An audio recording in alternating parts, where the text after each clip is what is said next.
Ali, Ali, Ali, Ali, Ali, Ali, yeah. I praise Allah for these lessons. I'm striving to be the message, and I thank Allah for his blessings. Ali was the circle 7.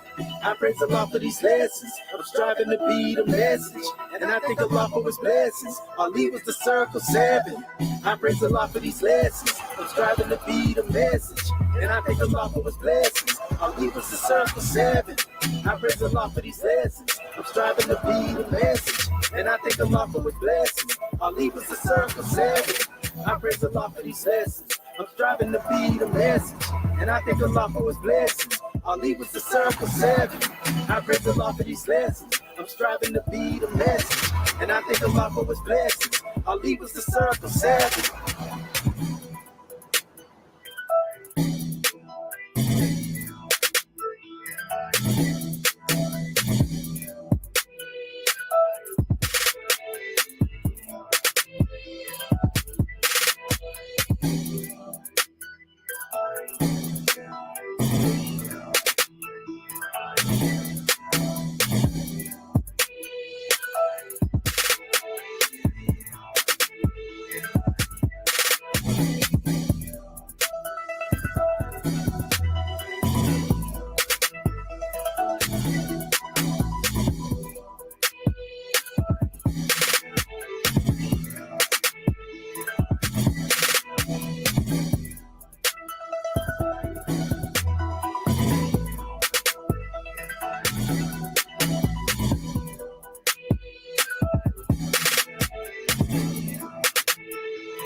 Islam, Islam, Islam, Moorish America.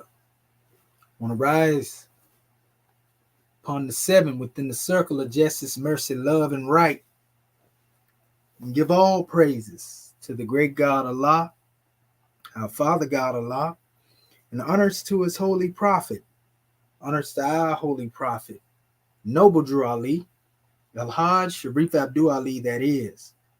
We give honors to our Moorish kin once again, here, there, and everywhere, and therefore honors to all of you who are continuously honoring yourselves by being yourselves. We give honors to our Grand National Seal. We give honors to our Grand National Emblem, National Flag, Divine Constitution, and bylaws, and honors to all of you who are indeed a living manifestation and personification of everything. And I do mean everything that our holy prophet brought to make us a nation. I want to welcome you to another grand measure brought forth in our late night library session. And I'm your host instructor, Dr. Shahid Imani Mohadi Shabazz. My ancient Comedian high name being the same is Dr. Shedawamenti El Muhajjid Shepsuel. And we most definitely have a very powerful drawing to bring to our family, to bring on the manifest tonight. It's going to be quite entertaining to our people who really look at this right here. I tell you, it get realer and realer every time we come out here, family, when it comes to dealing with this truth. And y'all going to trip when you see this one right here. And it ain't strange, right after I come through dealing with these instructions that we was demonstrating last night from the Book of Fire, it ain't strange that we got another culprit that has popped up. We see that the message is most definitely being received, even if it hasn't been being received well. We have those out there that are really on the attack from every angle. But y'all know me. Y'all already know that, I'm with all that smoke, that they be talking about. Everything it is that they be trying to bring my way, all is well. No pressure with that right there. And this right here actually made me smile, and say, it didn't even move me. It didn't rattle me, so to speak. But it just goes to show that when you go to really putting this truth out here, family, when you really go to putting it out here, you really go to shaking up the bushes, so to speak, and rattling a whole bunch of those people up, that are outside of the truth even, so it don't get no plainer than when you bringing that truth on that particular level, because when you bring it at that level, most of the time it's going to bring them individuals out. And I'm seeing a pattern though, just like I told y'all before, family. Most of these people that are coming in opposition, they have an interest, in being opposition, because they are looking to fleece the people. They are looking to make money, off of the ignorance of our people, and keep them in darkness. And so when people such as myself rise up, and begin to try to give our people right knowledge and give our people the truth, then I become a threat. I accept that. I'm the threat now in this new era and time when it comes to bringing this truth, not because I want to be, but I'm a threat to the livelihood of a lot of those who would have our people remain asleep. Those who would have our people remain in that coffin, those who would rather have our people in a state that where we always chasing after gods in whom we know nothing, be they European or an Arabized thought pattern that's based upon that.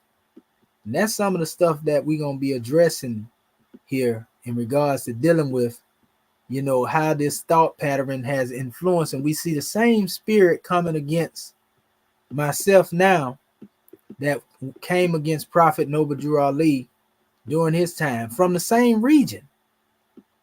So to me, it's honorable. It's an honor, to have, those foes unfold as they do.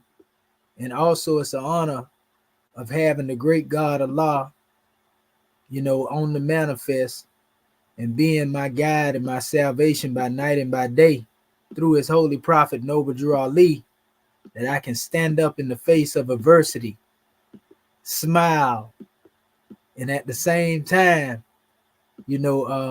thwart these special thought patterns, because many of our people are being misled.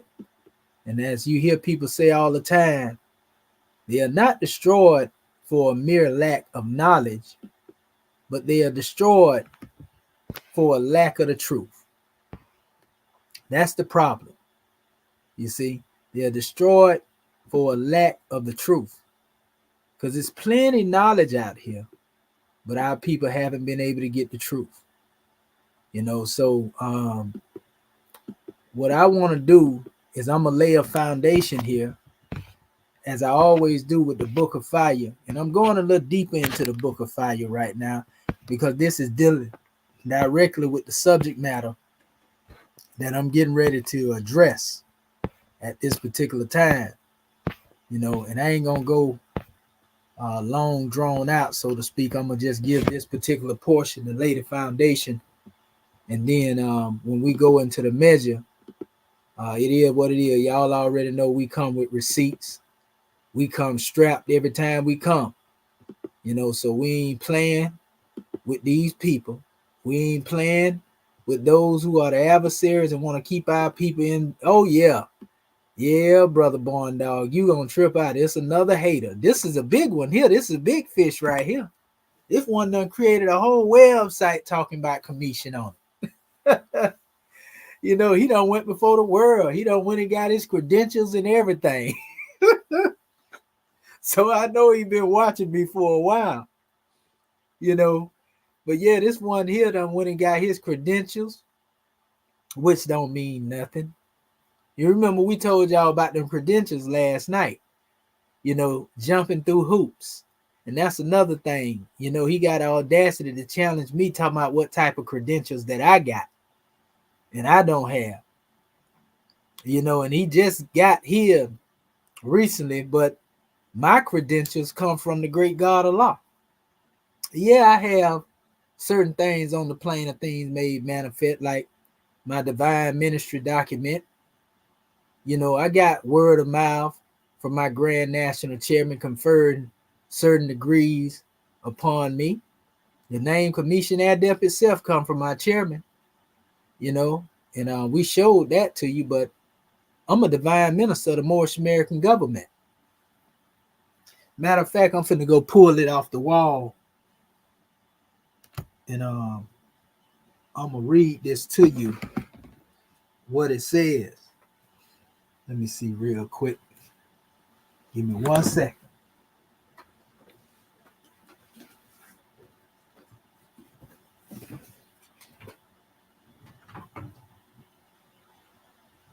Okay.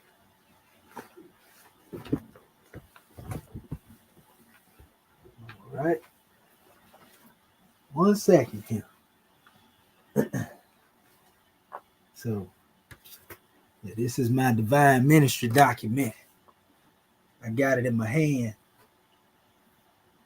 I'm gonna see if I can find one.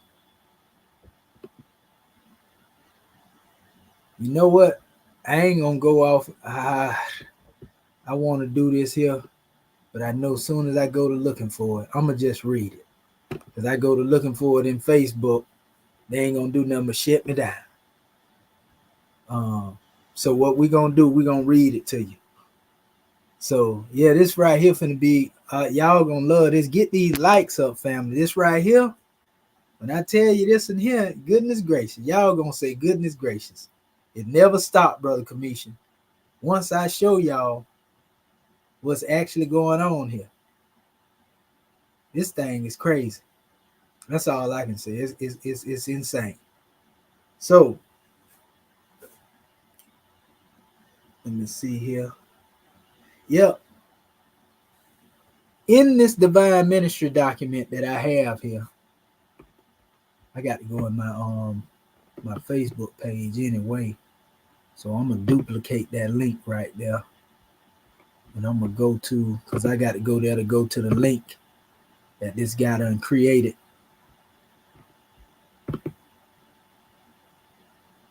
Okay. So yeah, I go down here because I got to open up his there it go right there. I got to open that tab up.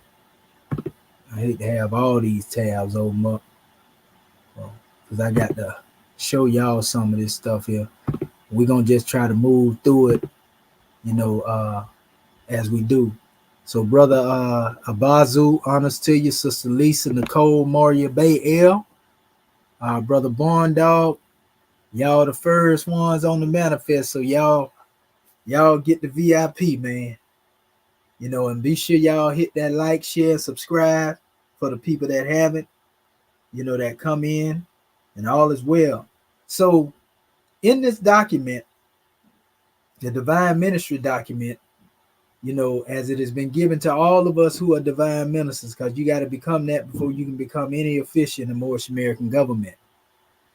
It reads, the Moorish American government. At this time, we was called Moorish American National Government. So that's what you'll see at the top of mine, And then we dropped the national and became Moorish American government. So that's how long I've been on the front lines. So, a part of, the original guard, so to speak. It says the divine ministry set for the defense of the gospel. These are my credentials I'm reading to you right now. I didn't give them to myself. It says Allah, the great God of love, and this is under the all-seeing eye of providence that you see here. This is surrounded by the ensigns and the symbols of the prophet. We have upon this particular document, Allah, our seal. We got the emblem up here. We got the hand clasp. We got figure 1, the fez, the prophet. We got Pharaoh acting here. We have the pyramid. We have the lion and the lamb laying down, the sphinx, and the Bactrian camel with 2 humps. And if you ever seen any Moorish documents, like charters and all that, they have these same symbols on them. But anyway, it says, this is to clarify that after satisfactory relation of infinite experience A call to the National Ministry of Moorish American National Government, Dr. Mullah Shahid Imani Al-Mohadi Shabazz El, right? It says, is hereby officially ordained to the divine ministry. And this is actually by the Grand National Chairman of Moorish America on the 4th day of the month of October in the year 2011. That's when I received my divine ministry documents.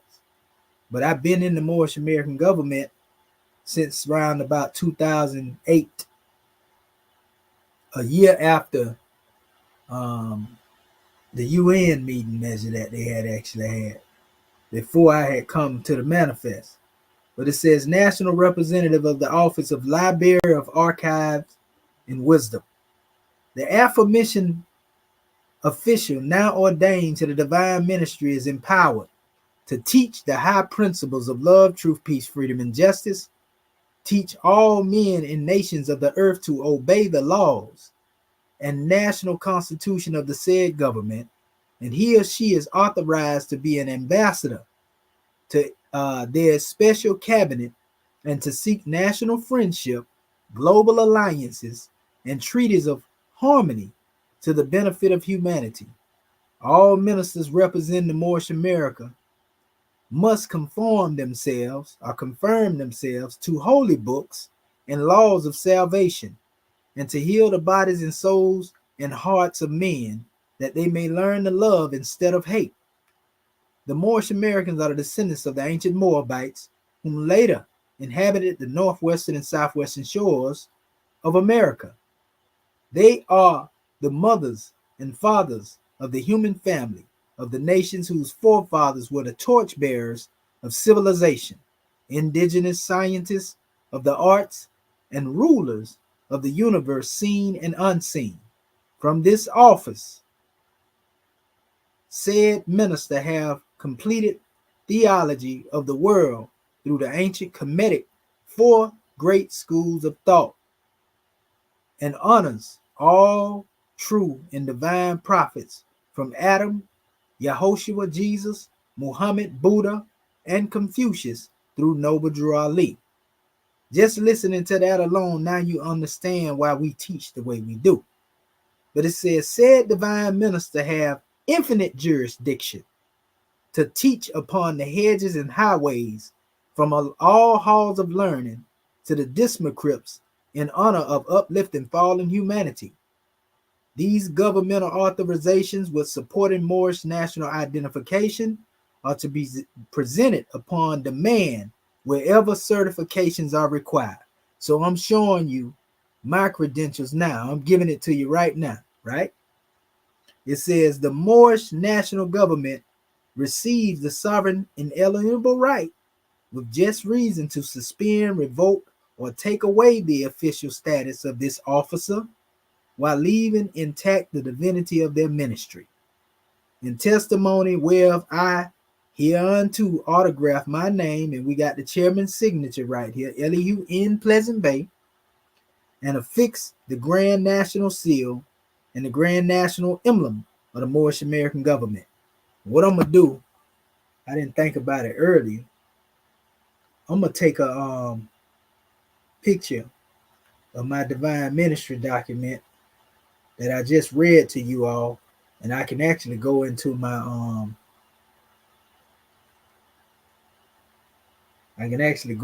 email and send it to y'all real quick. Let me get this light and flash and different colors up here.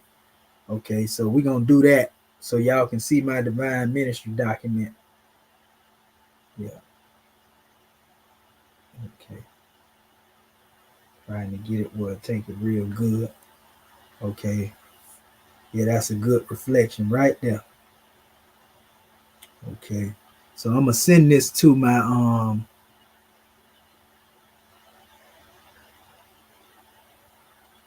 gonna send this to my I'm gonna send it to my email. And then I'm gonna put it up there on the screen so y'all can see this. This is one of my credentials, as it deals with me being here in the Moorish American government. But I also was taught, 10 years by one of my master teachers. And I don't always get into this because I don't use them and try to use their name, to try to prove my credentials. But in this case, we're going to let it be known, the sources. So let me load this up real quick. Just give me 1 second. I'm composing this. And once I compose it, I'm going to put it on the screen for you. Okay, there it go right there. We'll just put any type of subject matter. I just say me. And send it on. Okay, and then we're going to go in here. We're going to share the screen. Okay, so it should be there. Let me look into my mail and see if I have received this. Okay. Okay, let's go up here. We'll go ahead and present the screen. Okay. We're going to put share entire screen because I got a whole bunch up here. And I want to make sure that I'm on point. So let me share the screen real quick. Let's see. I'll actually go into this tab right here since it's open already. Hit it. Okay, there it is right there. Let me get this out of here. Okay. So this is the Divine Ministry document that I just read from, family. You see it with official Moorish American government seal, Swift Angel number 4. You know what I mean? You see me right here. This is my credential right here. I'm a divine minister of the Moorish American government. You see it when you look at it as it has been written right here.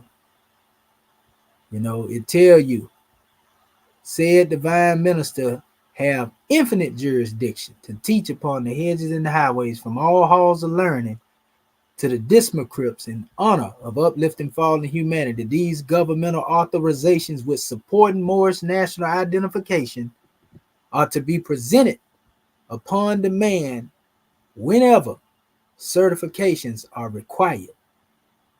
And they required right now. Moorish national government reserves the sovereign right, unalienable right, with just reason to suspend, revoke, or take away the official status of this officer while leaving intact the divinity of their ministry. You see? So that means even if there was a case where ones had their credentials revoked in the Moorish American government, your ministry is still intact.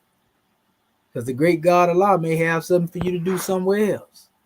But I'm demonstrating, that degree of being fixed in my body and one with my prophet and my government. So we here to stay. But anyway, I'll show you this here as well. Let me close this up. I'm gonna do it like this here. I use this tab as another one. And matter of fact, I'm gonna close some of these out so that they don't become a hindrance. And I'm gonna do this here. Let's see. Let's see what they got. What is this?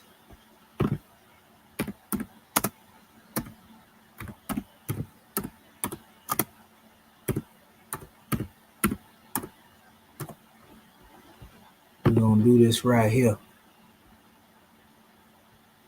This is the master teacher that I studied under for 10 years right here. Many peer-reviewed articles also. Dr. Naketi Ayadeen, who I learned this brother right here. Knowledge that is disconnected or it's not. He is the one that taught me exegesis.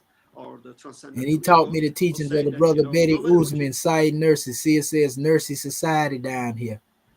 I studied 10 years, and learned about reading the book of creation. And, this brother here, he was what we would definitely call a Muslim. He wasn't in the Arabism, trying to teach Arabism. He was about teaching the mastery of consciousness. He was a professor down here in Florida State University, one of the greatest universities in the United States, FSU. And he was actually teaching on, he was a financial forecaster, so to speak. He was teaching about finances, but when it comes to his spiritual work, this man is unmatched when it comes to being able to apply the knowledge that he have, to also being able to show people how money ain't everything. Because you can fix a society on a level financially, but if their morals are still low, then they still in the same shamble they was before they so-called fix it. So not only that, this particular brother, not only was he a professor at the university, this brother lectured in many different places. This brother right now is in Saudi Arabia. You see, he's in Saudi Arabia. And I see he's doing something here in Istanbul right there, which is back in Turkey, but he was at the palace of Saudi Arabia and all that. Professor Naketi Ayadin. I studied under this brother. I got to check some of this stuff out too, because I always follow this new stuff. He got a measure here on global financial crisis. Y'all need to check that out, dealing with the fate of capitalism and how it affects. He talk a lot about happiness and how worldly things can't make you happy. Because if you take away the worldly things, you'll still be the same broke down, sad person that you would be. So here's a measure here where he was actually over here in Saudi Arabia as well. So along with him, there was a host of other brothers who were teaching in other areas as well. Some of the brothers were African. One of the African brothers was Egyptian. Brother Walid, he was actually a professor or a teacher of Arabic at Cairo University. Well, this individual that I'm getting ready to cover claimed he went to study. I didn't have to go to Cairo. Cairo came to me. Like we say in our teachings, I didn't have to go to Kemet or Egypt. Egypt came to me. And that's where I learned, what we call tajweed. I already had memorized the Arabic alphabet, but I learned proper pronunciation from the brother Walid because he was Egyptian Arabic. He was Egyptian Arab. So this particular brother that I'm getting ready to talk about in a minute in relation to this video, he went over there and studied for 3 years from what he say. Well, I studied under this brother for 10 years and the other brother as well. Those are my credentials as far as dealing with the Arabic language and also certain exegesis teachings and dealing with what we call the deeper spiritual meanings and teachings of Islam. So I don't go into all this right here because I ain't out here trying to prove nothing. Brother Nakati Ayadin is Turkish. The other brother's Egyptian. But one thing Nakati would always say when them brothers get to arguing and want to fight over, who did this and who did that, who the Nation of Islam and who the Moors is and who Sunni Wahhabi, the brother will say, this is not Islam. In the same type of form, he say, it doesn't matter what name you call yourself. None of this even matters. The only thing that matters is your relationship between you and Allah. You see what I'm saying? He wasn't into that schismite type stuff. Brother Nakati was real with it, man. And I'm gonna just let you hear, his tone and his demeanor. You understand? This dude right here was cold-blooded with it. He wasn't no religious fanatic neither. He offers as an alternative system. Listen to the question that he was asked about, he was asked a lot of questions about mainly dealing with the financial crisis. This is when everything began to crash. System. Market system in this case is basically acknowledging the law of supply and demand and letting individual consumer and producer making decision in the market. Capitalism is an ideology, basically making money as a god for people. And actually, there is a famous phrase from Karl Marx himself. He said money was, I don't know what is proper to mention because it could be misunderstood, but in his word, quote unquote, he said, money was a jealous god of Jews, but capitalism made it God of everybody. So, I think it's not Jew only; it's everybody. We have those greedy people and those who really try to earn money. But the key is that the point is capitalism is a system turn money to God and main and ultimate purpose in life. Why? Because if you want to really have a fun, because life is fun, you need to have money. So the more you work, the more money you make, the more you can buy and the more you consume, the happier that you can be. That's basically the formula that the capital system, prescribed to people. So, but I think in this case, what I see that's capitalism in this regard is an ideology is different. That we have right now, let's say China, we have market socialism. You have socialism and still you have market system. And I think market system existed much before capitalism. But capitalism used the market system as a very effective tool to establish its promised paradise on the earth. And that's why I kind of see capitalism quite differently than market system. What I see when I look at the capitalism, I say capitalism has been successful, it mainly because it recognizes certain elements of human nature. Socialism failed because it did not truly recognize those elements. And those, what I call the three pillars of capitalist systems is self, interest, and mind. In this case, I use the self and interest separately. Self is ego. Interest is what I call the interest of elephants or the interest of animal spirits, or Islamic terms, the interest of nafs. And then you have a mind, which is just an instrumental tool for, in this case, ego and elephant, or ego and the animal desires.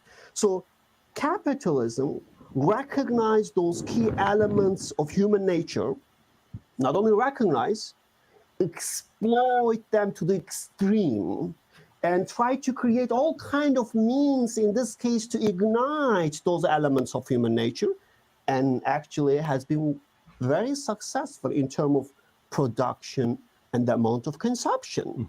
So, and it's amazing that it's like, in Islam, there is a promise of paradise, and for those who wake up early to pray early morning prayer. But if people are struggling to do that in the United States, in Western country, you see people actually wake up much earlier than that because of the promise of capitalism and because of the promise of paradise on the earth. So, and that's why I think the system will recognize the human nature and try to establish its principle based on those three pillars. So that's why I see the success of capitalism comes from this. When Adam Smith talks about self-interest, I say, no, you're not talking about self-interest as one thing. You're talking about ego, because this is an ego-driven culture and society ultimately. You're talking about the interest of animal spirits in human nature. So yes, we have something like this. Yes, in this case, the question is that should you just let these elements of your nature to basically act and, do whatever they want? Or should you really, in this case, try to understand those elements and the weakness and the strengths of those elements and try to put some restriction on them? In this case, that's, I think, regulation as for government. In this case, is just one side. At the same time, you need to have a kind of moral restriction as well, because if you truly look at the human nature in this regard, it is ultimately, if it's left unchecked, it is suicidal. It is self-destructive. That's why, even you go to philosopher like Kant, it will tell you that no, you ultimately need to have a moral compass. You cannot do it as a creature. So even if you do not have this morality from religion, you have to basically create a certain morality, then you can, as a human being, live based on this morality. So that's why what I see ultimately, the failure of the success of capitalism comes from the understanding of this key element of human nature. But the problem is that the elephants or the animal spirit in human nature is only focused on short-term interest and short-term pleasure. What I call it is a blinded to the future. Does not see tomorrow, does not see an hour later. It just thinks and acts based on the interest of the moment. So in this case, if you have such short-sighted nature, and if you let this short-sighted nature rule the human decision behavior, that's what you will get it. So, and I think that when you look at consumer behavior in a short run, it was perfectly reasonable for them to just go and benefit from this credit and to have their regime, realized. Well, neighbors were seeing neighbors. It was the bandwagon effect, and markets had no, I guess, just the heavens were just opening up. You mentioned Mark. Yeah, I just wanted to show y'all the thought pattern of the brother so y'all can get a feel. I studied under that brother for 10 years. You understand? A professor, a real professor at an institution, a college, you know what I mean? And so like he traveling around the world right now as we speak, still working. And from what I see in the videos I just seen, the brother ain't aged a bit from the time that I seen him before. So he's still Brother Naketi. See, Professor Naketi Ayadin. You understand? Still teaching, still going around the world teaching. You understand? So like I said, I don't try to do this and go to mention and all that there. But my credentials of my ministry in the Moorish American government come from my Grand National Chairman. Like I say, as far as the credentials dealing with the Arabia, they come from the brothers that was moving with him. Like I said, teaching in Egypt, they was here. And that brother, after we graduated, I got the Quran up there right now. He gave us all Arabic Qurans. And I've been dealing with that. It's like 30 years ago, literally, family. You understand? So when we go into the essence of this right here, as far as dealing with how far back my journey go, you understand? That's how long I've been on the manifest. Now, here's this journey come lately, individual we getting ready to go into. He coming out of nowhere, and he's an author.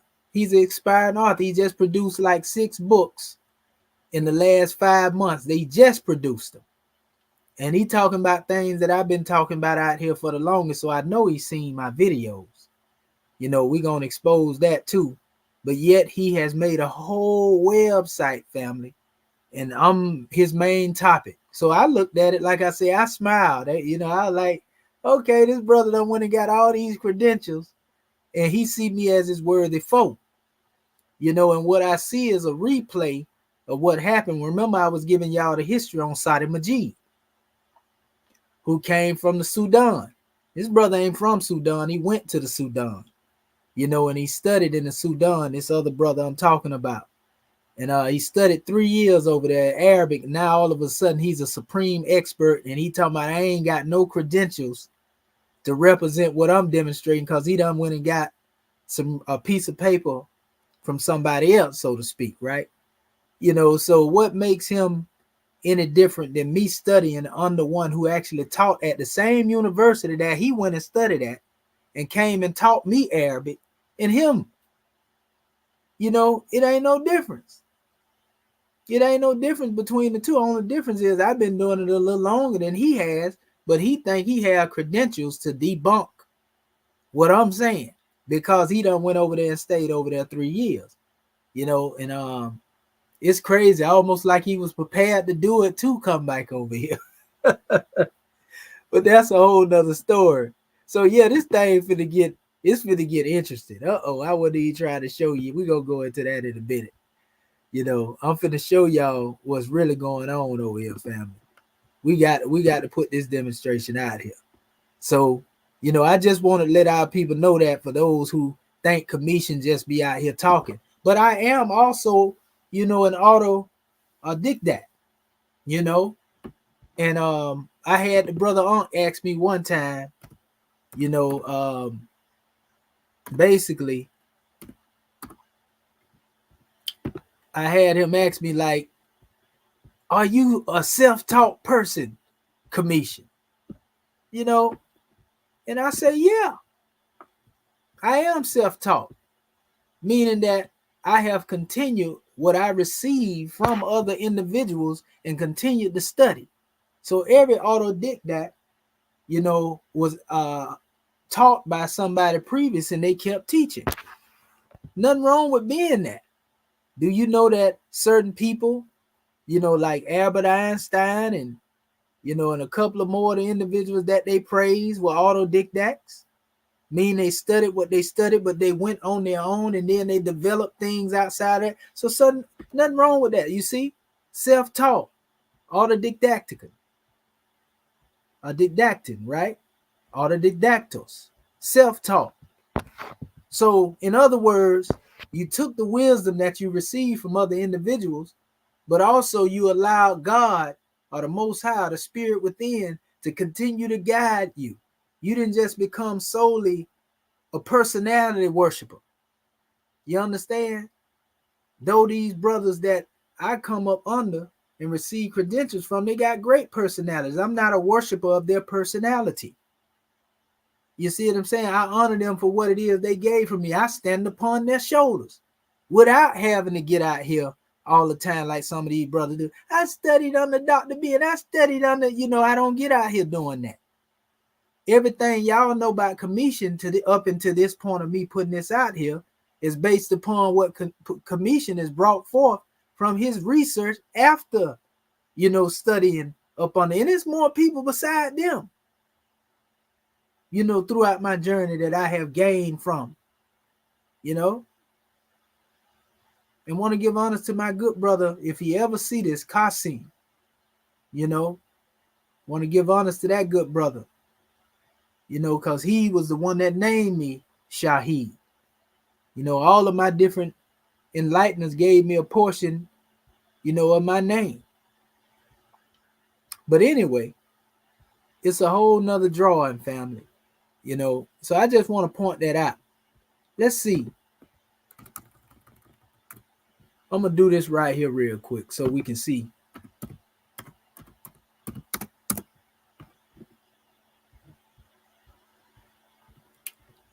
See, these are some of your autodidacts that are known. Ben Franklin was one. Albert Einstein was one. Right? Karl Marx, one. Actually, that's who Niketi was speaking of. Frederick Douglass was one. You understand? So can you criticize them for continuing to study for what it is, after they had been given something? These are people that we know, just mentioning a few of them. You understand? Nothing wrong with being self-taught, family, after having been taught by somebody. So we got to stop that and trying to make it seem what you are doing is that you are worshiping another man's intellect. When you, your credentials got to come from it. All that's good and well. Those are honors.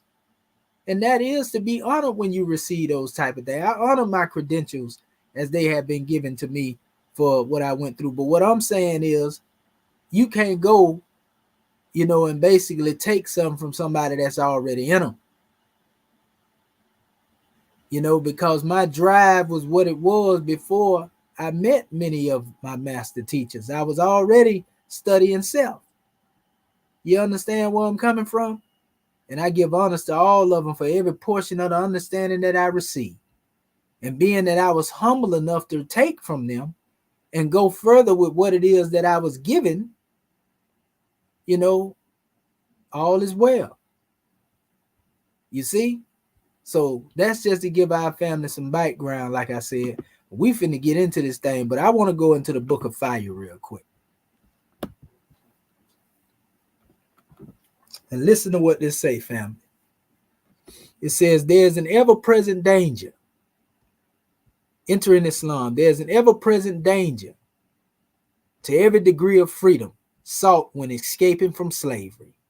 The most infamous of these is when escaping from a slave master. The route to freedom may lead most freedom seekers into welcoming vice of the slave catchers.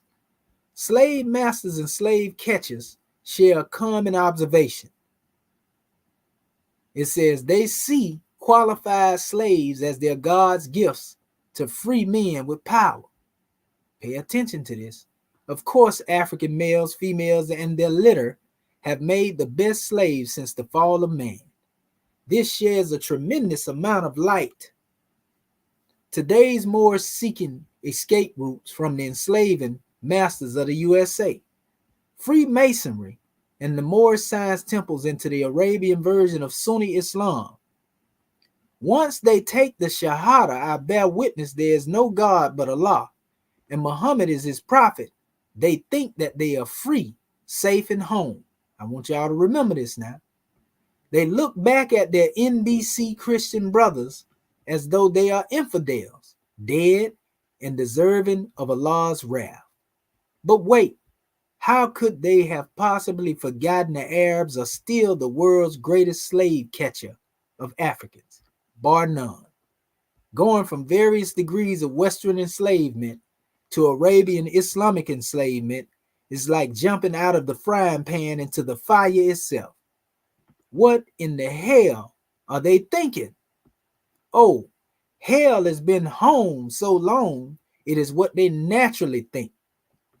Dear readers and truth seekers, be advised, these lessons are neither public relations nor propaganda plugs for the Moorish Science Temple of America, nor proselytizing for Sharif Abdul Ali. These are thought stimuli founded upon one truth never contradicts another truth. And if he can get us to thinking, we can save ourselves. Noble Drew Ali, know what you are coming into, and your faith will not be blinded, nor your sincerity misled by the beauty of his entrance that surely awaits you. It says, to begin the essence of your Islamic tour, we will start at its origin. Islam means peace and is one of the 99 attributes of the great God Allah. All attributes of Allah is Allah and are pathways emanating from him to him. Islam was first created by the first God man when he realized his fall from the divine consciousness. It became a three-step ladder of thought leading from his center to the master center. True Islam has very little to do with rituals, customs, and congregational behaviors. It has always been an inward journey which led return of man to his God state. Thus is love, truth, peace, freedom, and justice, mercy, right, etc. Allah is spirit and has no equal. Therefore, there can be no partners, nor can Allah be divided into trinities, and fractions are as often seen through the carnal eyes of man. Man himself is not the body nor the soul. He too, like unto his Father God Allah, is spirit.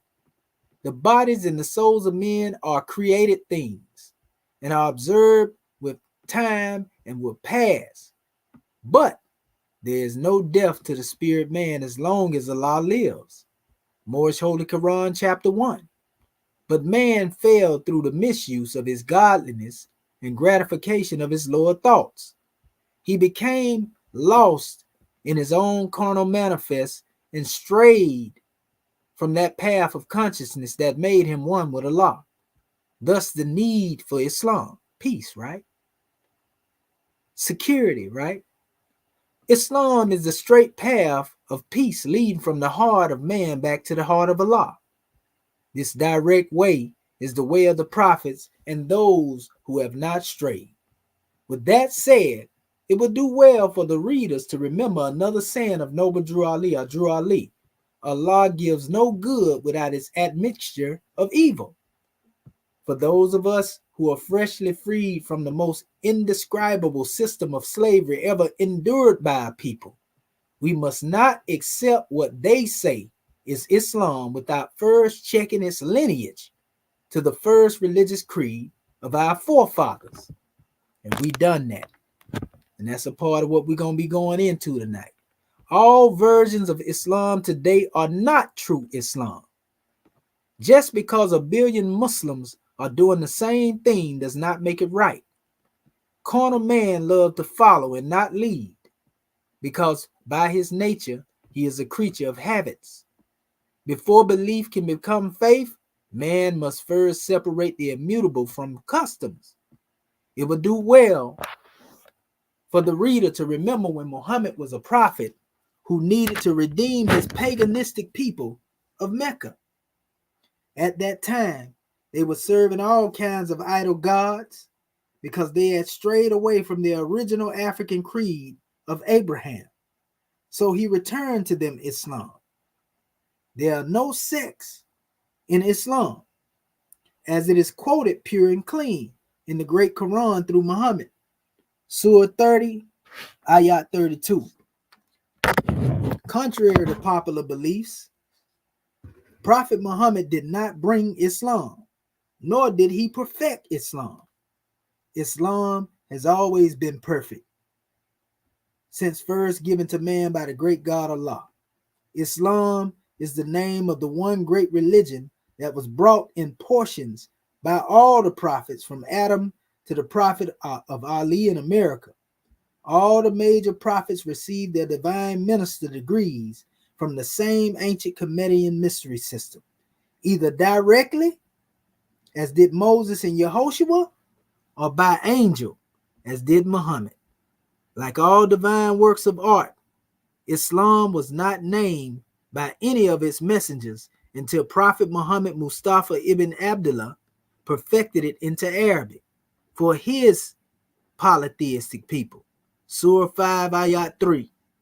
For this reason, he is the seal of the prophets. Perfection cannot be improved upon. Thus, no other pathway from man to Allah will ever be brought to the children of Adam and Eve, the human family. Although there are no sects in Islam, there are different versions of this one faith depending upon which nation or follower presents it. There are many Islamic entities, but the greatest known variations are Sunni, Shiite, and Sufi. Basically, all Muslims want to be in accord with the great Quran. And being in a state of Islamic denial, most followers will not admit there are many sects in today's Islamic religion. Nevertheless, these unclaimed and denied sects under the auspices of the Islamic system began immediately upon the death of the Holy Prophet Muhammad. What Ali returned to the Moors is pure and ancient Sunni Islam. A holistic way of life is void of slavery, evil, and the taking of life in any form. The Moors must remember history. It was the Arabs under the guise of Islam that tried to completely destroy the ancient Comedian mystery system. The Al-Fatiha straightway during their conquest of Egypt. This sacred system was the first religious creed founded by the Moors as the true salvation of mankind on earth. Moorish Holy Quran, chapter 48, ayat 6. Drew Ali said, "This is the old-time religion, Islamism," and he returned it to the Moorish of America for the first time in ages, albeit the Arabs advanced their version of Islam across Africa. They found the Moors of West Africa already possessed the ancient system. In fact, the Moors had been the chief keepers of the ancient mysteries since before they ruled as Phoenicians, Carthaginians, or Tarmeri, gods of the Nile. These teachings were in their purest form and were used by the Moors to introduce civilization to Spain, France, and Italy. The ancient mysteries has always been taught in degrees, and all graduates have pure hearts and minds. From the word of mouth and sacred temples and schools, and comes alumnus with degrees entitled God, Prophet, Messiah, and Angel, Master, etc. Some of the African scholars were Yehoshua, Moses, Gabriel's, Michael's, Solomon, etc. The Hadiths. All differences of Islamic thought derive from various interpretations of the Hadiths. The hadiths are collections by which witnesses, Muslims, and relatives wrote in their share in what oral statements and habits and actions in the life, daily personage of Prophet Muhammad. There are many volumes of hadiths in the world today, but I do not recall any of them being entitled holy, as in the Holy Quran. Therefore, Islam's message in its purest form or sense is still the unadulterated, uncontaminated Holy Quran of Mecca. The Quran is the supreme law of Islam. In short, the purest form of Islam is the divine instruction found in the Holy Quran. With these sacred lessons, any Muslim can truly set their house in order. However, this lesson carries with it a warning. Warning number one: if any Muslim, or group of them makes any attempt to say that nationality is not important, or that the Quran supports black people as Allah's creation, turn your feet from them. They are not, he said, they are either foolish unbelievers or agents of Satan. Every Muslim in the world, whether blessed to make Hajj or not, has a nationality, flag, history attaching them to the human family and language. Even the great Prophet Muhammad honored his nationality through his name, Muhammad ibn Abdullah. Ibn refers to the son of the house of Abdullah. If Muhammad and Yehoshua, son of Joseph by Mary, claim their national and genealogical roots, it must be important. In fact, see the first chapter of Matthew, and you can trace the prophet Isa, holy name given to Yehoshua, but cannot be used by those who are slaves to sin. From Adam through Abraham, Boaz, Solomon, David to Joseph. Remove this noble line of kings from his great prophet, and you will believe God had a mother. It says nationality and is not relevant to salvation, and Adam had a navel. In short, you go for anything, but then you are what you accept. It would also be rather nice to know what some say, that nationality is not important to the only people on the planet mud without theirs. Hell, it took 3 major religions, the order of Freemasonry, and 3 European powers over 400 years to denationalize the Moorish people from the face of the earth. Where is the fool that dares to say nationality is not important? All sacred records have one version in common, a verse in common. Honor thy father and thy mother, that thy days may be long upon the earth land which the Lord thy God Allah have given thee. Anyone who claims your national descent is not valuable is a part of the Europeans' worldwide conspiracy to bury we the people in a shallow grave of unconsciousness, which began over 400 years ago. Nationality is what links us back to our mother. Islam is our straight path to Allah. We must have both to be a well-balanced child, a nation. It was the ancient adepts that taught this principle of honoring the father and the mother. Warning 2. Today, the Arabian-based brothers in Islam here in America often challenge Moorish American Muslims. These taunts are often questions raised concerning the authenticity of Noble Drew Ali's prophethood, or why Moors stand to pray, or how we dress, or why we are not fluent in Quranic Arabic. The answers to these inquiries are simply lawful and will be answered in a minute. But first, where were these so-called Muslims for the past 400 years before the advent of Prophet Noble Drew Ali? When we were buried so deep in slavery, they had ears, but none of them heard us pray. Islam, as perfected by Muhammad, has been around for over 1400 years. Truth is, indeed, it was our same Arabian Muslim brothers who had been slavers since before Muhammad also began selling us the Moorish into slavery between making salat prayers 5 times a day. They were praying to Allah while on their knees and auctioning their brothers on slave blocks when standing on their feet. In fact, it is the beginning of the 21st century, and as of this day, the same Arabian Muslims are still enslaving Africans from the Sudan and whatever they can kidnap them from. Today, as they were before the era of Muhammad, Arabians are still synonymous with wholesaling humans, as they are camels, rugs, and crude. This is the reason so-called Arab countries could not come to the aid of the Moors that were being enslaved by the Christian West. They were just too busy supplying the African slave trade with their brothers. Slavery is supported in the Great Quran by many surahs and participate Muslims that think of slavery as their sacred duty. It says in other words, that's how they misrepresented these things to the Moors.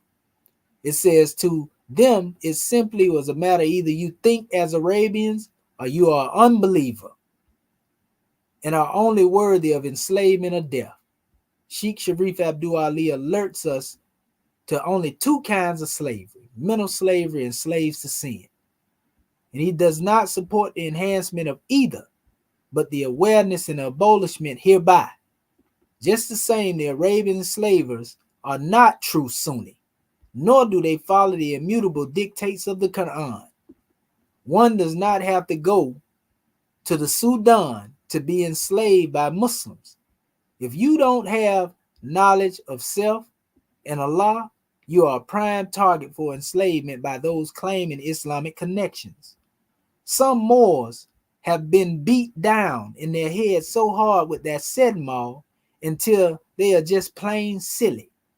Those in this state often seek refuge from Arabian Sunni Muslims or the United States of America in verifying their place in the Islamic world or acceptance as a citizen. We're going to show y'all this in a minute. Forgive this author for his forwardness, but aren't one of their slave catchers and the latter their slave masters? Duh, wake up, people. What makes them think with Arabia that nationality is not important, or the USA can give them freedom or their free national name? As I was saying, there's nothing wrong with Islam. In fact, Islam has always been perfect. The Moorish Americans need only to step into Islam through the door Allah has provided for them, which is the only place the Negro problem can be solved. And that's what we're doing. We stepped into Islam through the door that was provided for us, Prophet Noble Drew Ali. Just the same, if you already have Islamic aspirations and you believe you are an American black Negro with no idea of your free national name, it is a great possibility you are not getting the full light of your religion. We're going to demonstrate this in a minute, people. It says, as for Drew Ali's authenticity, he did the equivalent or greater for his Moorish Americans and all nations as all other prophets before him. He brought them to Islam and their earthly salvation, those things necessary to reward them back from their fall from grace. No one before or since has brought them anything better from Allah or man. There have been many Moorish leaders branching from divine works of Noble Drew Ali and Marcus Garvey. Some have gathered followers into the millions and even marched millions into Islam. But none of them taught our people their nationality or that they have their own religious creed. And equally as important, none of them freed the Moorish from the constitutional hostage of the United States. It says none said they are truly a nation ordained by Allah into existence in 1865, etc., etc. So with that right there, we'll stop at that particular point. But the chairman couldn't have said that plainer as it relates to exactly the dilemma that we're getting ready to go into right now. You know, so now we have this individual here, you know, that we just was doing our little drawing and a measure came up here. I'm going to show you who he is first before I go into the website. This guy right here, he's a self-proclaimed author. He just wrote his books 5 months ago, and he already trying to attack Commission. So I sense that he probably might even write a book about me or something. because he done already put a website up, and the whole website, most of it, he talking about me.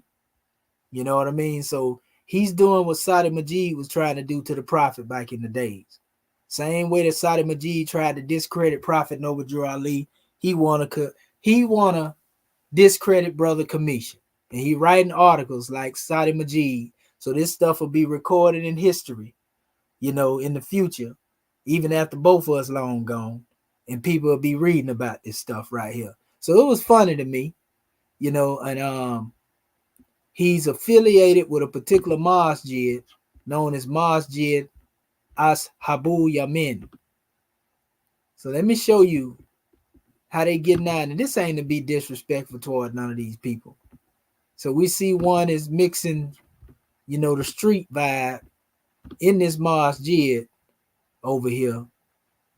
They mixing the street vibe, you know, with, you know, being Muslim. You know, his brother got on a whole mink coat with a kufi on. You know, like, I can't take these people serious now. You know what I mean? Nothing wrong with people being who they are. But like, I mean, if you're going to come at me, you got to come correct. You got to come straighter than that right there. You know what I mean?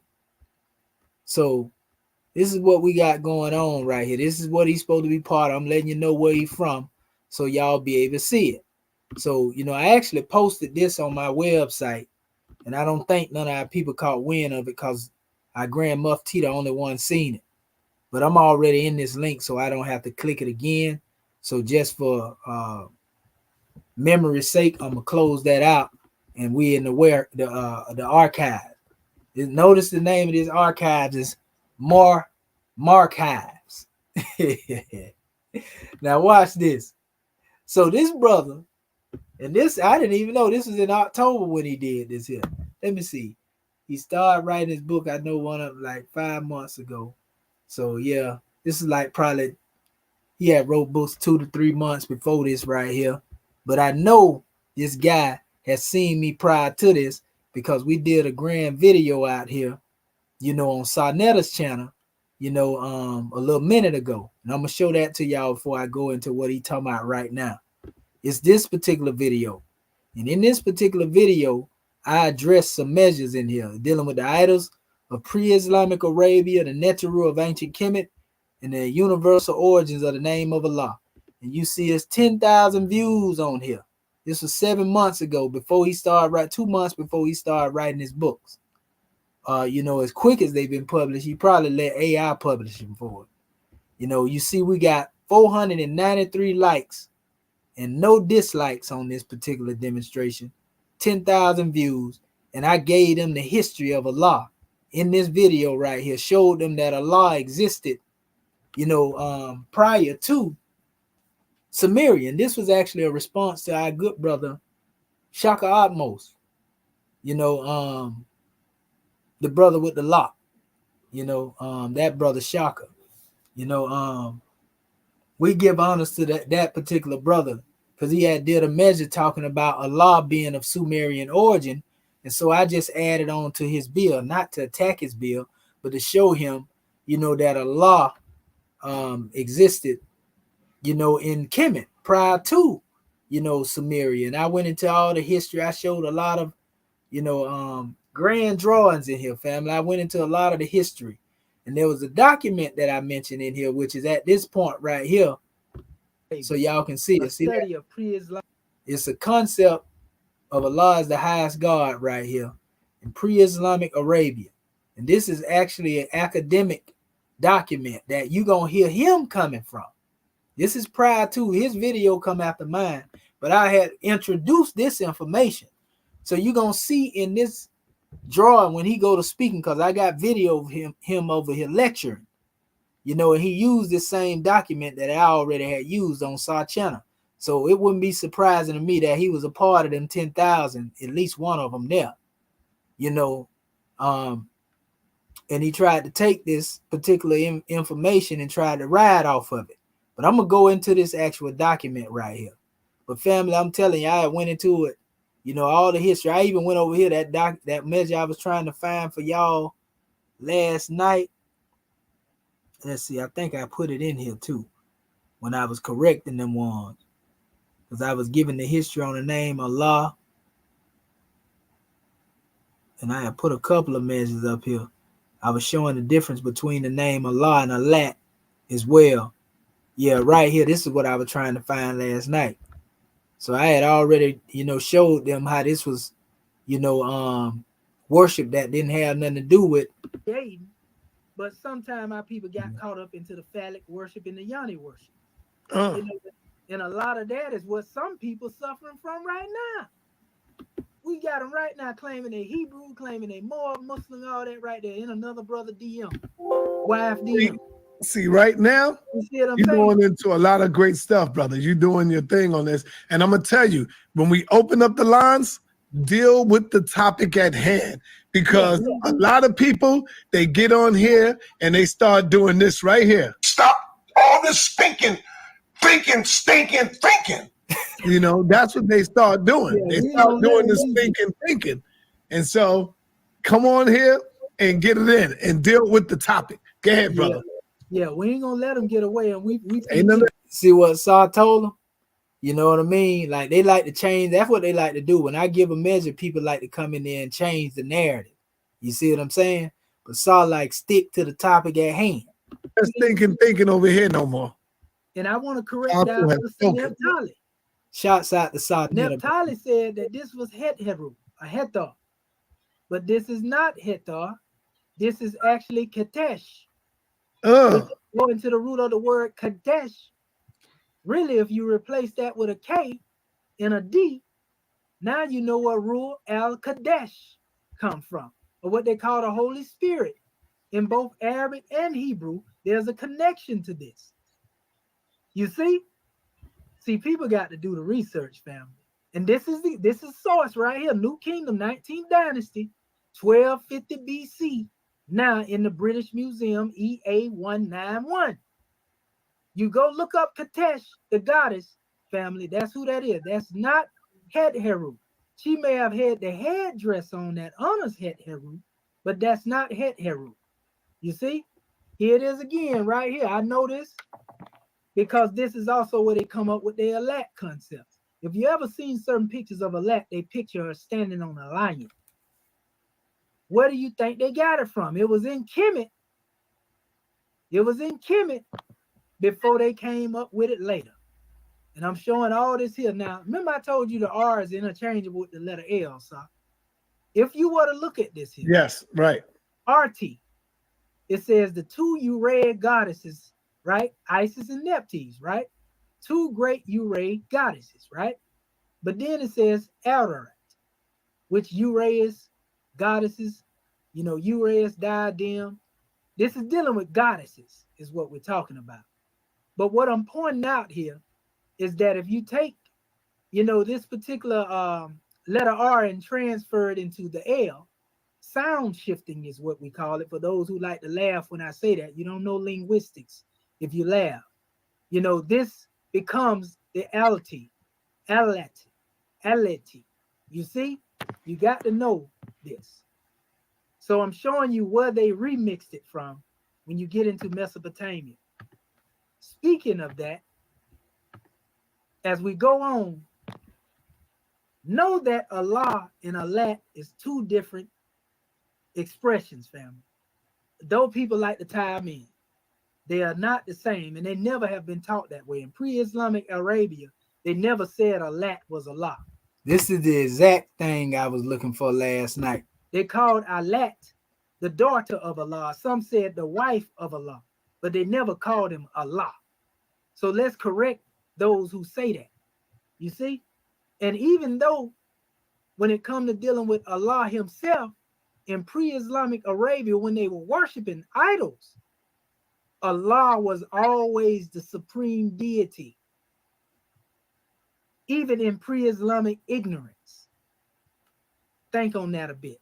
So when you look at this here, family, these are two different glyphs. This is Alif, Lam, Ha, right, which is Allah, and this is what we call the Shadda. This is what makes it a double letter right here, right? So that's Allah. That's where the ALL come from. This is Alat, which is Alif, Lam, Ta. See the T at the end? Two different words. And here in the Quran, it tells you, so have you considered Alat al-Uzza? Have you thought upon Alat al-Uzza? Have you seen Lat and al-Uzza? These are different translations. Have you then considered Lat and the Uzza? It says, can anything such as be considered true of Alat and al-Uzza? So the Quran was refuting this pre-Islamic ignorance. Have you then considered Alat al-Uzza, the two idols of the pagan Arabs, Airbearer? Have you considered Ilat and al-Uzza? You see? And so it says here, so have you considered Lat and Uzza and Manaf, the third? The other one is for you, or the male, for him, the female, you know? So it was actually criticizing that, you know? This is finna bust some heads here though, sir. So when they say just, you know, this is dealing with, if y'all want to know the origins of the name Allah and how far they go back, I go deep into that here. But I'm just showing you the documents that I was using. And I actually defeated somebody in a conversation on that. You know what I mean? I went into different aspects of dealing with the name Allah. I went into a whole bunch of stuff here. It's a powerful discussion. You know, everybody loved it. You know, everybody they was positive in reception to this information. It's funny though how soon people forget, you know, when it comes to dealing with that information as well. But, you know, you can go back again. That's the idols of pre-Islamic Arabia, the Neteru of ancient Kemet, and the universal origins of the name Allah. Some of those here may even remember me going into this history, you know. So it's a powerful draw. And like I said, I took them all the way back to Kemet with it. So let me close that out so we can take that away so the memory not gone. So like I said, it's a document that was here. So this is the brother website. I know y'all remember this a few weeks ago. Think not with Arabia, Islamism without the schism. You know what I mean? So this one went up there and basically put his little version of a rebuttal to my information. I don't even know this. I just so happened to be looking and seen it. It's just one page now. So let's look at some of the thing that this guy claimed. Let me close out this here too, because, you know, I'm trying to minimize anything that was showing that little Mars jet. I ain't got to show it. Y'all already know it. You can go look it up. You know, before I go there, I'm gonna read his his claim to fame before I go into what he said. So he said, it says Maurice Hines has an expertise in Arabic language, pedagogy. Now he studied 3 years. He's an expert now. You understand? I've been doing it 30 years. And my credentials don't matter according to him. Make it make sense, people. Islamic history and information literacy and instruction in the Islamic literacy series. He combines his knowledge and experience in order to increase the general awareness on topics of concern to Muslims living in the United States. He is the author of oral histories for Muslim communities and the what do you call it? The Archives. It says in summer of 2008, as the author and prepared to embark on his graduate studies in Khartoum and Sudan, same place Saudi Majid was supposed to be from, same place your boy that opposed the prophet in New Jersey was supposed to be from, Dr. Suleiman, same place that your boy claimed to be from. What the guy named Sheikh Dabu Ibn Faisal, Malachi York teacher. It says, little did he know that this journey would thrust him into a whole new world, one that few Americans, let me make sure this thing up here showing. Oh yeah, it's sharing the screen. It said, one that few Americans would see in the end of an era for the Sudanese people. The 3 years he spent in Sudan was a curious historical moment that would mirror what is happening inside of him. You know, when the information is out there, family, you know, and you can study the information, it ain't gonna make it no different than you being over there in Sudan being taught and me being taught by the brother who came over here and taught. You understand? Nothing don't make neither one of us greater or lesser in credentials than the other, to be honest with you. But in his mind, he think because he took the trip to Sudan, this makes him the authority. And nothing can be further from the truth. You just went on a vacation and came back home. But anyway, it says, Thoughts from Sudan is an account of his turbulent rite of passage. The author, a young American convert to Islam, endured while studying Arabic in Sudan between the years of 2008 and 2011. So he went over there with the intent of learning Arabic so he can come over here and act like he's an authority. See what I'm saying? See what I'm saying? And don't know nothing about Islam. I can tell y'all gonna see it too when I put this video out here in a minute. You know what I mean? That he don't know the in-depth teachings of Islam. It says, not only was this a major transitional period in the Sudanese society, but in the author's life as well. Based on a series of monthly emails sent to loved ones, he chronicled his travels and brutally honest commentary on culture, politics, and religion in Sudan, vis-a-vis his American paradigm. And a typical travel log, this book provides a real-time insights into the struggles of an American Muslim and his search for spiritual knowledge while the world whips and runs around him. You know what I mean? His monthly correspondences feature funny stories from everyday life, as in, and I think that's cut off for some reason. Okay, there we go. I had to minimize it. American living in Sudan. He was growing up and facing daunting experiences of faith, education, and relationships, and it was happening in a different country, different language, different society that he was used to. Far from empirical research, Thoughts is simply musings of the author's younger self trying to make sense of an awkward situation. So in other words, he's saying he was a jitterbug. He was a young buck, 2008, 2011. He was a young man.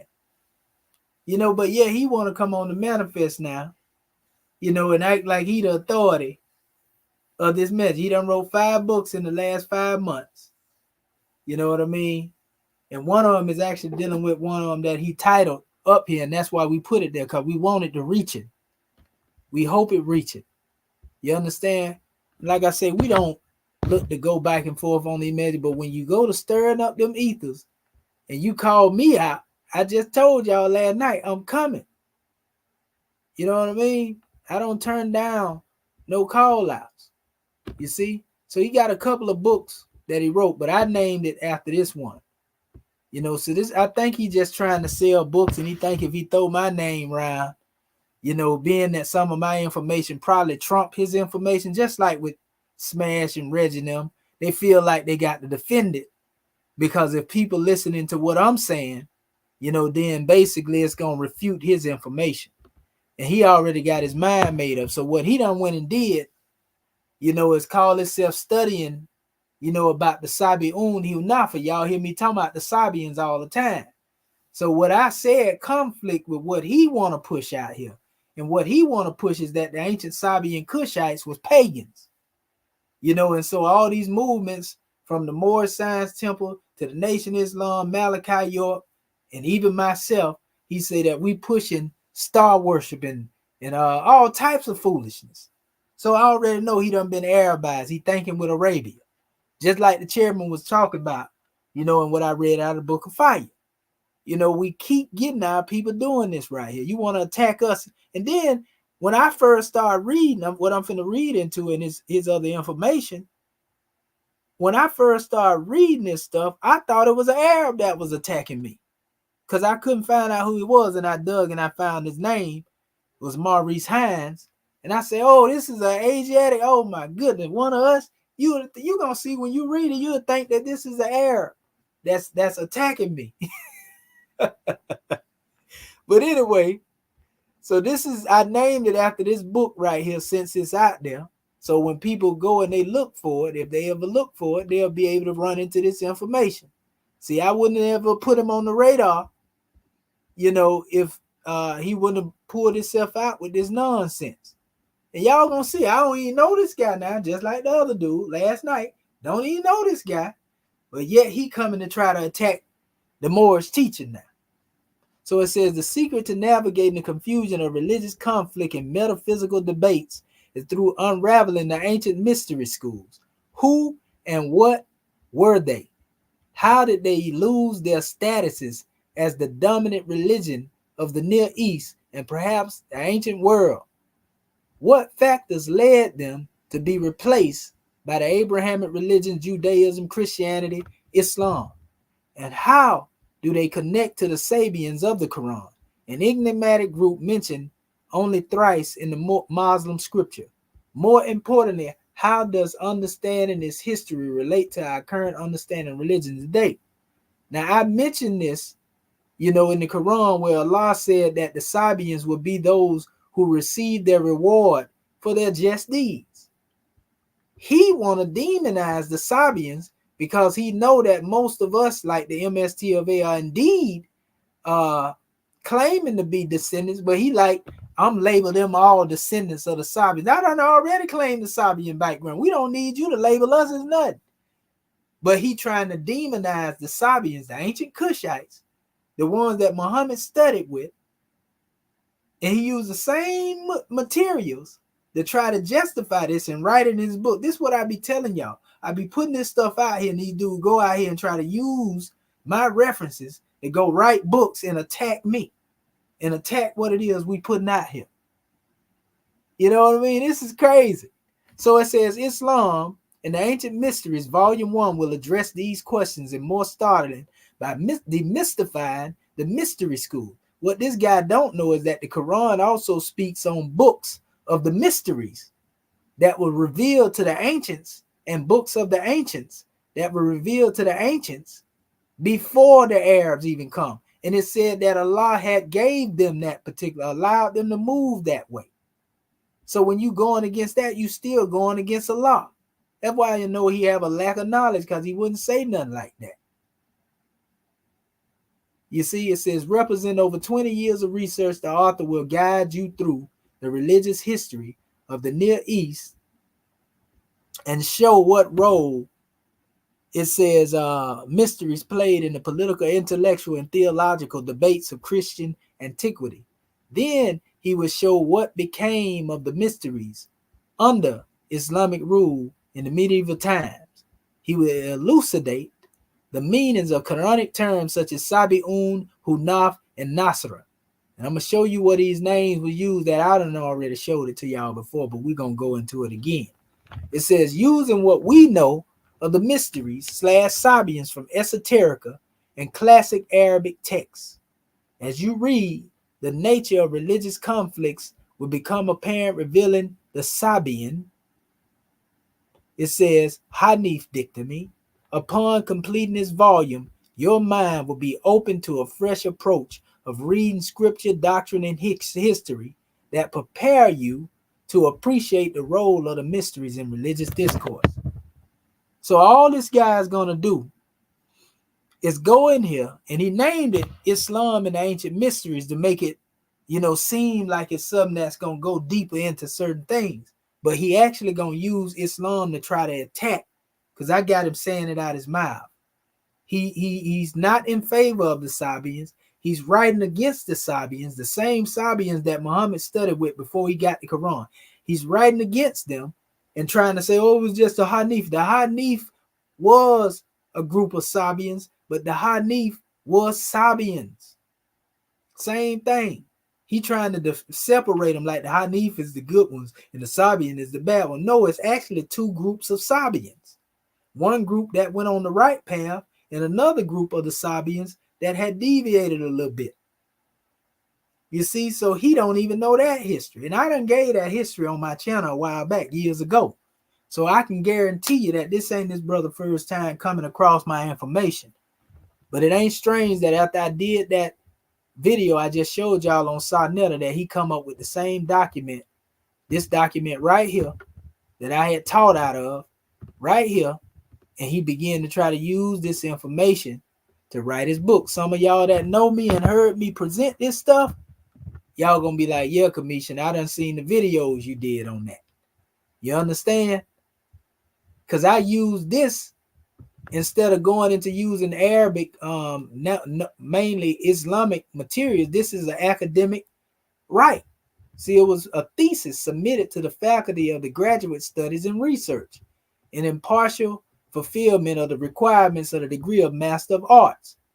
This was the Institute of Islamic Studies, McGill University, Montreal, copyright Najma Sayuti, 1999. So this is an actual peer-reviewed source, dealing with the actual breakdown on all the history of pre-Islamic Arabia, how the name Allah was being used. It also speaks about Tehudi, as being honored by the Muslims, how they had their own. He was basically the messenger that was sent to them before Moses. Tehudi being Hermes. I've been teaching this stuff. You see what I'm saying? Years before this guy here come up here. So, this is a real source here, and this is 123 pages of straight fire. We're going to touch on some of it in a minute. You know what I mean? But I want y'all to see the claims that this guy made, and again, y'all already see the subject matter and subject title is based off of this particular book, because we want people, when they try to look for his book, to find the truth. So he labeled this the myth of Arabized Islam and other fallacies of pseudo-Islam. So he looked at my video, he posted it in his page, right? For those who are listening to him, to get his drawing on what he think I said. Now watch this. He said the charge that Orthodox Islam is Arabism or Arab Islam is based on ignorance and prejudice. So he trying to say that I'm ignorant and I'm prejudiced against the Arab. Didn't I tell you that the Holy Quran itself, that Allah told Muhammad the Bedouin Arabs was his enemies? Allah said that, not me. Allah said the Bedouin Arabs, the enemies, and they was amongst him. He didn't know who they were, but Allah knew who they was. So I was addressing the Bedouin Arabs like the Quran addressed it. So if I'm prejudiced, then Allah prejudiced. So he went on, he said it is based on an ignorance of Islamic history and prejudice against people who identify as Arabs.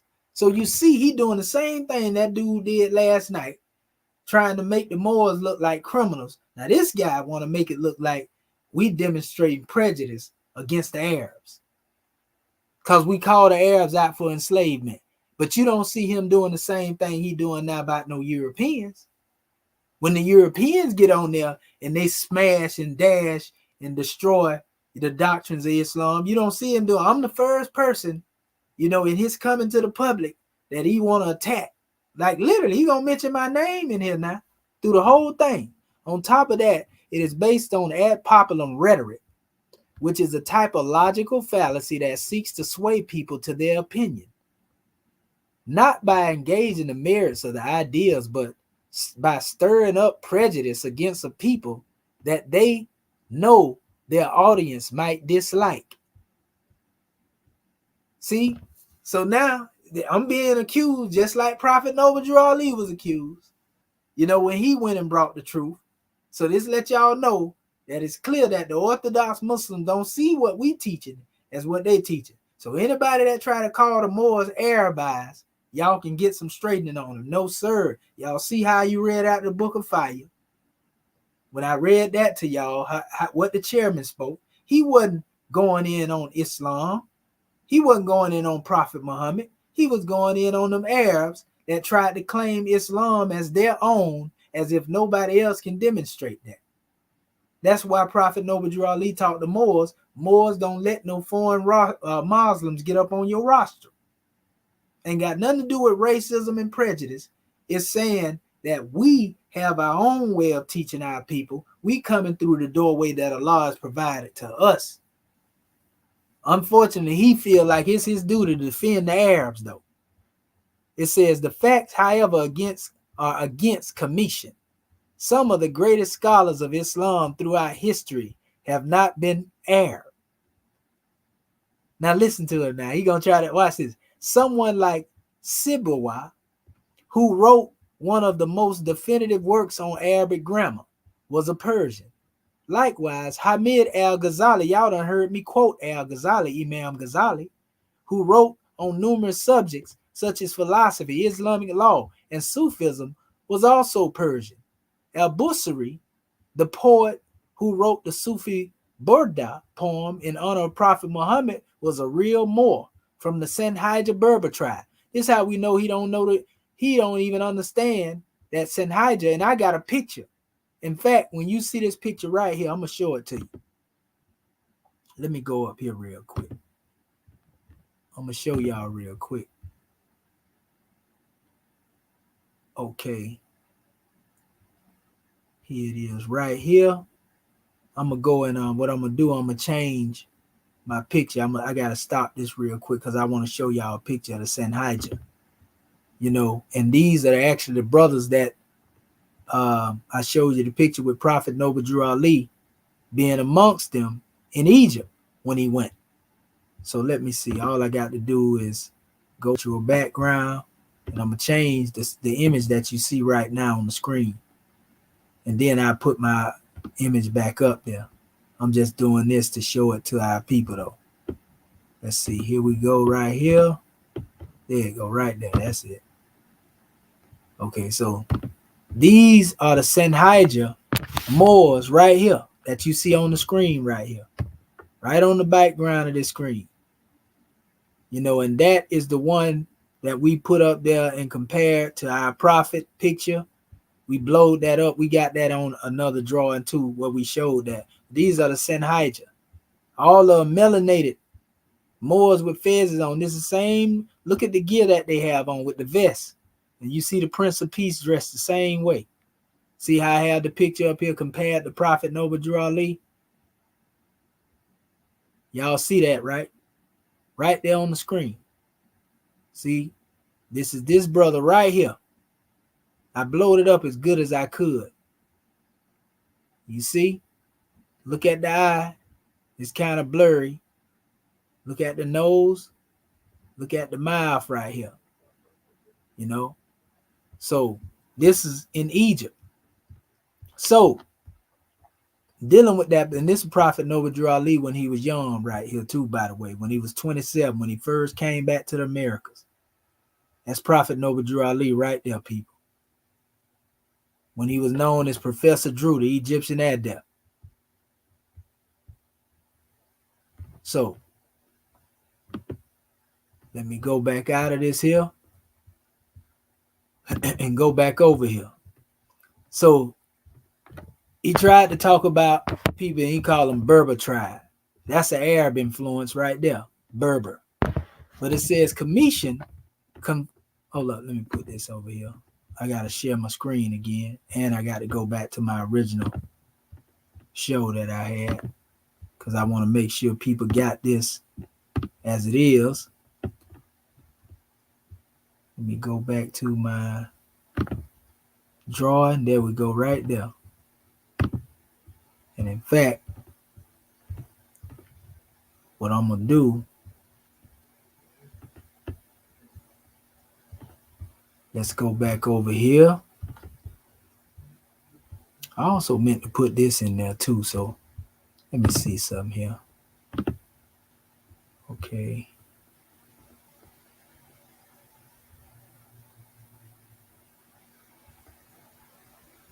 Okay. I'm going to do this real quick. Give me 1 second. Because I got to do it this way.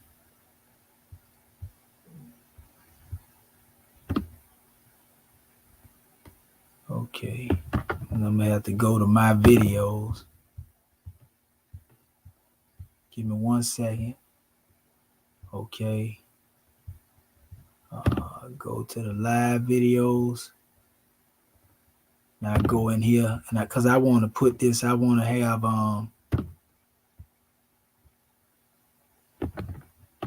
and I should be able to copy all this and put it in there. I'm just trying to put a banner down here at the bottom because we want people to know exactly what it is we talking about. So let me put this banner up here in the ticker.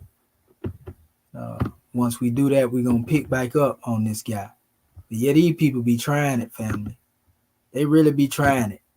They coming from all angles. Y'all see it. Y'all see it. Okay.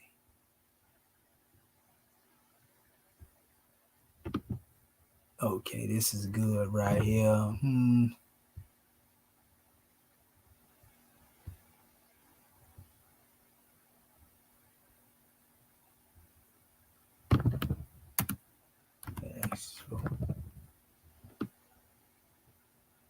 Okay.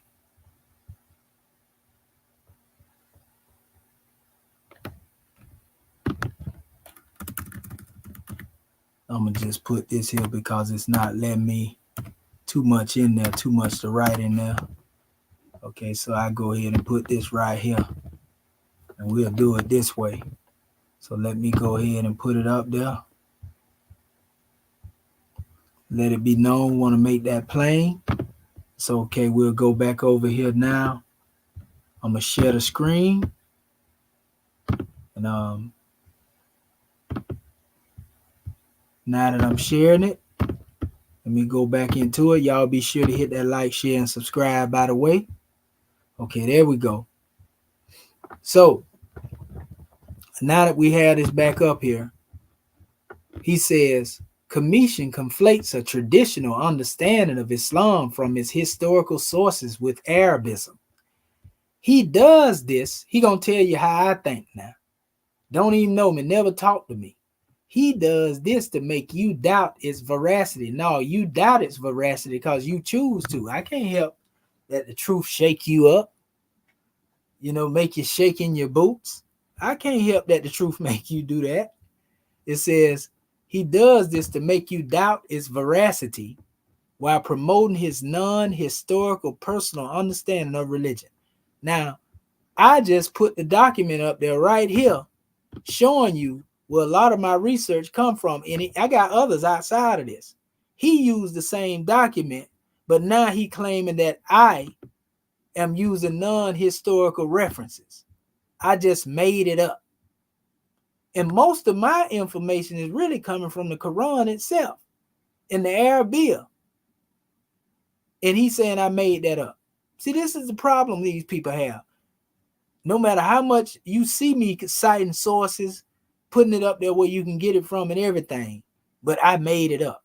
How, when this information existed? Some of it way before we all existed. So it says traditional Islamic scholarship. See, this is the way the Arabs teach you, though. Those who are into fanaticism, they try to attack everything that's considered un-Islamic. And that's what gives people a bad taste of Islam, in their consciousness. Because they're attacking people, going on a crusade with the teaching instead of being what they know. You understand? This is the same thing that took place with the hadiths being brought on the manifest. And then they created a system of being judgmental, a system where they was trying to condemn everybody else to hell. So now he trying to create, and convolute the conversation. He trying to create an atmosphere to where now those who embrace Sabianism are seen as outside of the pale of Islam. He's doing just how they taught him. This is what the Arabs taught him to do now. And he gonna get checked in there too, because the older brother gonna see through that nonsense. How you gonna talk bad on the Sabian when Allah himself said that the Sabians would be those who would be among those who are respected, are revered? Are they gonna receive their reward from Allah? Let's show y'all real quick. I actually have this. You know what? I'm gonna go to the actual I'm gonna go to my documentation. Let's see here. Let's see. Yeah, I go right here. And watch this. Because I actually got the measures in here when I was just going in not long ago. Actually, it's the PDF that I was using to deal with the subject matter dealing with exposing the Arabs the same one that he watched, basically. I got it up here. Let's see here. Oh, wait a minute. I might have passed by it just a few minutes ago. Let's see. Okay. Okay, not that one. Okay. You know what? I'll do it this way right here. This is the best way to go into it. Just go into the document itself. We close that up. So this thing don't cause that to go to acting crazy. Okay. Let's see here. Okay.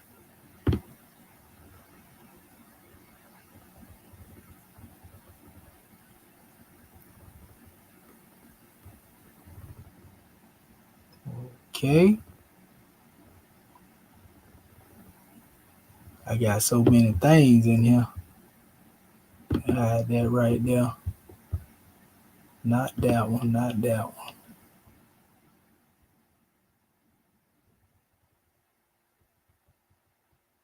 Okay, not that one, not that one. Okay, let's do it like this right here then. Okay. Okay, here we go. I'll find it down in here. This right here should have all the ones up in here I'm looking for.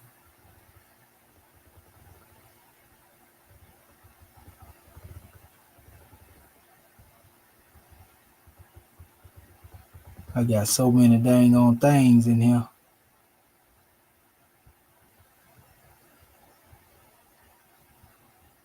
I'm gonna have to get in here and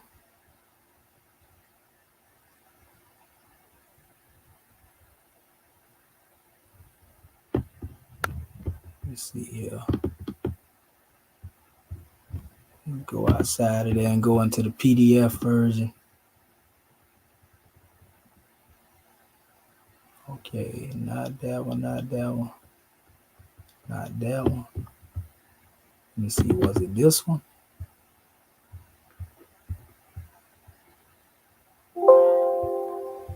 Okay, that one. Then let me go into it.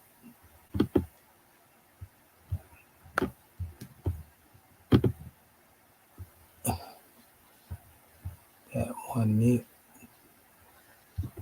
Okay, not that one. Where we at? Where we at? Where we at? Okay, not that one.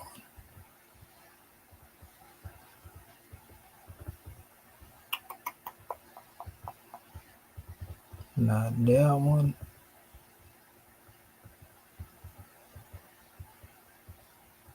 Okay, not that one.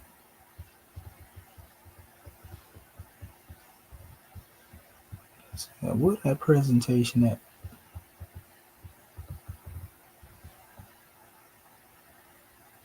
Okay, not that one.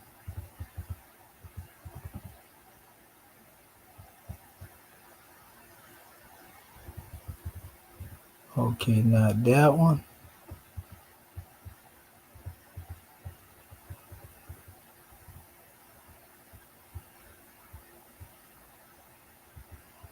Not that one.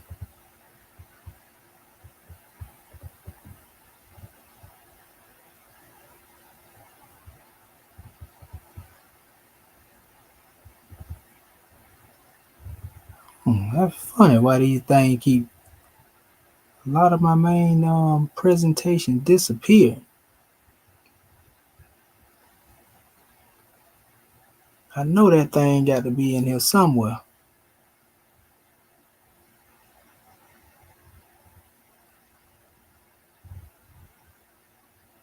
Okay. mDNA markers, Mari, PMF, Mari, Marvic. Okay, logo master. Not there. Where did I put that thing?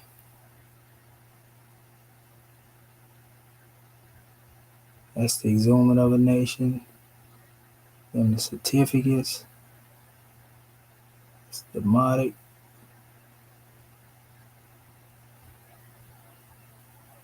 I'd probably do better to just go to the actual video since I got it up here already. Not that one. This thing is literally hiding my files, man.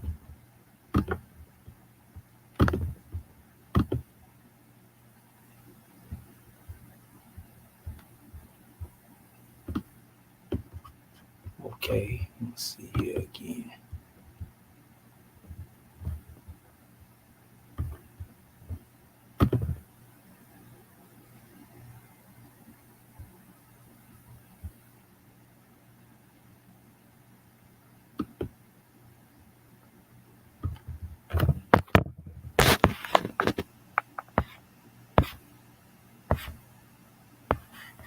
Okay, not that one, not that one, not that one.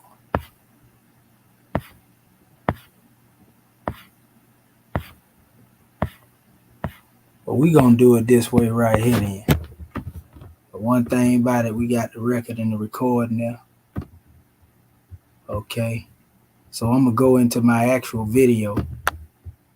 Since they don't want to let that be shown, we'll go into the video. That's what we got it here. It's archived. So let me go up here, hit the live here. Well, actually, I can do it this way. I ain't even got to go there. He had it right here. Into the Western Sudan. Let's see. You see? So like family. Okay, so in this particular drawing, and you'll see where I was going into the Quran here. That's AN right there. And addressing a lot of this information right but it's still enrooted in the word of the name Sharia. Shir'atan. You see? So this is the law. You know, and this is what... Let me go to the actual part where it mentions the portion that he was trying to pick up out of here. Here you go, right here. This is what I was trying to show y'all right here, family. So this is the Israelite. These are the people that, in the word that's used for Christians, you're going to be shocked if you didn't know this right here. See, a lot of people don't know that when you come up here and you look at this word that's called Christian, you see, I'm going to show it to you real quick. Watch this. It's actually Al-Nasara right here. See right here? It's the Nazarite. That's the letter N right there. That's A, S, A, right? And this is a long A right here. Nasara. So we can say Nasarai. Well, it's actually simply Nasara. Nasra. Like Nazarene, Nazarite, Nasariya. You know, however you want to pronounce it. But here you go. One Nasara. See? Wa Nasara, right? Christian. So when you see the name Nazarite, Nasara, that's the W, Wa Nasara, right there. Wa Nasara. Watch this. See? One Nasara.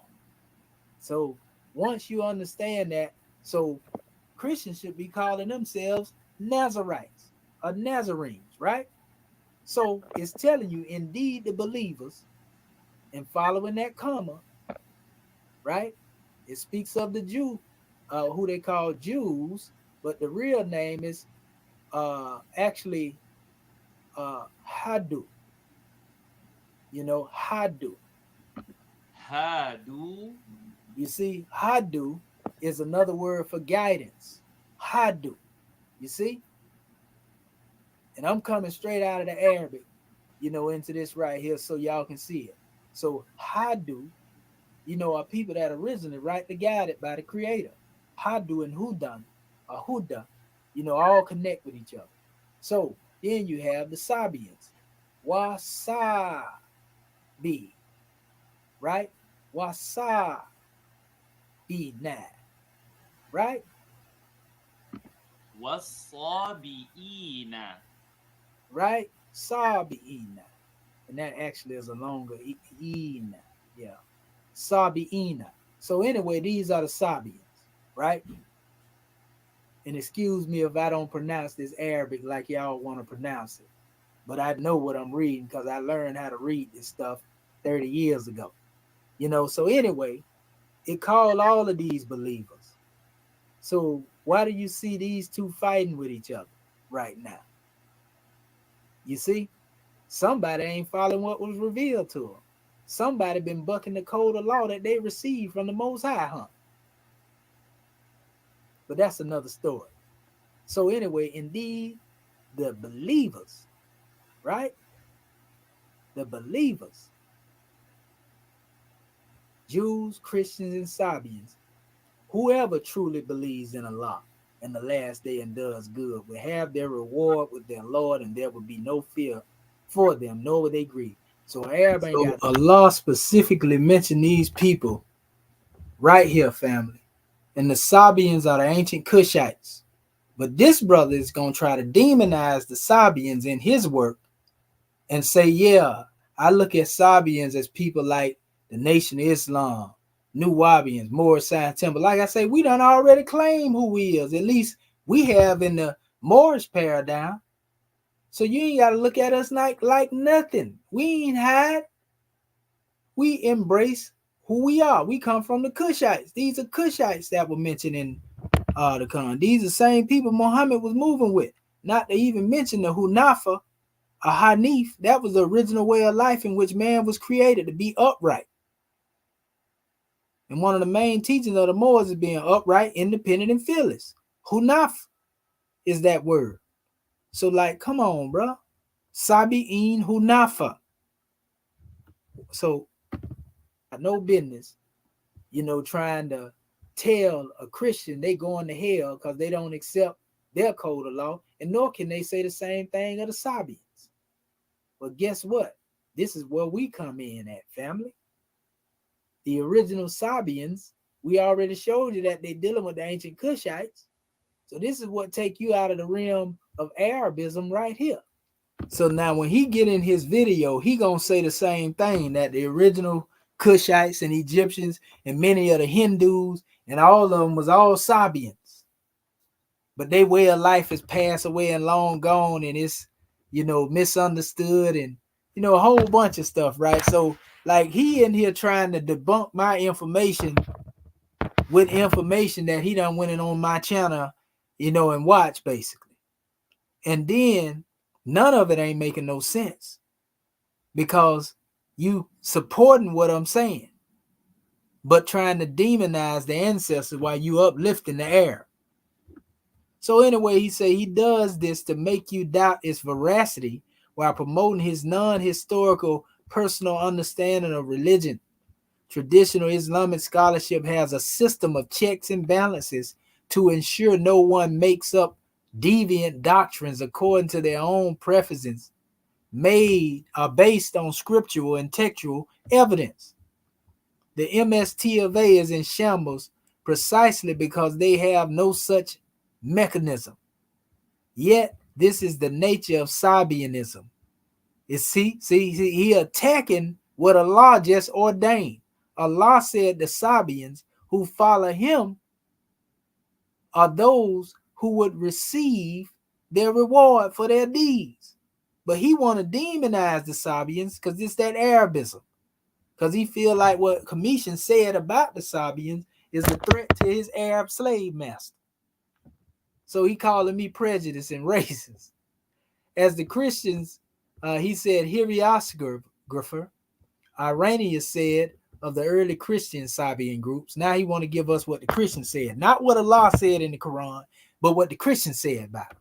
Many offshoots of many hearsays have come into existence because many, or indeed all of them, wish to be teachers and leave the sect in which they were, composing another doctrine from another opinion, and then another from another.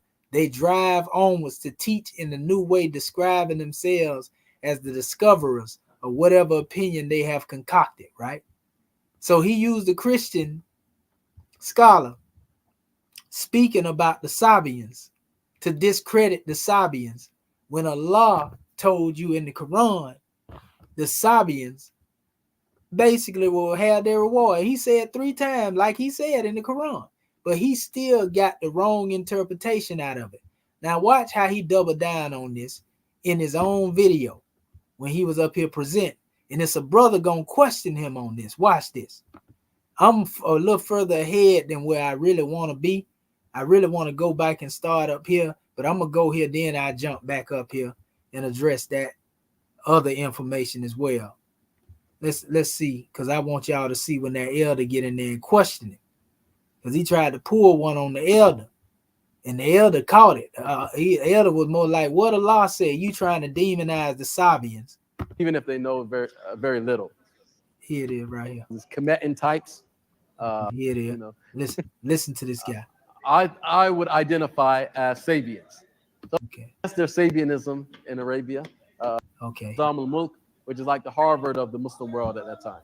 Watch. He says while he was there, he read all the books of the Sabians, and basically he came out with this typology about how paganism actually happens. And this is in this part about Sabians. And so he says that first, there are those who are ruhaniyat. They're spiritualists. So they, at this stage, they take the angels as intercessors to God. So they believe that God is too transcendent. They need some sort of intercessor. And so they worship God through the angels. And then in the second level, they begin to worship the stars.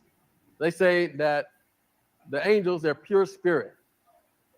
And the bodies, in the same way that we have a ruh, and that is. Now he coming from that document that I just showed y'all. I'm gonna show y'all how he misrepresented that too, and putting his own twist on it to make it look like the brother that wrote the document, you know, is basically demonized as Sabian, but the brother wrote the documents is not demonized as a Sabian. Watch this. That lives inside of our bodies. The bodies of the angels or the ruhaniyat are the stars and celestial bodies. Okay? And then they get into idol worship. Okay? So they begin to build structures aligned with the stars. We've seen that before, right? They build these structures that are aligned with the stars. And notice how he throwing shade at the pyramids being built, being aligned with the stars, right? Now he was just praising, you know, Tehudi, you know, who was the builder of the said pyramids, you know, but he now demonizing, you know, these things being aligned with stars. He criticizing what our ancestors built. Temples and things like that. They put in it images, idols, and they work. He talking about images like the glyphs and the different things that are there. He's saying they idols, right?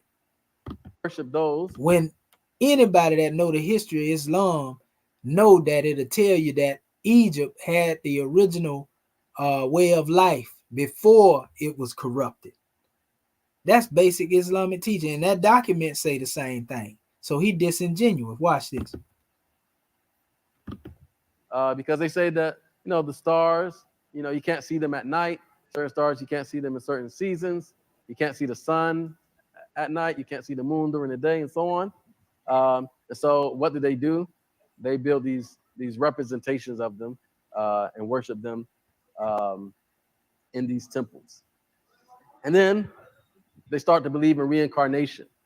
They believe that any justice will be meted out in this world, and they're just caught in this cycle of rebirth, okay? Because they believe the universe is eternal. They believe everything in it is eternal.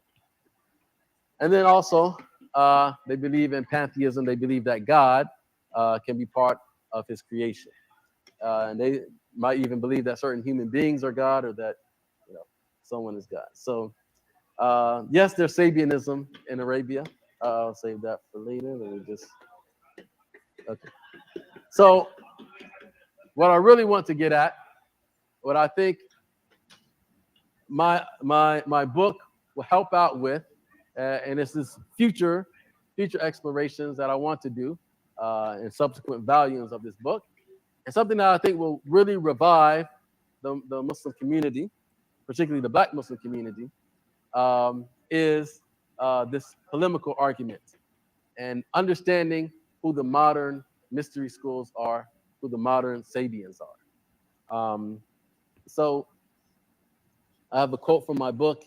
It says that knowledge of the mystery schools and Sabians has the potential to establish a new framework for understanding religious history, the roots of religious conflicts in the West, and classifying current religious trends. So, the other week, a Jehovah's Witness came to the door, and he's a very nice Nigerian guy, and we were just kind of having discussion about God and things like that. But he was actually surprised that I believed in God.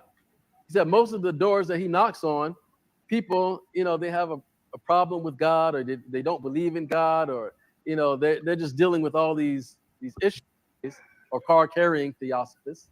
But the Theosophical Society, they kind of got started in the late 19th century. Helena Blavatsky, she was, I think, originally from Russia or someplace. She had lived in Egypt for some years, and she started this group in the U.S. called the Theosophical Society. They had seances. They believe they can communicate with spirits. She was very anti-Christian, and she just kind of created this hodgepodge of religions. And she was also a charlatan.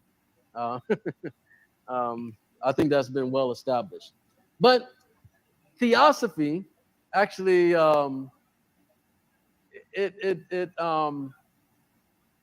it's pervaded a lot of thought in the United States. Like I think some of this stuff about like the New World, some of these conspiracy theories and things like that kind of come out of theosophy. And then I think what's pertinent for us is to identify these groups within the African American community. So the Moorish Science Temple, very much influenced by theosophy. We know that they don't follow an orthodox brand of Islam.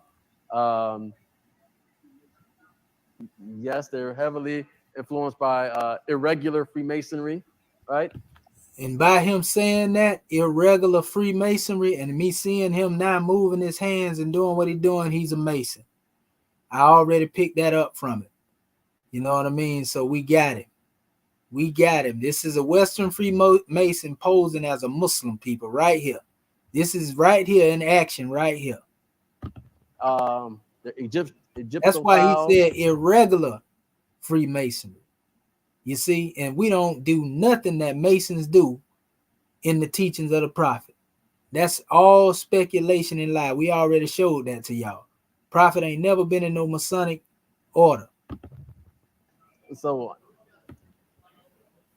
goes without saying. Shall I say it on camera? The Nation of Islam also. And if you kind of look at them, they're trying to rebuild a mystery school. They have their own mythology, kind of have this syncretic beliefs.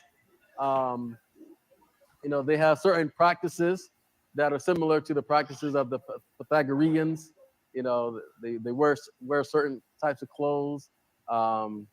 They adhere to a particular type of diet. This is actually something that you'll find recurring in a lot of the mysteries and Sabian. They restrict their diets to certain things. And interestingly enough, like the Pythagoreans, they didn't eat beans. And Elijah Muhammad, and How to Eat to Live, he's like, beans, certain types of beans. And so like Elijah Muhammad is like picky, don't eat peanuts, but eat this type of bean, And then, of course, the 5 percenters. I've heard it say that, from one of their followers that they're kind of, trying to create their own mysteries. With their 120 lessons, they have this philosophizing, See, this is somebody that's numerology. guessing. He don't know nothing about none of these groups. He just up here trying to proselytize and he guessing. But watch what this elder do. And the elder is a regular Muslim because he gonna try to say all these are Sabians. He's saying Theosophists, Moors, MST of A, the NOI, 5%, they all Sabians. And we give honors to that as special measure, but he trying to demonize them though. He trying to make Sabian a bad thing when the Quran say the Sabians will be rewarded. So by him trying to demonize that, I feel purposely that this one he definitely seen my videos, and it prompted him as an Orthodox Muslim to try to make an attack on that so that those who read his material will look with eyes of prejudice at our people. You see what I'm saying? And that's dirty. I mean, Nuwabians, okay. Of course. I mean, you can hear that Dr. evil York, snickering whatever, grin. Anu, whatever you want to call him. Of course, he had all these different schools, based on the time period, things that he was involved in, the Nubian Islamic Hebrews, Ansar, Pure Sufi, Holy Tabernacle Ministries, Tamaray, and all this stuff. Okay, that's what he was really doing. He was trying to create his own mysteries. And of course, we have our Afrocentric brethren. I mean, I kind of consider myself to be Afrocentric to a certain degree. So maybe it's these Kemetan types, these people that think that they can reclaim the knowledge from ancient Egypt, even though so one thing you'll find in the Hanif and y'all system, see, just throw the shot at me, right? that there's a clear chain of narration. Right? We try to establish a tradition. There's a clear chain of narration. Whereas with the ancient Egyptian religion, it doesn't exist. You have to go back and retrieve it, and you don't really know if it's correct or not. And so, people can sound deep and sound like experts, even if they know very little. Also, people who are into these traditional African religions and Afro-Caribbean religions.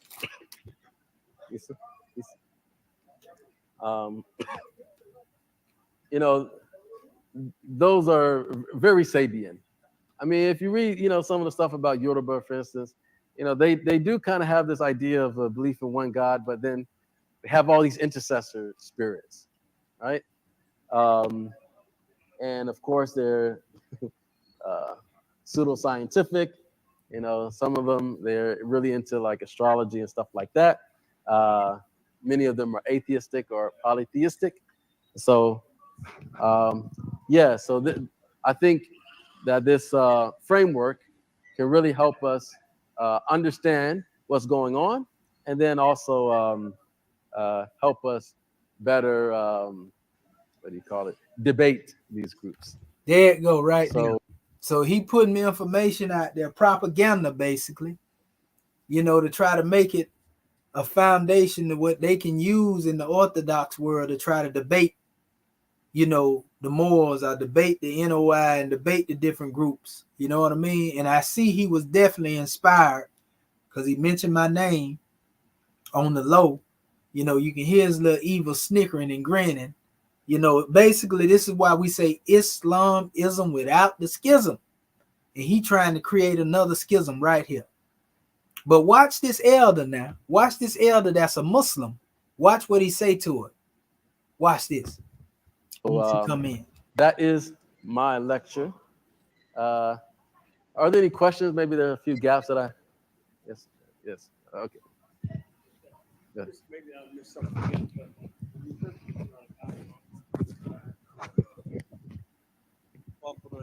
Yeah, the Quran got. Right, yeah. When you refer to those ayahs, which refer to the Sabians, and I'll just paraphrase, Allah says that those who believe and Christians, Jews, whatever, and the Sabians, they should have a reward, etc. Now, so when we talk about the Sabians, are we clear as to what reference is that? I mean, what how do we determine from your lecture that they were rightly guided? Because no. How do we determine if they were rightly guided? Yeah, because the Sabians you referred to, he said those people will get the reward. Yes. Yeah. So those But that group. But there is a See, y'all picked up on that right there. He said Allah said that they would be rewarded. So how do we know the Sabians who are rightly guided? See, that elder picked up on it. So you see, he done went and wrote this whole book. So now you're gonna see he gonna try to come at the elder to try to hold his position, but he can't, because now he know he done messed up. At this time, he know he done messed up. Listen to this nonsense. The caveat before that. Yeah. Okay, I don't من آمن بالله واليوم الآخر وعمل صالحا فلا خوف عليهم ولا Yeah, there won't be fear. Yeah. So have we identified in the Saviors that you talked about? Yeah, that's what. Okay. So have we identified the rightly guided Sabians? That's right. Get it, elder. So okay. Elder want to know the one that Allah was talking about. Where Sheikh Anta at one point in discussing some of the ancient beliefs. What he finna go into right now about the Sabians, go back to my video on the Syria people in Senegal and the Moors, and you gonna see the Debunked. That particular video, I went into Sheikh Anta Diop book, the one I got over here, African Civilization. You know, I got it over here, Myth of Reality. And Sheikh Anta Diop got a whole chapter where he talking about Ishmael and Muhammad and the Sabians and their connection to the ancient Cushites. So this elder is touching on that right there. I don't know if this elder might have seen my video or whatever, or he just got his own knowledge or whatever. But he asked him that question. What about them Sabians that were rightly guided? Watch this. I think he might have been referring to the Chaldeans or one of the ancient societies. And he says in one of his books that they had all the elements of pre-Islamic because they prayed 3 times a day. And they even fasted 28 days or something like that. So he referenced that there were some elements of, I guess the final revelation. So was his reference to some of these people who were following what they their revelation at that time. Yeah. So have we identified the rightly guided Sabians? Yes. Most of the tafsir, when they talk about that ayah, they say that these groups of people, alladhina hadu, wasabi'una wa nasara, al-majus wa man ashraku minhum, if they actually believe in Allah properly, and they accept the Prophet Muhammad sallallahu alaihi wasallam, that's kind of implied there, and they believe in the last day, so no eternity of the universe, and then they do righteous deeds, then they will be rewarded properly. He just cut himself. Because now he done doubled down. He was trying to demonize the Sabians until the elder pointed out who the rightly guided ones is. And now he's saying if they believe in Allah and Prophet Muhammad and do righteous deeds, then these the ones. But then we tell you as Moors, we believe in Prophet Muhammad. We believe in Allah. We demonstrating righteous deeds. We believe in doing that. And we believe, come on, bro. See what I'm saying? So he cut himself right there. So that means his whole book that he going on, just by him making that statement, is straight garbage. So by him trying to demonize, the Sabians in the book and say, this is the name that we're going to use to isolate them to. Because he done heard some of the followers of Nuwabians say they Sabians. Because he done heard myself speak of the Sabians. He heard Wesley Muhammad in his book mention the Sabians. He done seen other books of other Moors writing about the Sabians. So he want to demonize the Sabian group. That's terrible. At the expense of misleading the masses. So yes, it kind of gives them a way out. There you go. There you in that go. regard.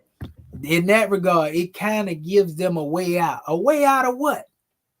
Your schism that you're trying to create, Allah already done gave them that measure. You in error, and I hope you see this, Maurice Hines. You in error for going against what Allah said and trying to write books that create schisms among the community. This is why we say Islamism without the schism.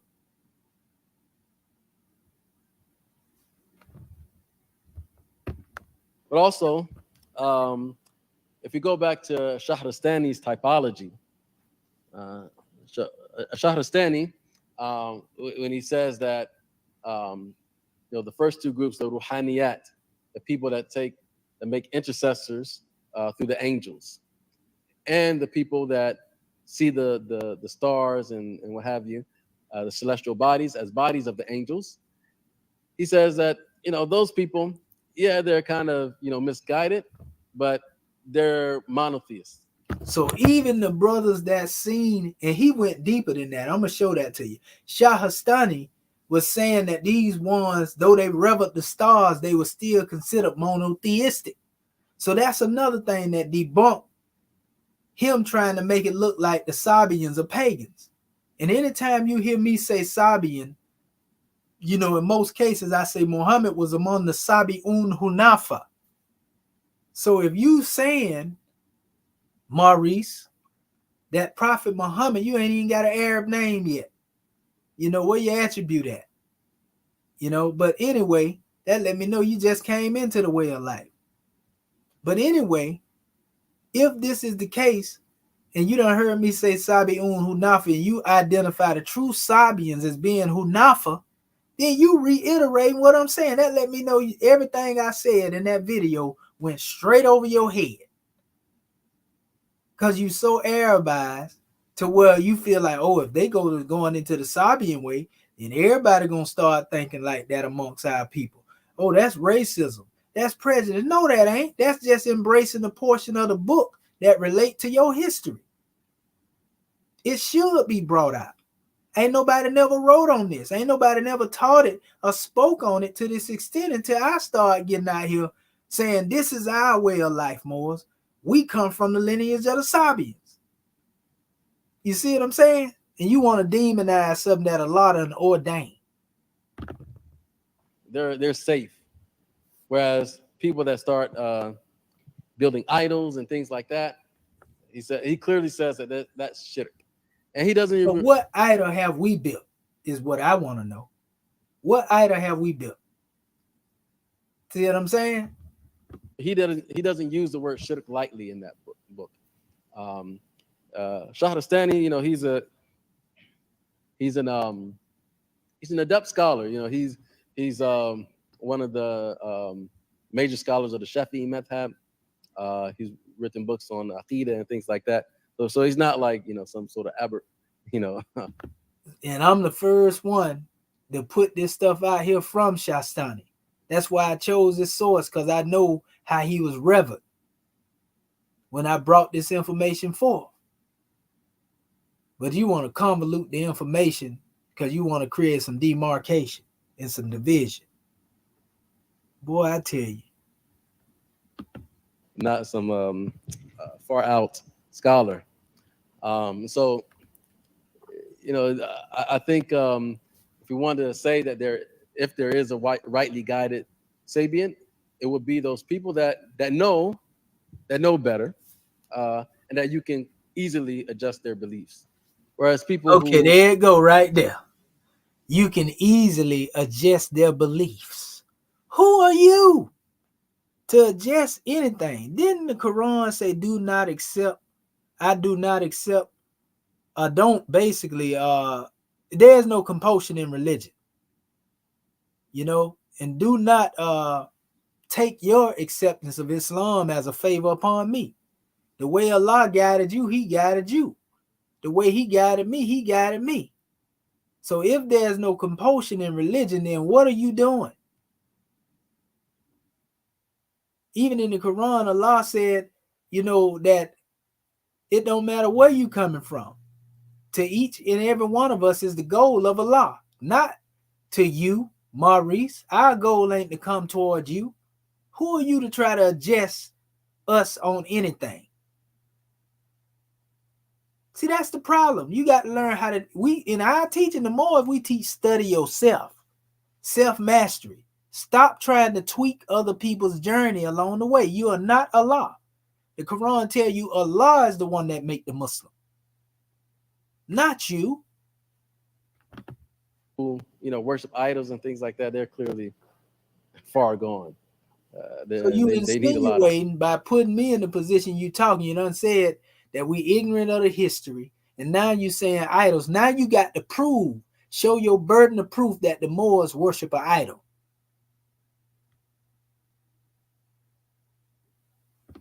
Of adjustment. And then the second part of the question, did I answer? You can tell his ego there with that little sneaky smirk. Okay, yeah.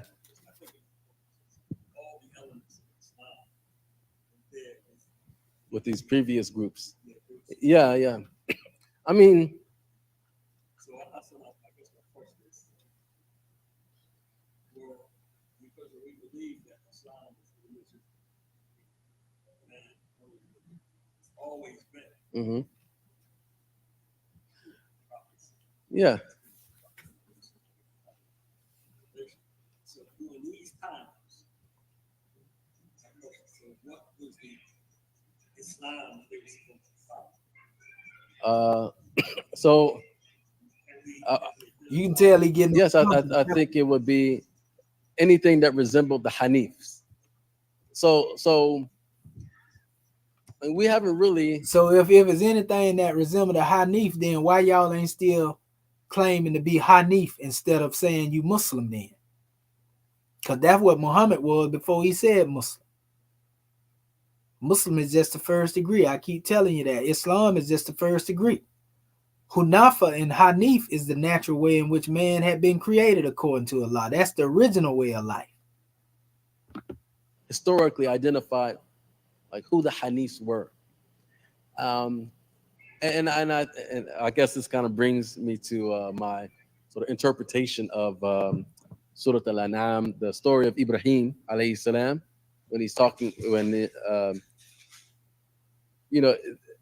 in these verses it says that Ibrahim, he turns to his father Azar and he says, "Atattakhidhu asnaman aliha?"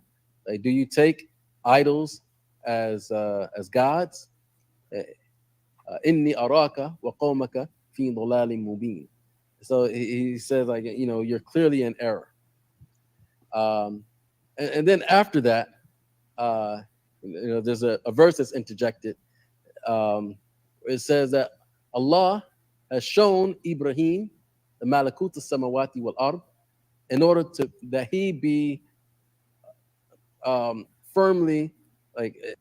Now, Mama Malakuti Samawati wa Art, that's basically saying, he talk about Allah being Lord of the heavens and the earth. Malakuti actually deals with the angelic beings. Samawati, the heavens, and the earth is Ard. Ard sound just like it. You know what I mean? So people think that I don't know what's being said. He trying to razzle and dazzle people with what he done went over there and so-called learn from the Arabiya, reciting different verses or whatever, and then make it seem like he's an authority. And that's what he think he ready to debate. I wouldn't be surprised if he pop up on Saw Channel one day talking about, yeah, I think I want to bait commission. And if we can already see the kink in his armor.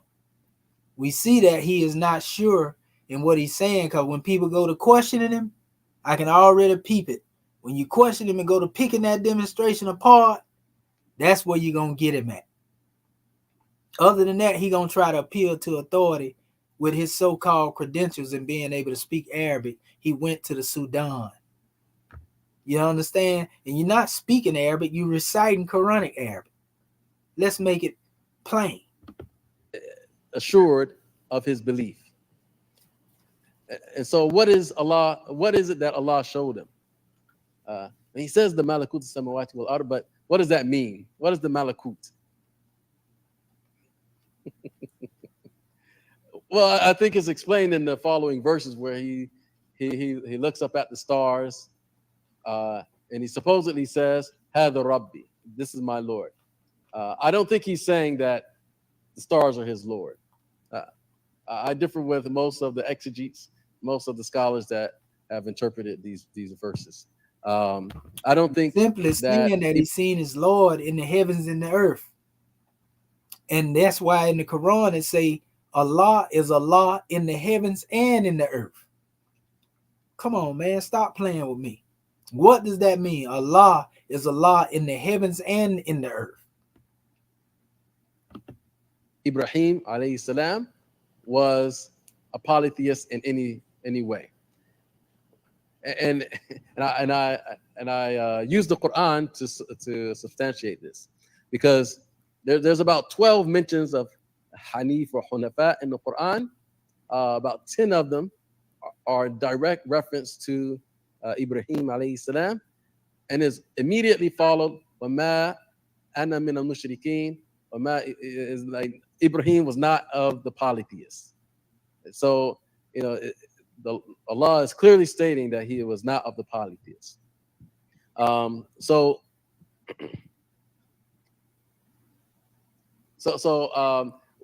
what I guess what I'm getting at is that if you want to look at a Hanif, you have to look at Ibrahim alayhi salam.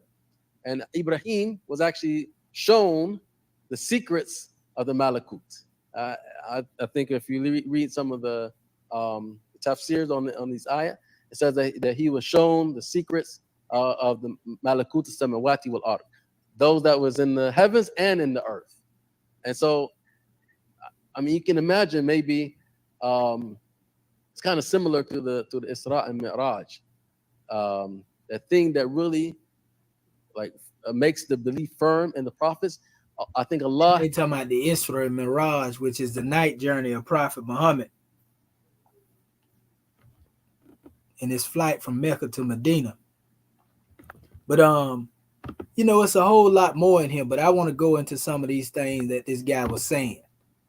You know, yeah, that's exactly what he doing. Definitely sneak dissing. Y'all see exactly, you know, what's going on. So this guy is real sneaking. We see that he part of the lodge, you know, so it's almost like somebody done sunk this cat, and that ain't to go at people just cause that's what they is. We got to put it out here. And this is what he called me out again right here in the website. It says, as for Commission's prejudice against Arabs, it is indicative of many in the so-called conscious community. They match a contemporary post-9/11 image of Arabs with their misreadings of history. So what he's trying to do is he's trying to sway Arabs that read his book against me, are those who coming up under the teachings that we teaching, like make us be the antithesis of the Arabs. That's what he's doing. He causing confusion is what we say in our Moorish teaching. It says the truth is that the Arab identity is much like the Latin identity, in which people of different races, ethnicities, and geographies are connected through a common cultural, linguistic identity. Ignorant blacks who only know the racial constructs of the United States often do not understand this fact. You one of them ignorant blacks, and constantly try to force others into their own racial paradigm. Who have we tried to force into our own paradigm? It says, furthermore, these so-called conscious folk have no sense of the religious, ethnic, and linguistic diversity in the Arab world, which consists of Nubians, Copts, Berbers, Kurds, Armenians, Chaldeans, to name a few. All Black Americans can see is black and white. See this man? This is what an Oreo look like right here, family. Additionally, there's nothing inherently wrong with being Arab, no more than there's anything wrong with being African. Anyone, why is it that we have to defend who we are, even against some of the ignorance of our own people? We the only people got to defend who we are. We got to wake up every day to fight who we are as a people. Don't you think something wrong with that? Everybody want to justify why nobody shouldn't say nothing about no Arab. Don't talk about nobody else, but you can say anything you want to about our people. And oh, we need to suck it up. We need to get over it. It's our fault. All we think about is, come on, man. This is how you know one mind has been inverted. It says, anyone who has ever lived in or visited regular people, like I said, you'd have thought an Arab wrote this. In the Arab world, would know that the vast majority of them exhibit manners that the average American can only dream about. They are very hospitable, generous, and genuinely friendly. Man, there's some Arabs racist too. It says, perhaps the marketplace and traffic or politics are not the best places to witness these good manners, but they are there. They are not without their prejudices. Yeah, you experienced some of it when you was over there in the Sudan, but you don't want to talk about that, do you? But their prejudices are commonly directed by other Arabs, at other Arabs, Jews, and sub-Saharan Africans. Like that make it better. Yet when Arabs are confronted by their prejudices, they usually back down. So we can tell you think they back down from you, huh? Much of the Muslim world might hold Arabness in some esteem because of their love for the Prophet Muhammad and his family who were Arabs. See, but the Quran say Muhammad is not the father of none of you men. That's what it say. That aside, the Muslim world has not been dominated by Arabs since the Umayyad dynasty. It must be noted that only 20% of the Muslim world is Arab. The majority of the world's Muslims are in Asia, it says, and their scholars have had a great influence on the Muslim world for centuries. Why aren't the pseudo-Muslims decrying against Asian Islam? See what I'm saying? See what I'm saying? But you don't mention that 90%. You didn't mention that 90% of West Africa is Sufi. You didn't talk about that, did you? That's for a reason. Because Sufism is what reigns supreme in Africa. Not the Arabized version or the political version, as our brother Dr. John Henry Clark would say, that was created. It says the erroneous idea that Arabs run everything in Islam is just like Europeans run Christianity. It's a false analogy and just plain wrong. For instance, black and white Orientalists talk about an Arab slave trade, but never a European slave trade. Now, you know good and well they lying. Y'all just seen our chairman talking about the European slave trade and the Arab slave trade. And that's been way before you started to write these little 3-4 books you wrote the last couple of 4-5 months. Maurice Hines. You need to get you a holy name or attribute or something and stop faking. I know you just came into this paradigm. They sent you on that mission to go over there, learn some Arabic and come back. You know, because that's how y'all do in them secret societies. They try to, but you can't overthrow this truth right here. They think that because Arabs were involved, they must have run it. Ignoring the fact that slave trading has always existed in the region, involved Arabs, Africans, Persians, Indians, Turks, and more. Moreover, the enslaved were not only black, but from these various races as well. But we the only people on the planet Mud, topside, planet Mud, that are still being subjugated. You don't see the Persians and the Indians and the Turks hated worldwide like we are. Getting debriefed on when people come into the country. They debrief Persians, Indians, and Turks about us, and they treat us the same way, some of them. I ain't saying that it ain't no good brothers amongst some of the Arabs, but I'm talking about them Bedouin Arabs, the ones that's over here trying to push Sunnism on people, the ones that's over here trying to act like they superior because they descend through the lineage of Muhammad. Them the ones that I'm talking about.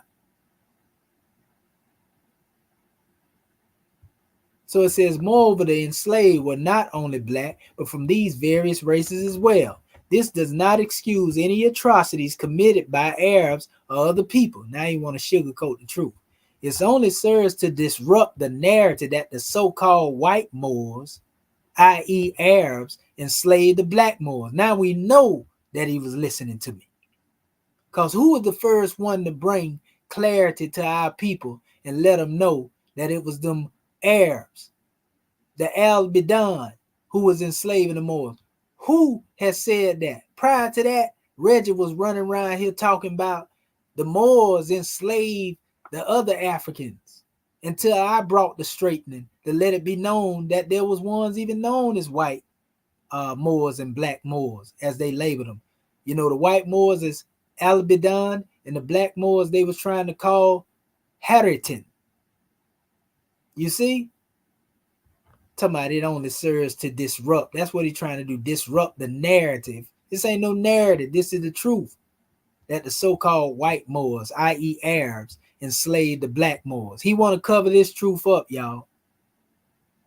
Dark-skinned people are not the perennial victims of history. If we ain't the victims of history, then what we sit at on the totem pole then? This is your own people talking like this here, supposed to be. Like some of our people say, he ain't no kin to me. So it say the charge from Moors, NOI, Nubians, Afrocentrics, and other so-called conscious groups that Orthodox Muslims follow and Arabize Islam is baseless, which exposes their lack of knowledge and bigotry. It is simply a flimsy argument they use to keep from discussing Islam on its own terms. If anything, Orthodox Islam reflects intergenerational, interethnic, intercivilizational, international networks of knowledge that is not rivaled by any religious system today.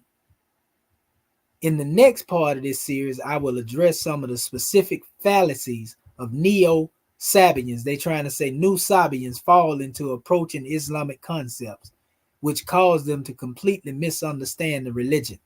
We understand exactly what Allah said about the Sabians. You see what I'm saying? This ain't on the page. This dude been going in behind my back, you know, for some time now. I didn't even know he was doing it. I just so happened to go in there, you know, post my video in his drawer, and I'm gonna go. Let me go back here. You know, I'm showing y'all what's in the book. The book ain't even worth buying. We gonna hit you where it hurt when you get over here playing with us. Let's see right here. Talking about he teaching Arabism. Let's see. I think this might be one of the other pages, but that's where he actually had his speech in here at, that he was doing. I'm trying to get to that exact measure in here, because he got another page in here where he was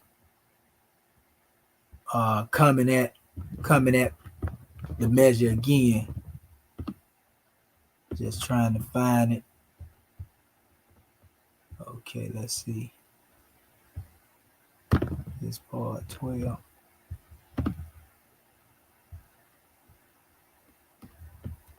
So we see he has opposition for Kemet as well. So he low-key trying to tear down, you know, the Kemetic paradigm.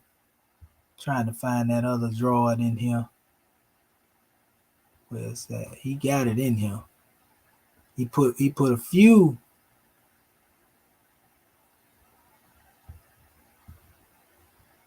Yeah, he put a few measures in here.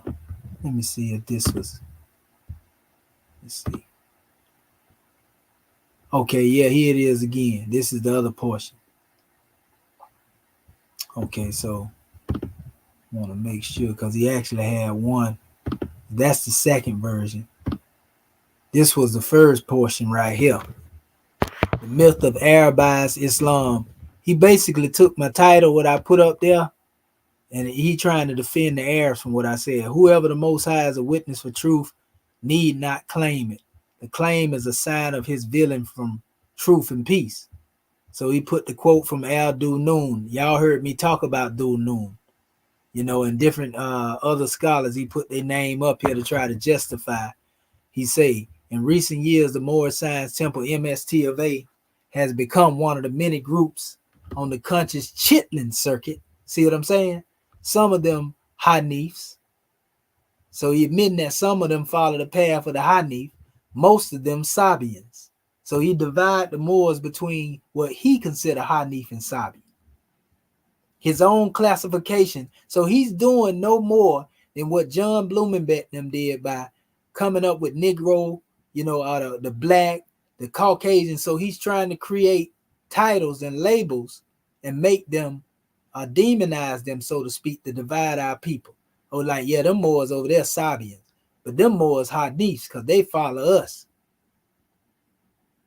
Unfortunately, the unscrupulous reader might mistake the Sabians among them for Muslims, or even worse, a factual representation of history.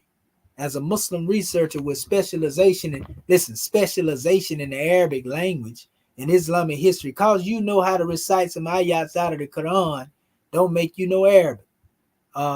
Master. It say it is my responsibility to debunk the bogus claims propagated by such groups. So you want the smoke, I'm putting it out here. Now look here it go. In one recent YouTube presentation on Titans TV, a Moorish science researcher and self-proclaimed Arabic teacher by the name of Commission Adept Herefin attempted to advocate for his Sabian-inspired MST of A doctrine using George G.M. James' stolen legacy, Orientalist mythology. So he calling G.M. James teaching, he disrespecting the elder, calling his teaching mythology, when this is the first brother to tell us about our stolen legacy. See what I'm saying? You gonna attack G.M. James? That brother literally gave his life for the truth about the Egyptian Sufi Dhul Noon, because he heard me talking about Dhul Noon. More on this in another post. You see it. He name dropped Commission Adept Herefin, and he spelled the name wrong. So he talking to me. I'm not delusional, people. It says, in hodgepodge of information to confuse you. He gonna tell you what I'm doing. I beseech the reader not to confuse claims to knowledge for actual knowledge. So what I say is claim to knowledge, but he done went and took from my information, did research and tried to write 4 or 5 books on it, and he feel he got to debunk me because he don't fully agree with everything he heard me say. That's what's really going on here. And I hope your book flop with that nonsense. In this post, I will focus on deconstructing Commission's treatment of stolen legacy in the history of the Moors. While Commission uncritically accept James, now this man done wrote, you see, he done wrote 3 whole pages in his website on me now. I ain't even know this dude existed, never spoke to him, don't know him. People, I can't make this stuff up. I don't know, it's something about Commission, boy. When I put that information out there, it upset him. You see all the other people be disagreeing with him, putting what they putting out there, but you don't see them go writing whole big thesis. Like I said, it don't even make me mad. You know, I'm smiling over here. This is funny to me. This is like comical with what this guy got going on over here. Because all he doing, whether he know it or not, is pushing the truth into the manifest. While Commission uncritically accepts G.M. James' thesis, he provides little to no detail to demonstrate the MST of A position. You hear that ignorance? I demonstrate from G.M. James' book that he said the Moors were the custodians of Kemet. That's the point that I was making.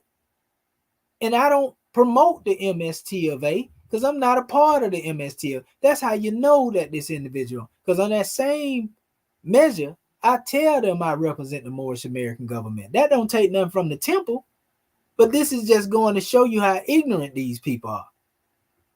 Even the people that's in here listening now know that this is a bunch of hogwash, malarkey. So Commission throws a lot of images and text at you But his attempt to connect the so-called Moors to ancient Egypt is weak because it has no basis in actual history of North Africa or the Islamic world. I done showed these people my DNA, man, and how it comes out of the Sudan, through the line of Ramesses, across the Sahel, into Senegal, Mali, and everywhere else. I showed you that the North African DNA is rooted from the Kemetic line. In fact, the oldest North African DNA is connected to Egypt. What is this guy talking about? He, like many so-called conscious folks, suffers from deliberating confirmation bias, believing his point of view is the only way of seeing the information. When did I say that my point of view was the only way of seeing the information? No, that's what you think.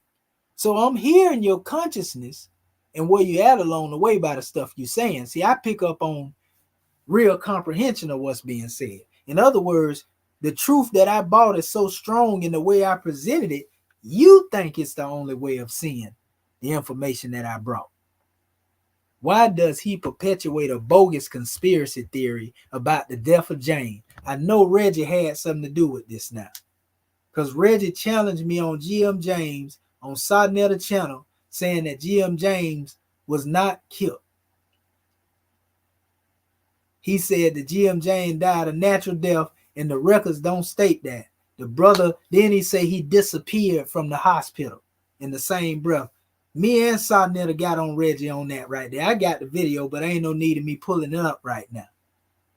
You know, so I know Reggie is tied in with this, and it all making sense now. So this is that masonry. They done all clicked up and got together, but he feel like this guy is the one to come and debunk what I say. And so this is what they're doing to try to shut down. Because Reggie said that before. We got to shut this commission guy down. We got to get him up out of the community, man. He literally said that. This is how bad they are afraid of this information. You see what I'm saying? This is why. So I told y'all that these dudes fear me, man.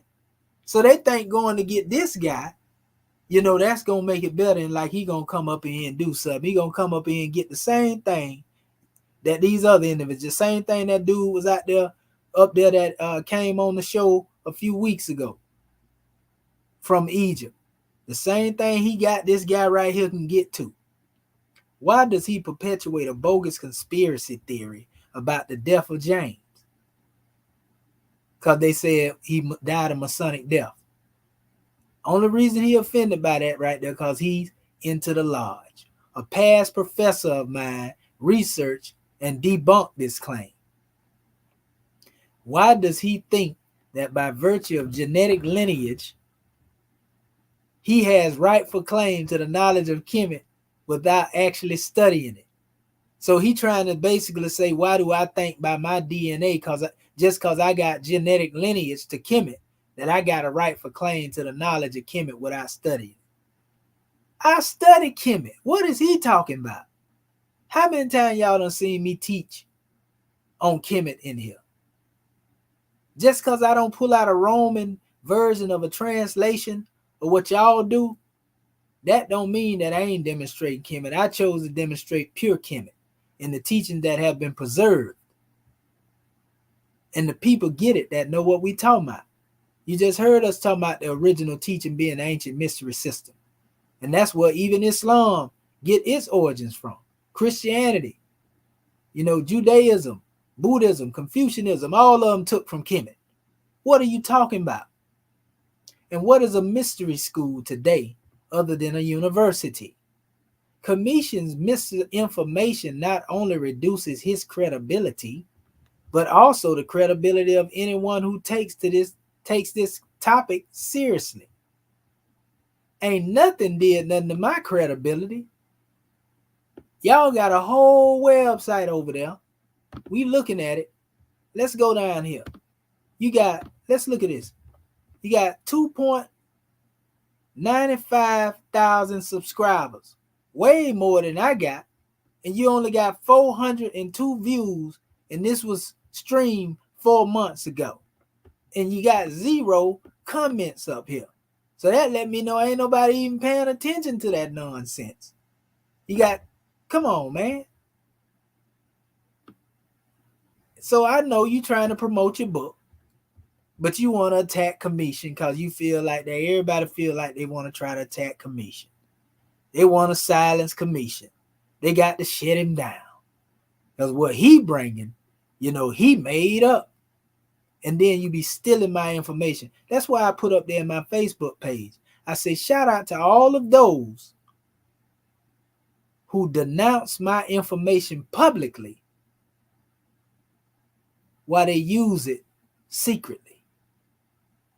You know what I mean? I'm going to show that to y'all. I'm going to show y'all that quote. Let me close that down. Because I don't want nothing shutting down when I go in. I'm going to show y'all that. Watch this. I didn't even mean for that to stay up there on my Facebook page, though.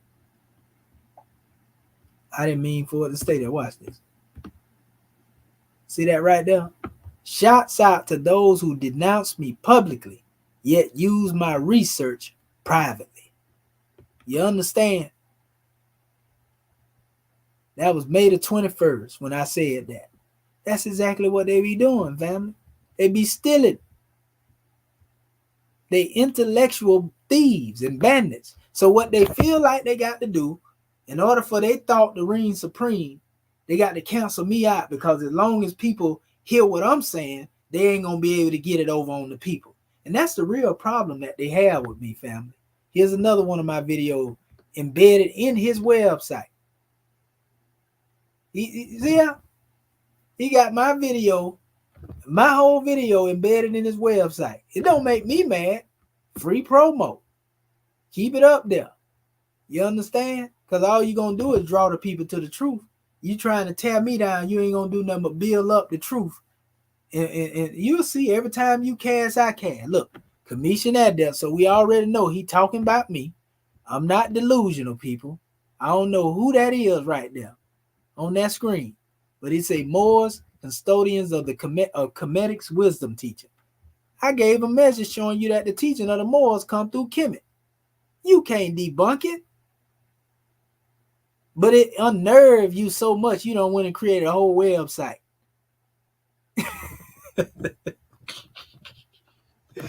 Woo! Goodness gracious. It says G.M. James misunderstood stolen legacy. Commission introduces his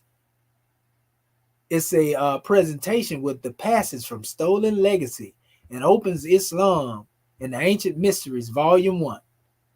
So now he done went and tried to write a book on Islam and Ancient Mysteries. That's why he named his book that. In my book, I will put forth a better way to understand James' thesis, in which lies in answering the three main questions. Who were the Moors discussed by James? What knowledge did the ancient Egyptian possess? So yes, we already know this man that went and looked at my information, and now he want to write a book based on his own thesis because he didn't like what I said. So I'm pretty sure he gonna probably mention me in the book somewhere,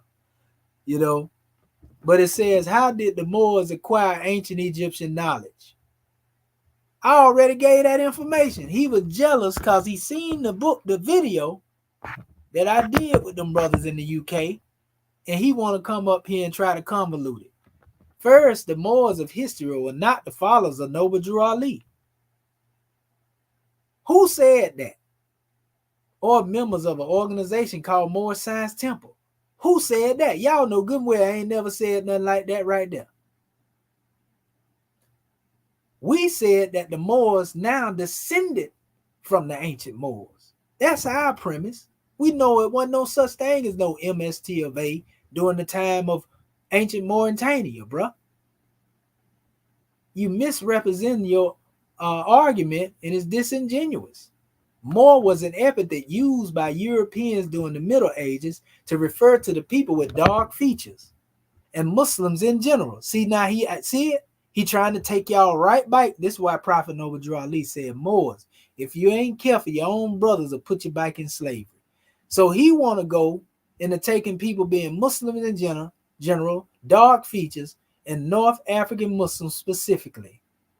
Whatever its original meaning, it was lost on European people by the Middle Ages, They were not calling North African Muslims gods or anything of that nature. See what I'm saying? He has no knowledge of what he's talking about. And they called the Demari Moorish gods. The Demari Moorish gods. And this was before the Europeans that's on the Manifest Nines. So he didn't even comprehend what I said in the video.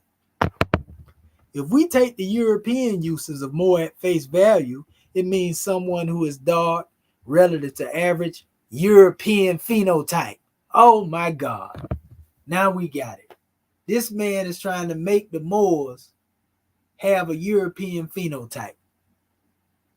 In other words, he's trying to say the white Moors, the Albidan. He's trying to put that out there because he want to push that so he can make it seem as if we are not true Moors, because they was really of the European phenotype. This is that Hermetic hypothesis, foolishness that was taught through scientific racism. And he trying to call me prejudice with all this self-hatred that he demonstrating over here? Please. And or from North Africa or Muslim.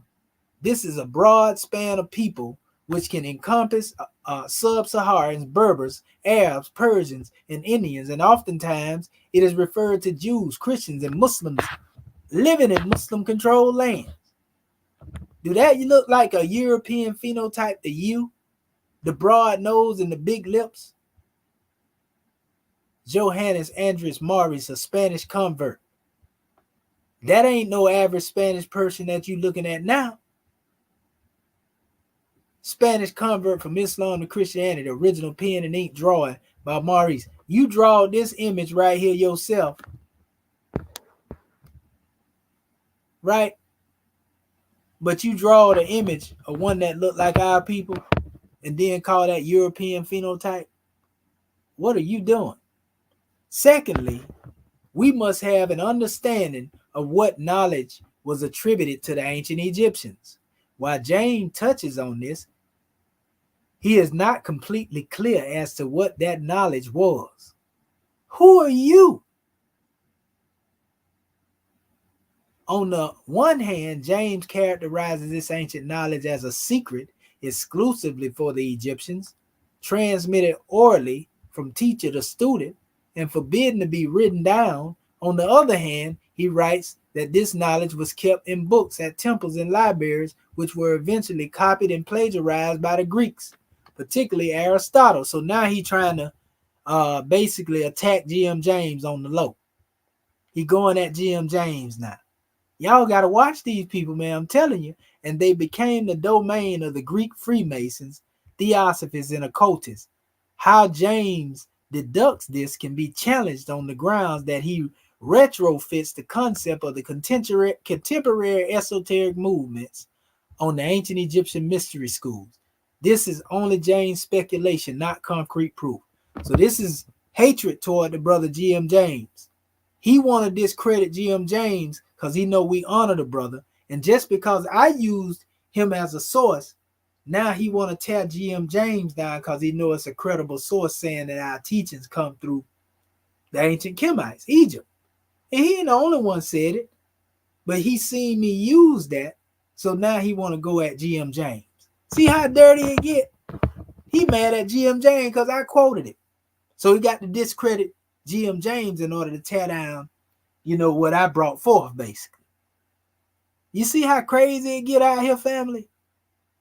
It says, additionally, James reconstructs the ancient Egyptian curriculum using a mixture of Christian and pre-Christian Greek sources whose works, and I can tell he don't even comprehend G.M. James' books, whose works he sees to be untrustworthy, since the pre-Christian Greeks allegedly stole the knowledge from the Egyptian mysteries, and the Christians attempt to annihilate them. Nevertheless, the curriculum, according to James, was made up of several liberal arts, secret languages, and mathematical symbolism, as well as magic. This included memorizing the books of Hermes that teach the hieroglyphs and cosmography, geography, astronomy, typography, and how to slaughter animals, law, theology, medicine, among other subjects. Many of these subjects were known and practiced all over the ancient world, including ancient Babylon and India, as James alluded to this, as well as in Europe and the Americas. There simply is no concrete proof that this curriculum originated in Egypt.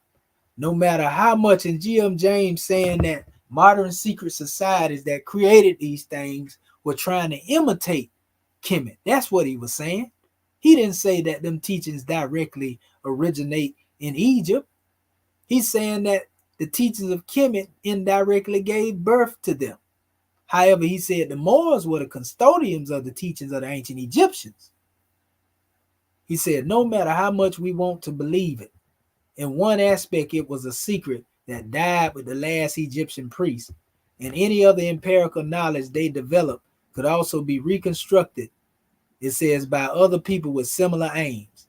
Not only that, but both the Islamic civilization and later current European civilization surpassed the ancient Egyptians in the empirical sciences.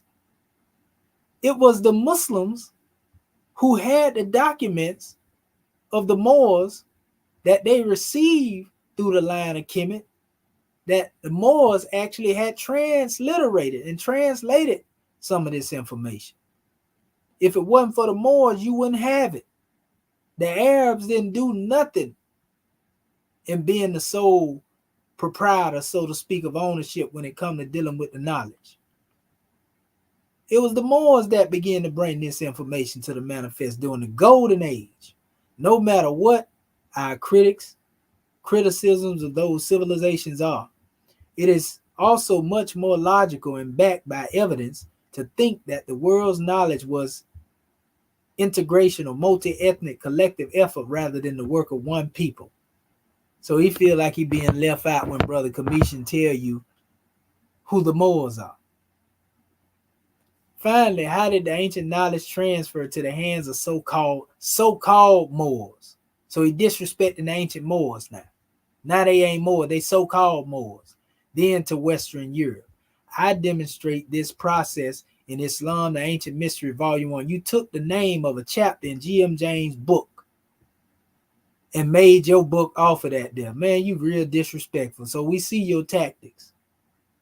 Just like you took my information and you want to use my information to put in your book and try to promote something to tear down what you see me demonstrate on them other brothers' platform who called me there to demonstrate. And I demonstrated for them brothers. You see what I'm saying? I firmly demonstrate that Muslim civilization under Hanif Creed absorbed the knowledge of ancient Near East, serving as a bridge between the ancient and modern world. The following is a summary of this history. Then he got a picture of, the modern day picture of Ibn Rashid in Cordoba, Spain. There are actually other pictures that show the brother as way darker than that and more expressive in his features than that. The true history of the Moors, what's lost on commission, and the Moors, are they the key players in history that represented this passage of knowledge? If we were to question MST of a folk to name some of the Moors who conveyed knowledge from the ancient mysteries, they would be hard pressed to name one. I'm the one that got up there telling you about Dhul Nun and Ibn Khaldun and so forth and so on. Come on, man. They think we don't know Moorish history. It was the Moors that first started talking about the Moorish history. That's all throughout the universe of the information. It says, yet I have researched several of them from my book. The Haranian Thabit Ibn Qara, the Persian family Ibn Nabat, and all of this is coming out of that document that I was telling y'all, family.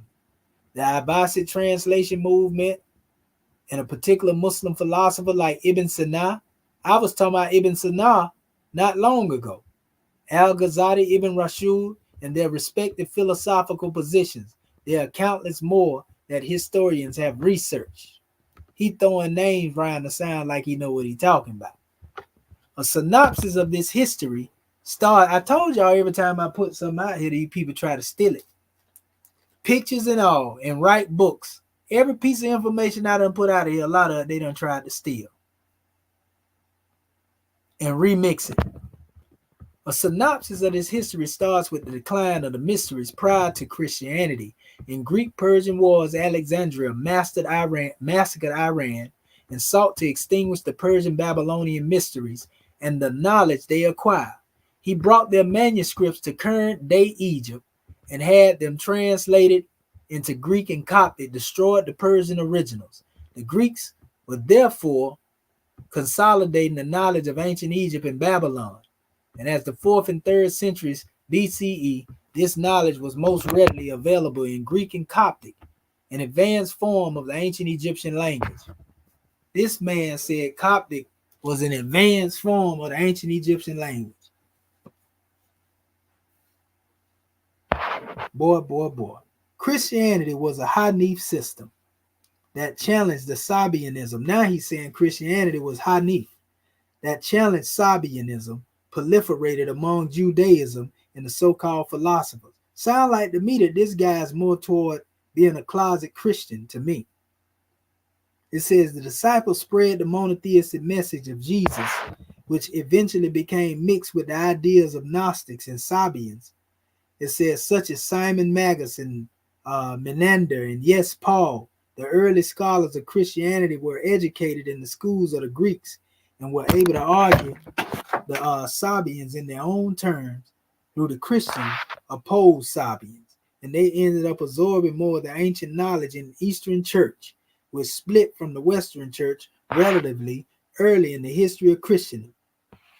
It says, in the meanwhile, the Persians sought to reconstruct their mysteries by reviving the manuscripts and found extremities of the Persian Empire, India, China, and they were open to various sects of Christianity, such as the Nestorians or Nestorians. Many of the Christian preserved. This is all regurgitated knowledge right here from his own twisted and demented perspectives, family. Many of the so-called Christians preserved ancient knowledge they inherited from the Greeks in the Syriac language. By the time the Muslim conquered, these works began to be translated into Arabic. The Moors translated that stuff. This proliferated during the Abbasid Caliphate founded the translation movement, translating the works of the ancient mysteries primarily from Greek, Syriac, Persian, because of knowledge from the ancient world. So we want to give all credit to the Sunnis, the Abbasid Caliphate.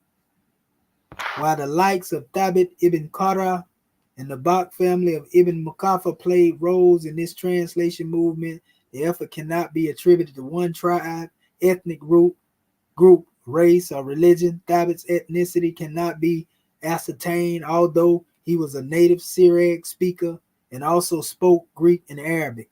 So basically, this is the type of stuff that he putting out here, so that those who part of his little clique who take to this, they use this information to try to attack my position. But I wish a member would. Bring it. The Nabak family were from the lineage of Persian Magians who specialized in astrology. Likewise, Ibn Muqaffa was the Persian literature responsible for translating numerous books from the Persian and Indian literary heritage. Muslim and Arabic-speaking scholars of other faiths engaged in these works for nearly a millennium, including the questionable works of astrology and magic, yet the most controversial issues centered on the philosophical concepts of creation of the universe, pantheism, and the like, which I covered in the post, is God the universe. Social media scholars from the MST of A and other so-called conscious groups cannot accurately describe how or why this passed from Muslim lands in the Western Europe. Come on, man, stop the madness. The Christian crusades against the Muslims began in the 11th century in the height of translation movement. One should also observe that during this time, many Europeans were Orientalists, meaning that they admired Arabic language, culture, and knowledge. This is all dealing with about the praise. All roads lead to Saudi Arabia, people.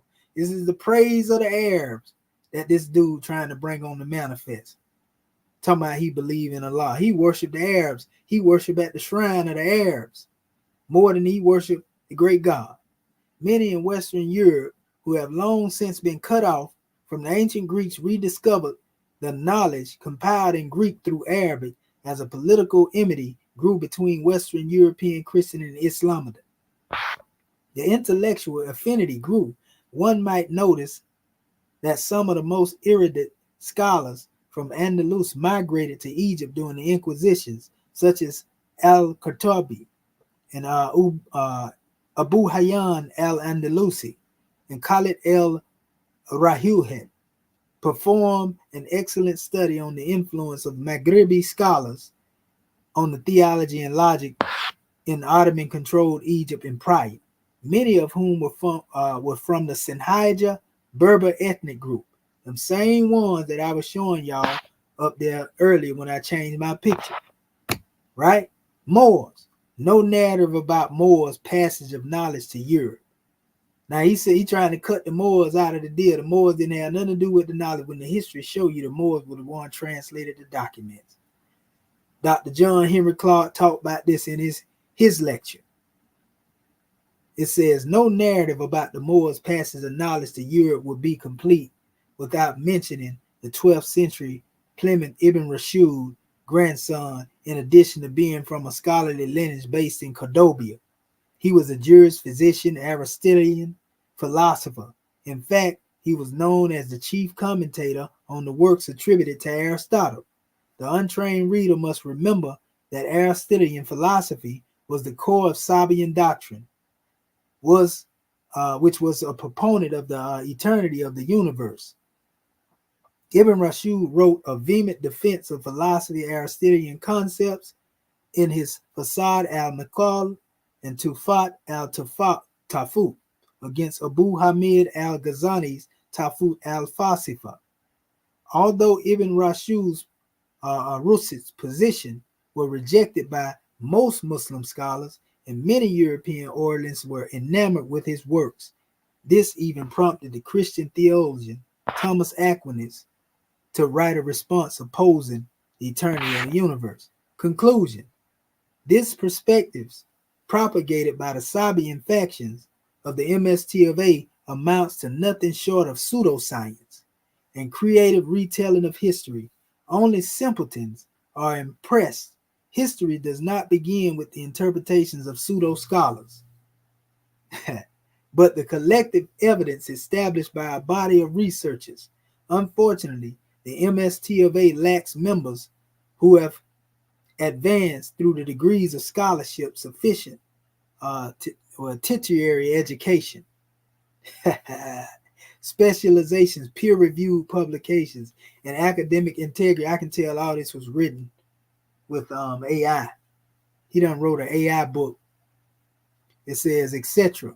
Furthermore, there is nothing novel about their teachings. Their teachings are simply Sabian Noor doctrines, the same doctrines that have confused our people for generations. In another post, I will unravel some of their doctrines and their erroneous characterizations of Sufism.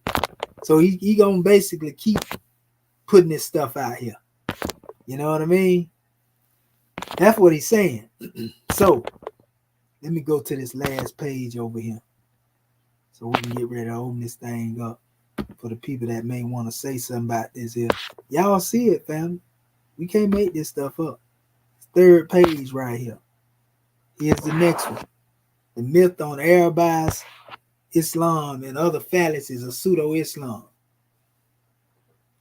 There are a multitude of scholarly opinions in the tradition of Islam about a number of matters. Who were the Sabian? What is the nature of prophecy? And what are the perimeters of Sufism? Unfortunately, Commission Adepts' depiction of these are not represented in this scholarly tradition. In this post, I will not only demonstrate that his ideas have no merit, he determined that my ideas have no merit. You hear the arrogance in this? But I will show that he is clearly not qualified to speak on these topics. Now he gonna give me credentials of what I can speak on. I'm unqualified. This dude don't even know me. Never even spoke to me. Oh my goodness. And then he goes into Sabianism. Abdullah Samad presents several opinions on the meaning of the word Sabi. I will enumerate them in brief below. It is an Arabic word meaning to exit, convert, change, or switch religions. It is an Arabic word meaning to incline, detract, alone for usually associated with young children.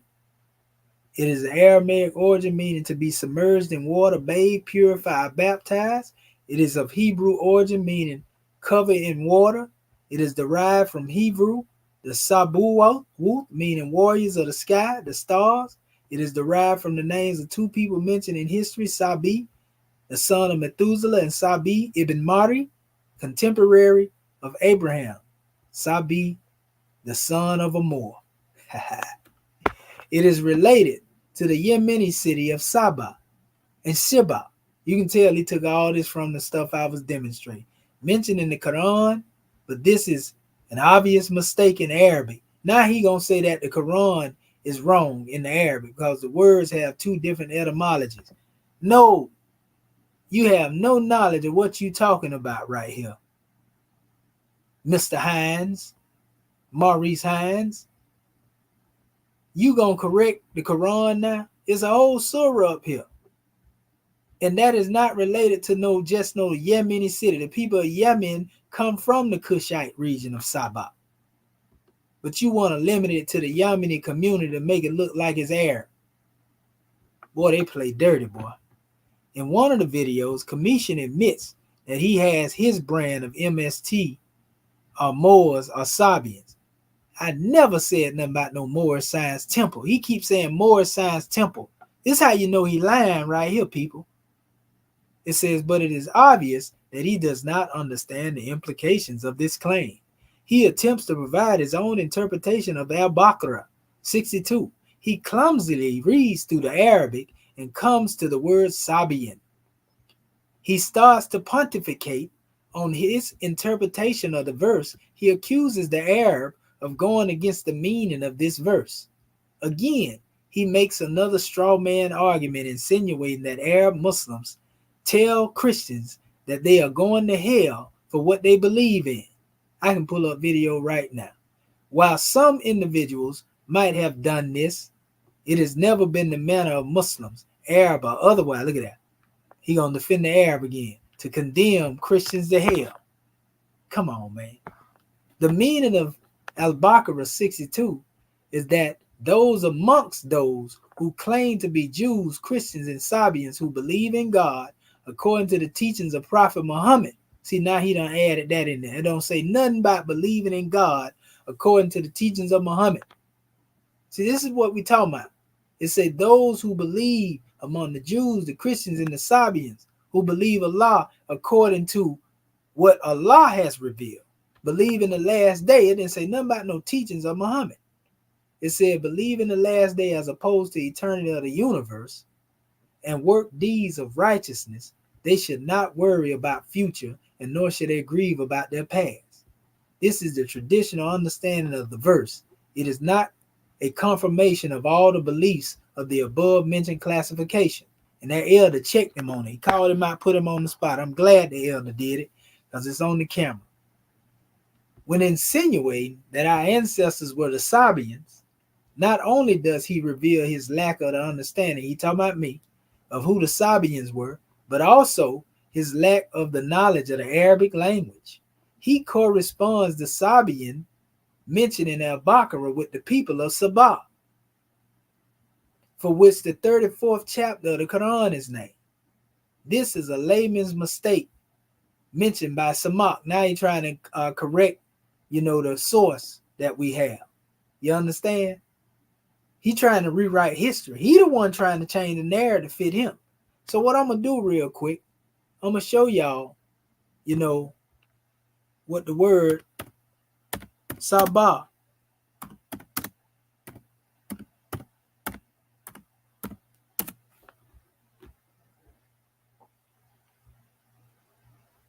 We want to know the people, not just the name.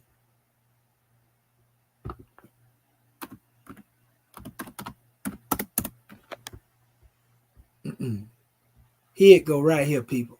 See what this say right here? You can go in there and do different history on this right here, right? Look at what it says. Sabian, Sabi'in, Sabiun, many different ways they say it, right? An ancient group of South Arabians, right? They spoke Sabaic, right? Of South Arabian, but do you know who these people are? They are the oldest Sabah, modern day Yemen, which are considered to be the biblical land of Sheba, the oldest modern important South Arabian kingdom. They talking about the Arabian Cushites, family, the people that were there before the Arabs. That's who they talking about, family. This is the son, one of the sons of Cush that's mentioned in the book of Genesis. See, say which is considered the biblical land of Sheba. You see? See what it is? Aksum. See the Aksumite dynasty? And this particular tribe, they migrated over here across this tip into Adan.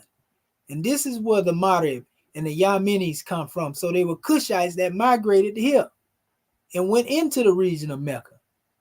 You understand? That's why they say biblical kingdom in Yemen or Ethiopia. See, Ethiopia is over here, Maurice Hines. And they migrated from here to here. Queen of Sheba, Maurice Hines. That was the Ethiopian. See, Sheba,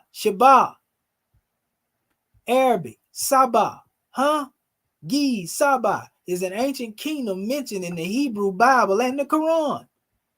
It particularly features the Orthodox Tewahedo in today's Ethiopia and is also asserted as the home of Queen Sheba, who was left unnamed in Jewish texts but known as Makeda in Ethiopian texts and Bilqis in Arabic texts.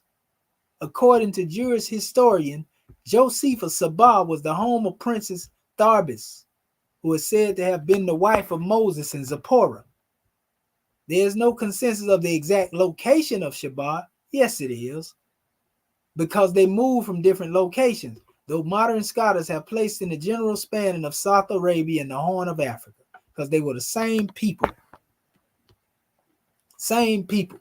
So these are the original Cushites that was there before the Arabs.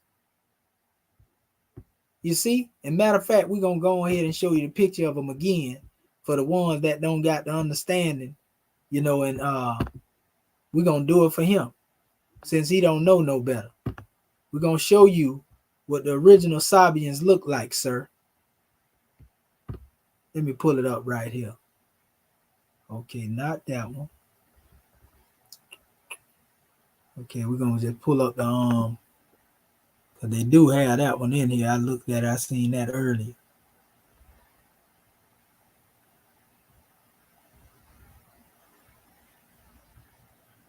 Okay. Oh, it looked like they done I can see some of my old documents come up in here now. So it is something going on with they got way more in here that was here before.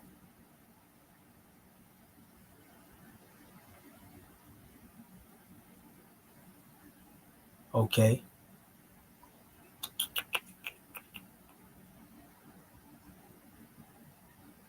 Not that one there.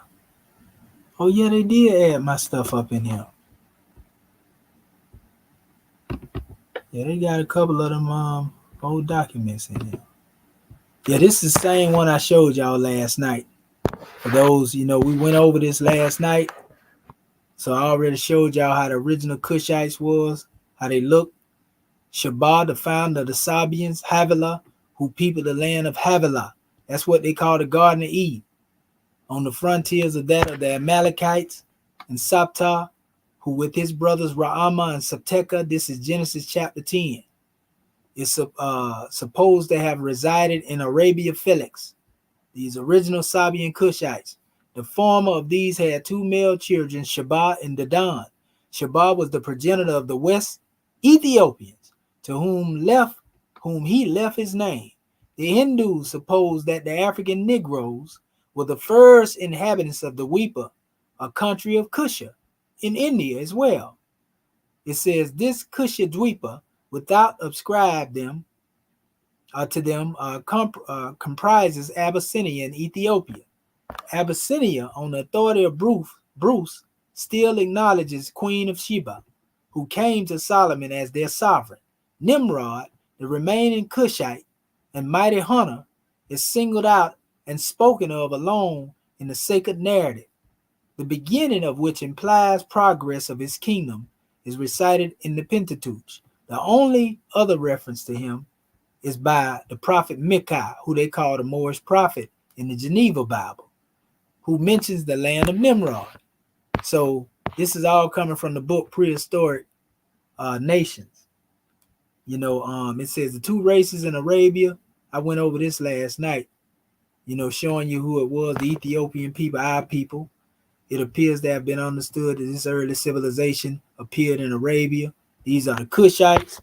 This is their actual inscription. You see the Kemetic influence here with the, normally this is the head dress of both the god men and god women in Kemet.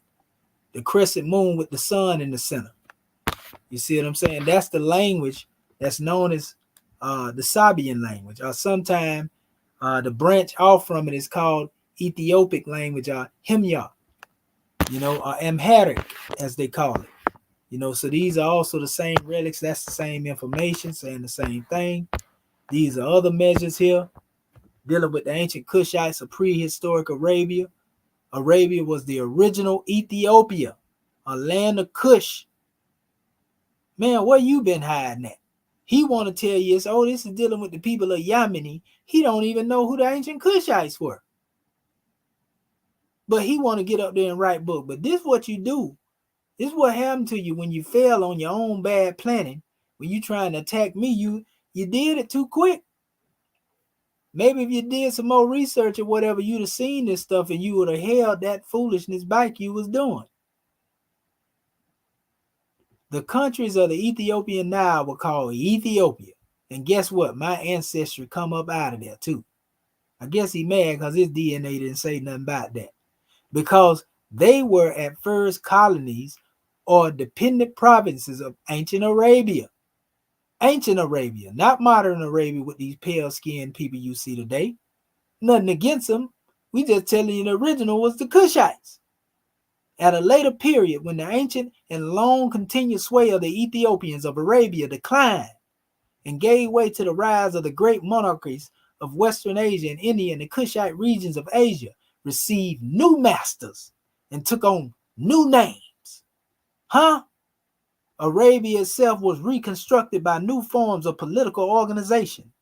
And finally, later, Greeks and Romans introduced the custom of confining the name Ethiopia to certain African countries on the Nile above Egypt. They're letting you know how they came up with these different titles. In the Hebrew scriptures, Arabia is uniformly described as Cush, or the land of Cush. So before they was talking about these Arabs, it was known as Cush. It was known as Sheba or Saba. In our English Bible, as in the translation of the 70, it says this term is usually rendered Ethiopia. This term. It says in the 8th chapter of Esther, it says with 127 provinces of the Persian Empire. And where it goes on, I showed here too, right here. Again, what the language of the Sabians look like. Brother Malachi York tried to recreate that under his. That Nuwabic language, it ain't nothing but Sabian. So you can see again one of the sacred symbols of the bull with the horn and the sun in the center. This is Sabian, inscriptions here. It says, it goes into this, Nova Drew Ali say Ethiopia means subdivided. And that's why I say Homer describes Ethiopian as divided. It says, in dwelling at the ends of the earth towards the setting of the rising sun. Strabo favors the following explanation of Epirus.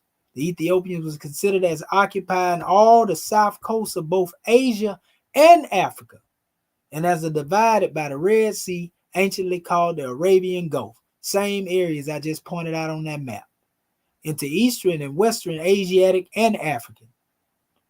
It is added that this is an ancient opinion of the Greeks. It is undoubtedly true as far as it goes. It says Arabia was the original Ethiopia, and its name was applied to all its colonies, affiliated communities, whether established on the west, people called Phoenicians, Cushites, or at the east from the southern and the eastern shores of the peninsula, Cushites.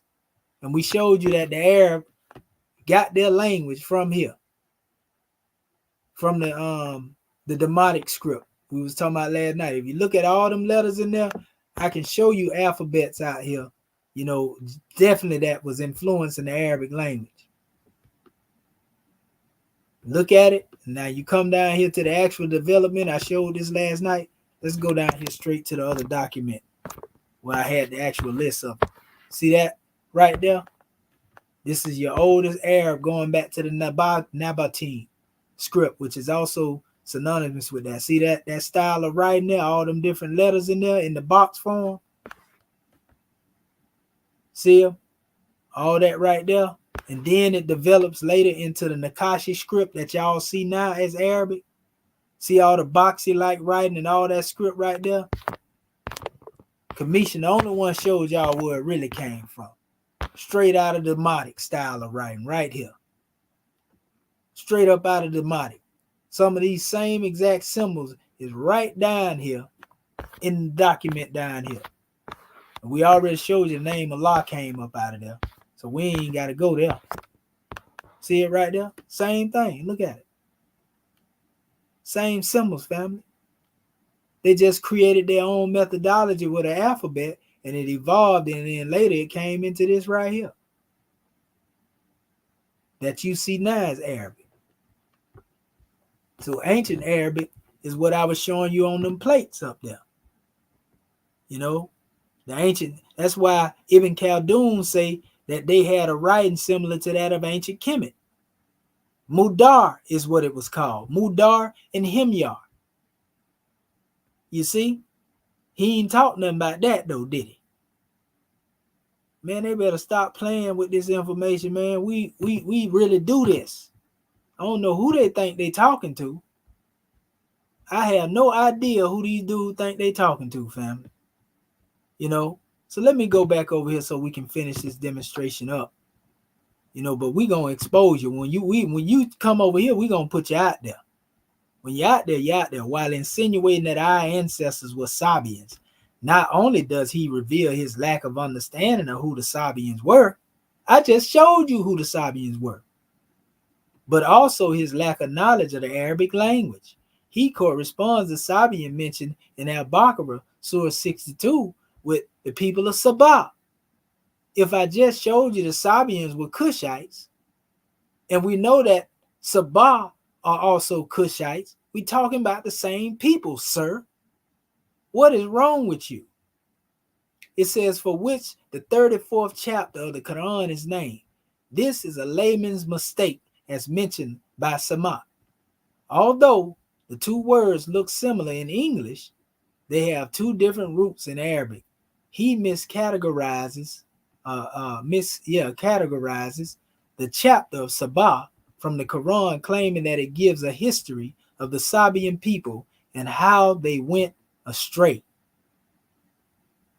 I didn't say that. That's what the Quran say. Let me go here real quick.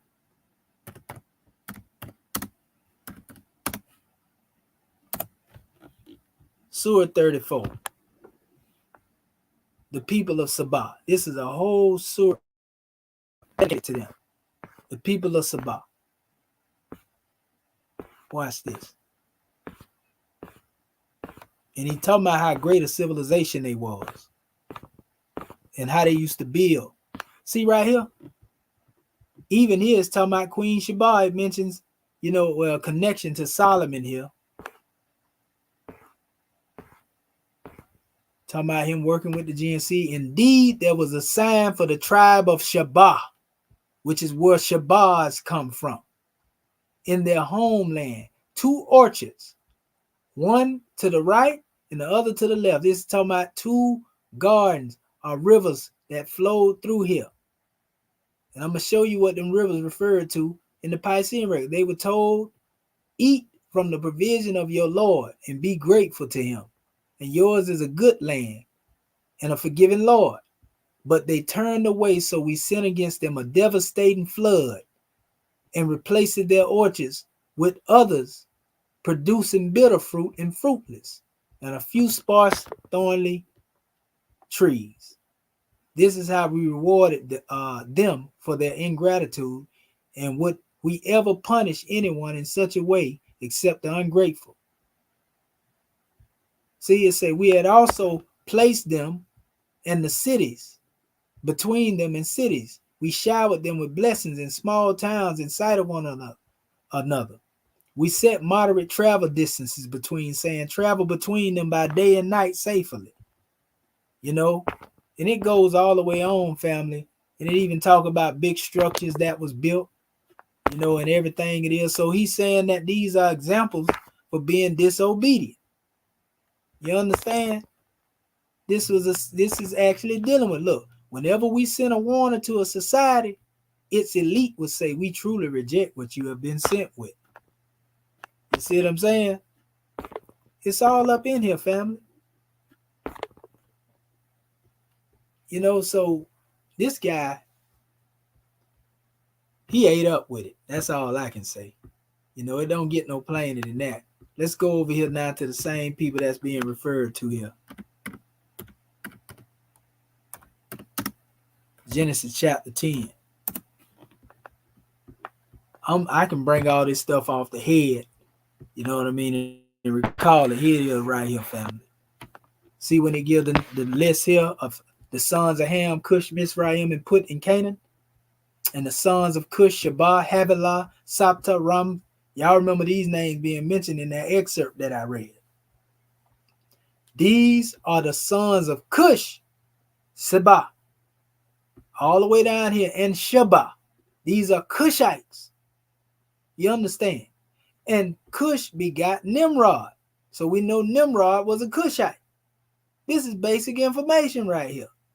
So that tells you that Nimrod was the founder of Sumer. So the Sumerians themselves were also Cushites.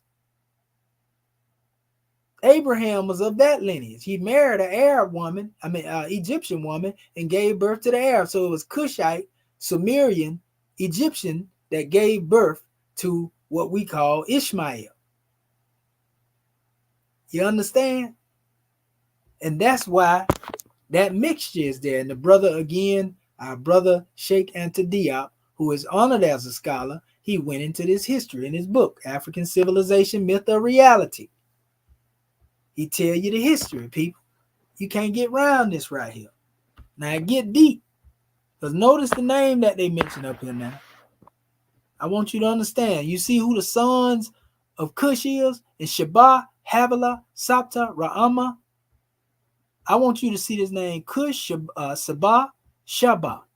All of the Asiatic, we call them melanated people. Havilah is also a son of Cush. Now let us show you something here. Look at what it said here too, though. It says, now these are the generation of the sons of Noah, Shem, and Ham, and Japheth. Unto them were sons born after the flood. Huh? This is a powerful demonstration right here. Watch this. And they give all of the ones in there talked about the flood in the Quran too. So watch this. Hold up.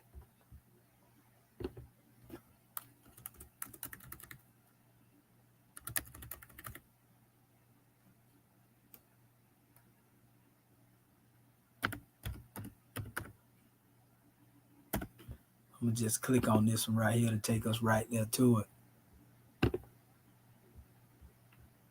Okay, here it is right here. Oh man, don't y'all start this nonsense.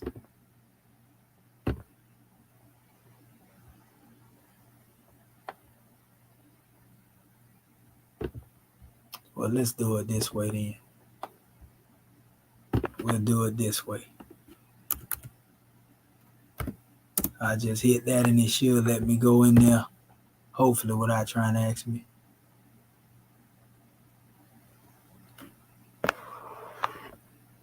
Okay, here it is right here. See what it say? God planted a garden eastward in Eden, right? And there he put the man whom he had formed, and out of the ground made the Lord God to grow every tree that is pleasant in the sight and good for food, and the tree of life in the midst of the garden, and the tree of knowledge of good and evil. And a river went out of Eden to water a garden, right? And from thence it was parted and became into four heads. It says the name of the first is Pishon, or Pison, some people call it. It says that is which compasses the whole land of Havilah.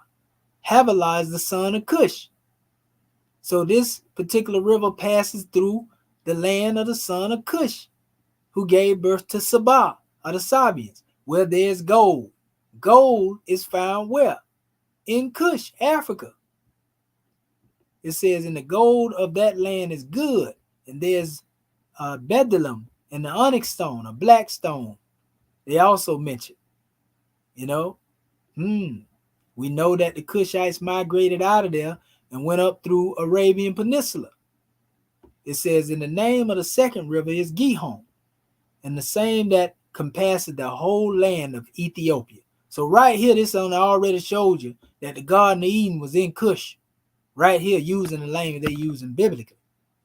Then they say, and the name of the third river is Hiddekel. It says that which goeth toward the east of Assyria, and the fourth river is the Euphrates. And anybody that know this is talking about going back to the Nile Valley, and it branches off into four heads, family. So it's still dealing with the same people. So when we talk about the people of Sabah in the Quran, and them being of the same people, come on, man. According to these texts, they correspond. We don't know what you talking about over there, sir. You know what I mean? Y'all, I'm telling y'all better stop playing. I don't know what y'all think I be reading over here. You know, but one thing about me, I'm always bring it to you just like it is. It don't take me long to do it neither. You know how many years it took for me to be able to be this proficient in what it is I present, and I don't say that arrogantly. You see what time I'm up right now? You see what time, like I tell y'all, I'd be up. If I wasn't on here, I'd be studying, family. It says, you know, anyway. It said he also claims the Shabbat, or Sabah, is where the word Shabazz comes from. And this is yet another linguistic slip up. For one, its usage can be attributed to Farad Muhammad in the 120 lesson. His name Shabazz has been around way before Muhammad. And I can tell he know because he went and used it. Look, however, its etymology is not known. Evidently, he went and looked at our Tribe of Shabazz video. He may have not seen that because he would have knew better if he would have went there. So we can say that it is most likely from the Persian Shabazz, Falcon King, but we cannot definitively claim its origin without solid historical evidence. Commission attempt to draw some connection between Shabbat and Shabazz is pure speculation. No, sir. We actually got this information in the record. We done demonstrated a whole bunch of times. We gave a whole measure on it. Matter of fact, I'm gonna refer y'all to the video right here. You know, just so our people have it. I'm gonna close this little video down right there. And hold up, let me see right here. Go in here real quick. And y'all will have it when y'all get a chance to go in there. Okay, so let me go to the actual videos. I gotta go to live. And you'll see them right down here. Where is it? Okay, coming up. Oh, I gotta go another page over. Okay. All right, there we go, right there. Y'all want to go into this information? I demonstrated it here. God man of the Nile. I'm trying to get that there. Okay, right here. Stay long, however, it's understood that her activities in the county have since come under scrutiny of the FBI, although whether there's direct connection with her followers, okay, almost like they know what Drew Ali said was the Moors who brought civilization. These are, and it makes sense when you understand. Also, we're gonna show you this name Shabazz connects to the Most High God, because that's the only thing that can go back that far in time. God Himself. And that's why they was often called the God tribe. So it says this was done by one of our scientists, God, who wanted the people to speak one language, one dialect for all, but was unable to bring this about. And it says, so he decided to kill us by destroying our planet, but he still he failed. He said, we are lucky to be on this part of the earth which did not lose its water in the mighty blasting away of the part called the moon. That's his description on how the events unfold. His model, his scientific model, basically. So I wouldn't sit up here and say the brother's wrong. This is his mythos. You know what I mean? I respect his mind. I see where he's coming from. I know the origin of what he's saying. So I'm cool with that. But anyway, it goes on.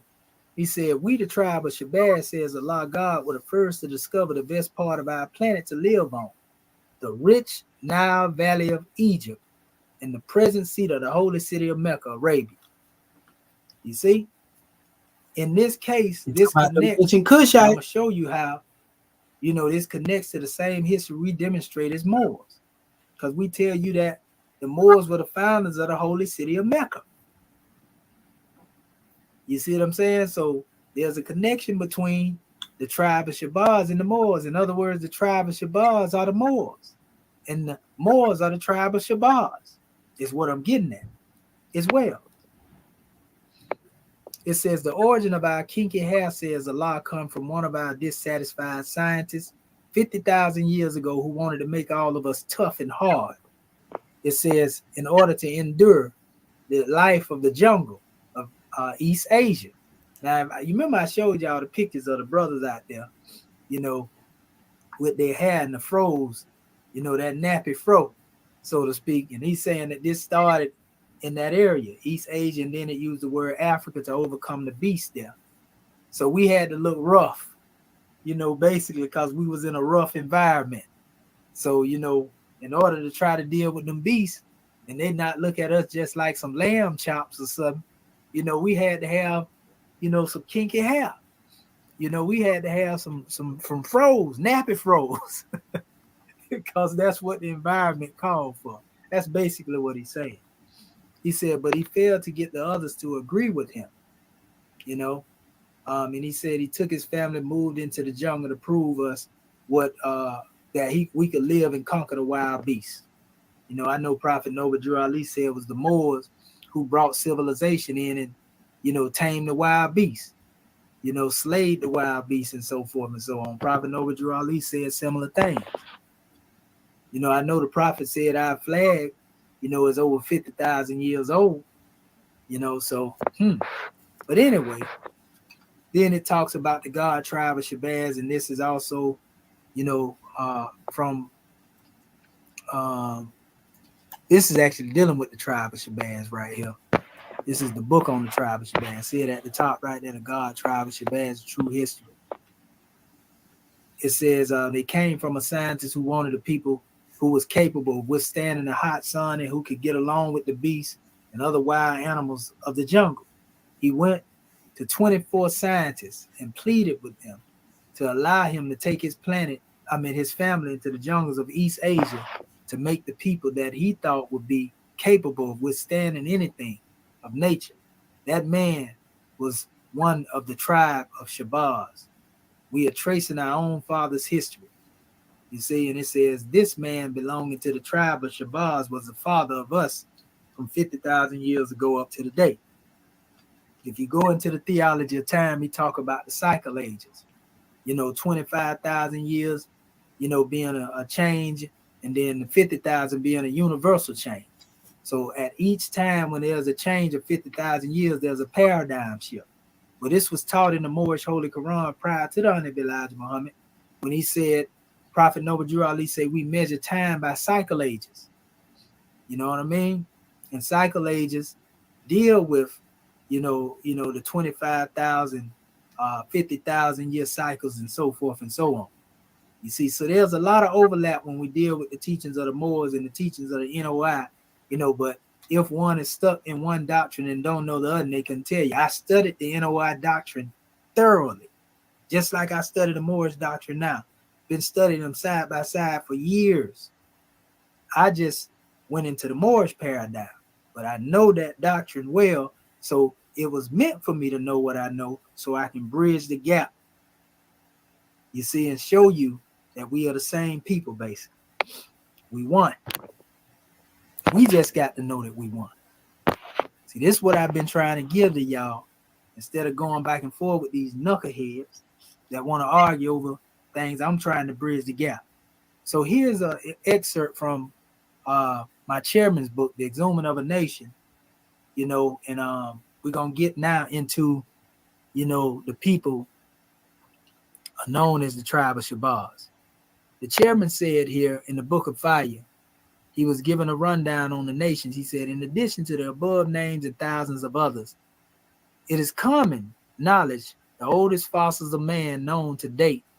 It says show man evolved from Tanzania, east of Kubalan, Eden. The oldest being verified is 500 million years old, and the first bodies to be used by the God man were indigenous from these rich dark grounds of high elevations in East Africa. Noble Drew Ali taught the Moors. They and Yeshua were of the true blood of the ancient Canaanite and Moabite inhabitants of Africa. Moorish Holy Quran 46, Ayat 2. The reader is reminded the very first name for Noble Drew Ali's Moorish Science Temple of America was founded in 1913 as the ancient Canaanite Temple. Question number 9, Genesis refers to the sons of Ham, Cam, as the first inhabitants of East Africa. You heard the brother Elijah Muhammad make reference to East Africa as being where the tribe of Shabazz was, right? He said Cush founded Ethiopia. Cush or Sheba. Misraim founded Egypt. So this corresponds with Elijah saying that the tribe of Shabazz was the ones that founded the Nile Valley civilization. That's why I'm saying Cush or Sheba. Misraim, the Egyptians, you see, they founded Egypt, right? Misraim and Put settled in Libya, the Meswesh, the Mareu, the Lebu, Putites, Canana, which became known as Amorites or the Amaru, and later Phoenicians and all of that right there, which later became the land of milk and honey, and was only 1/3 of what would later be called the Holy Land. This is why the tribes of Israel called it the Promised Land upon their manumission from the Pharaoh, you know, and promised not because the parcel was unoccupied, quite to the contrary, but because their ancient forefathers were the original African inhabitants. Ironically, everyone on the planet originated from Africa, but the Europeans are the only people too ashamed of this fact to be honest. You see? So our chairman is pretty much corresponding with the same information I was talking about earlier. I actually read this already. You know, when the chairman was saying the nation, Moorish Americans founded by their holy prophet Noble Drew Ali is actually the proverbial rejected cornerstone, the lost tribe of Shabazz, lost found nation of the West. You know, we don't look at ourselves as different from our NOI family. You know, we don't look at them as different from us. So we look at them also as being a part of the tribe of Ali, like we look at ourselves as also being referred to as part of the lost tribe of Shabazz. All of these names refer to us. You see? So here's a drawing right here. Let's look, you know, for the actual name itself. This is one of the old measures here. They talk about the brother Malcolm X, El Hajj Malik Shabazz, but this actually gives the definition on American Muslim that gives their particular claim of the names of Shab, you know, which represents a people, and Oz, you know, meaning mighty and glorious. When you unite these two words in the Arabic, you can come up with Shabazz, but there's no specific word, you know, in Arabic that just say Shabazz as the Honorable Elijah Muhammad spelled it, Shabazz, you know, but Sheba is the true name, like I showed y'all in the Quran. Now there is one in Persia, but it's spelled right here. It says there's also a similar, but etymologically unrelated. It says the Persian name Shabazz And I disagree that I disagree that they are etymologically unrelated. They are related. I'm going to prove it. Shabazz meaning royal falcon, indicating royalty and nobility.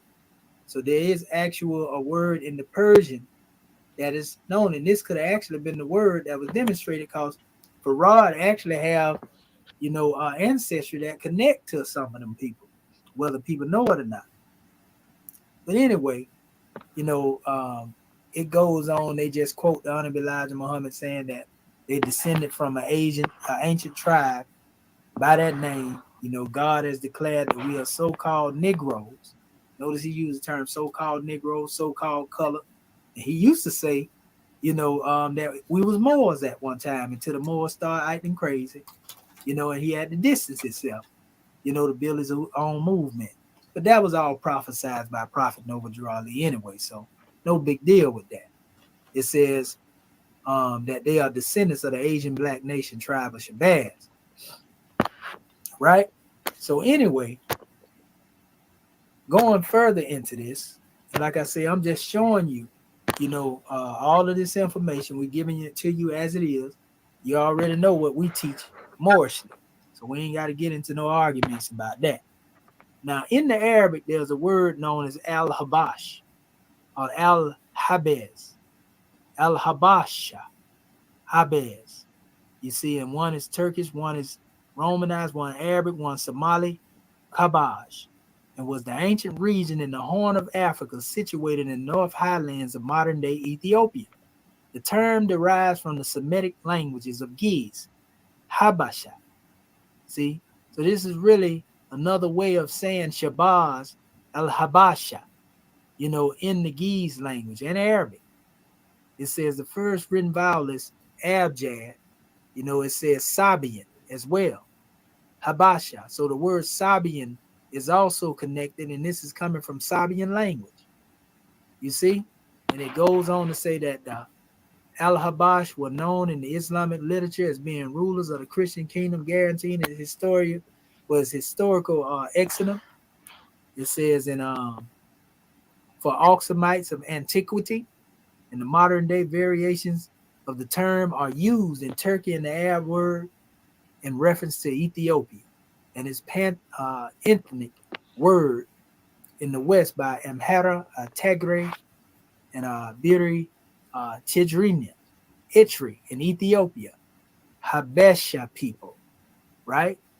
So it's showing that the Turks created the province of Habesh, with the Ottoman Empire conquered parts of the coastline of present-day Eritrea in 1557.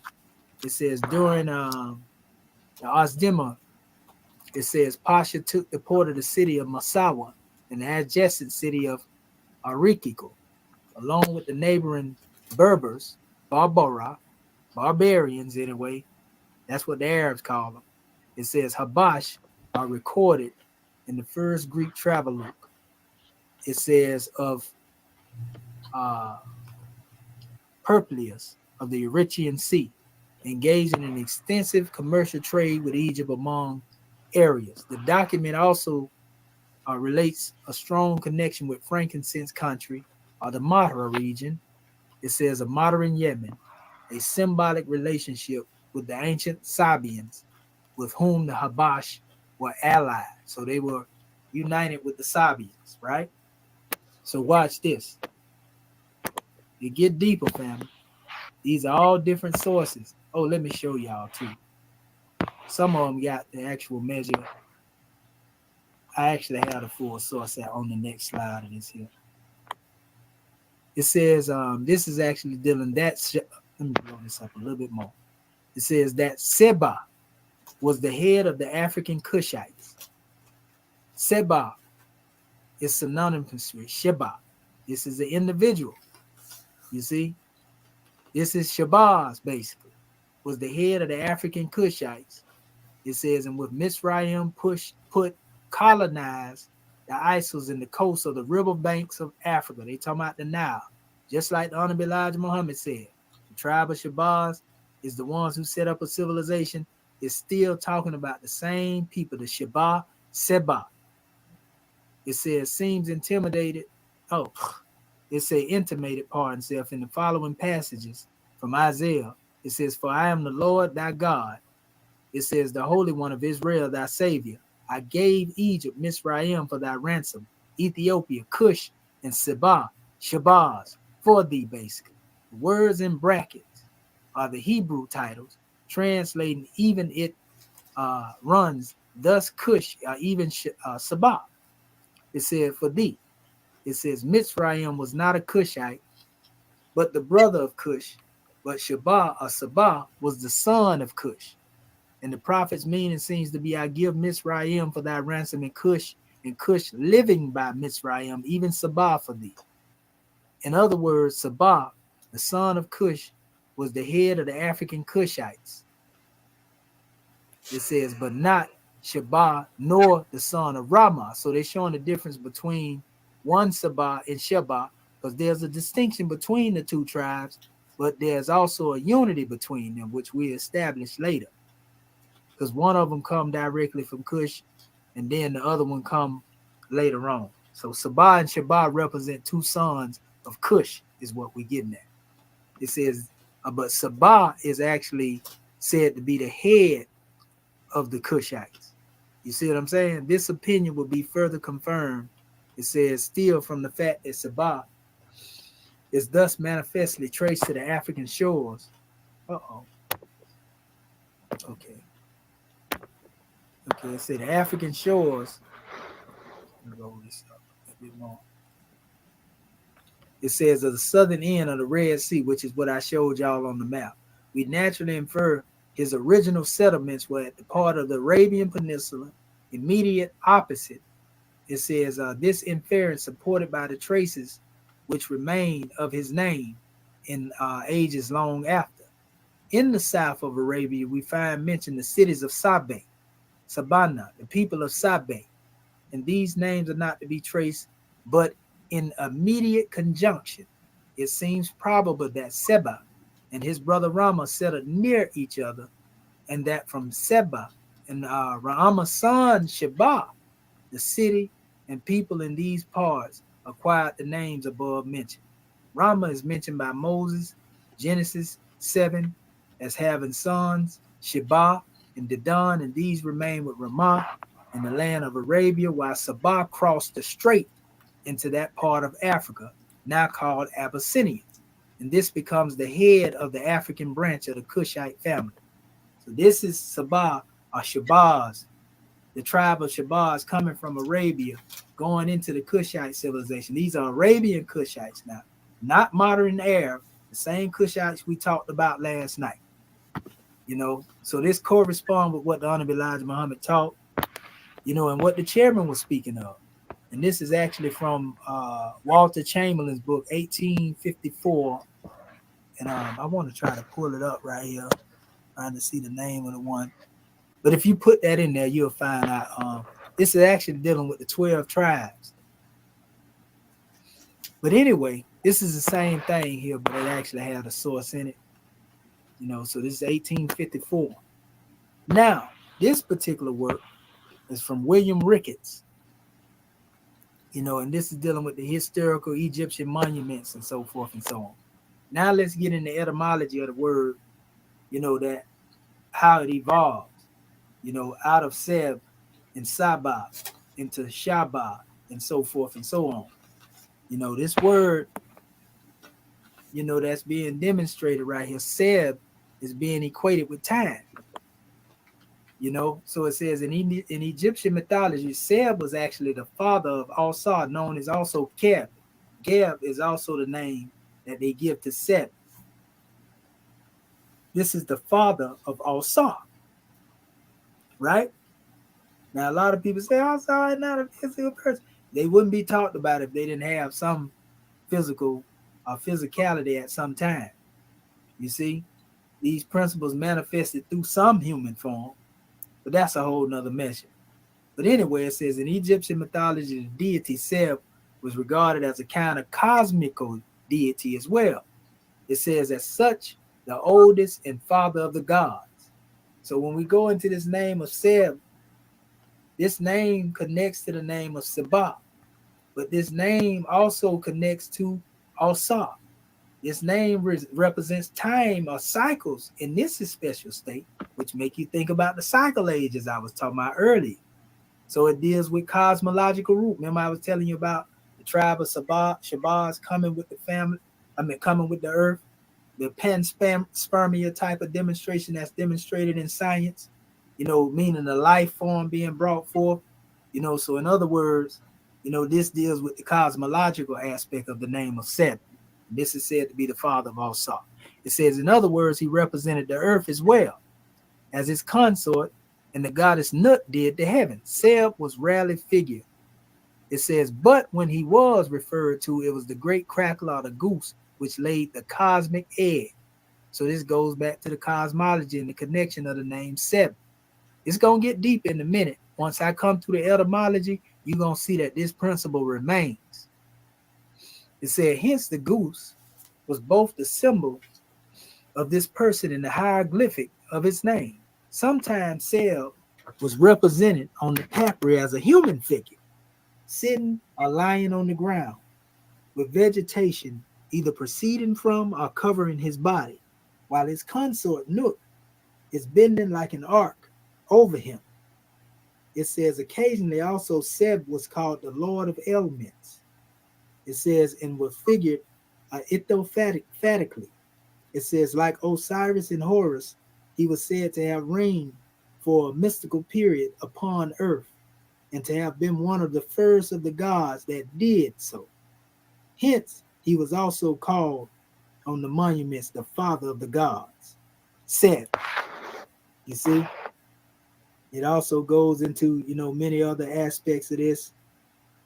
Seba, it talks about different aspects expressed there. We're going to go a little further, though. Here's another reference that I have. Let me see. And this one right here, this is called An Order Outside of Time. And this is quoting Budge and Massey. It says, both Budge, meaning E. Wallace Budge, and Gerald Massey tell us that Seb, or Seth, means 7 in Egypt. So Seb also means 7. It says in the letters F and B and P are interchangeable. That's true. That's called sound shifting. You see? It says the goddess Ap, for the instance, can also be called Ap or F or Safek. I talked to y'all when I showed y'all our symbol. I'm going to show you that in the end too. Safek, or the shortened version of Sefer, which means 7, but also means Saba, 7.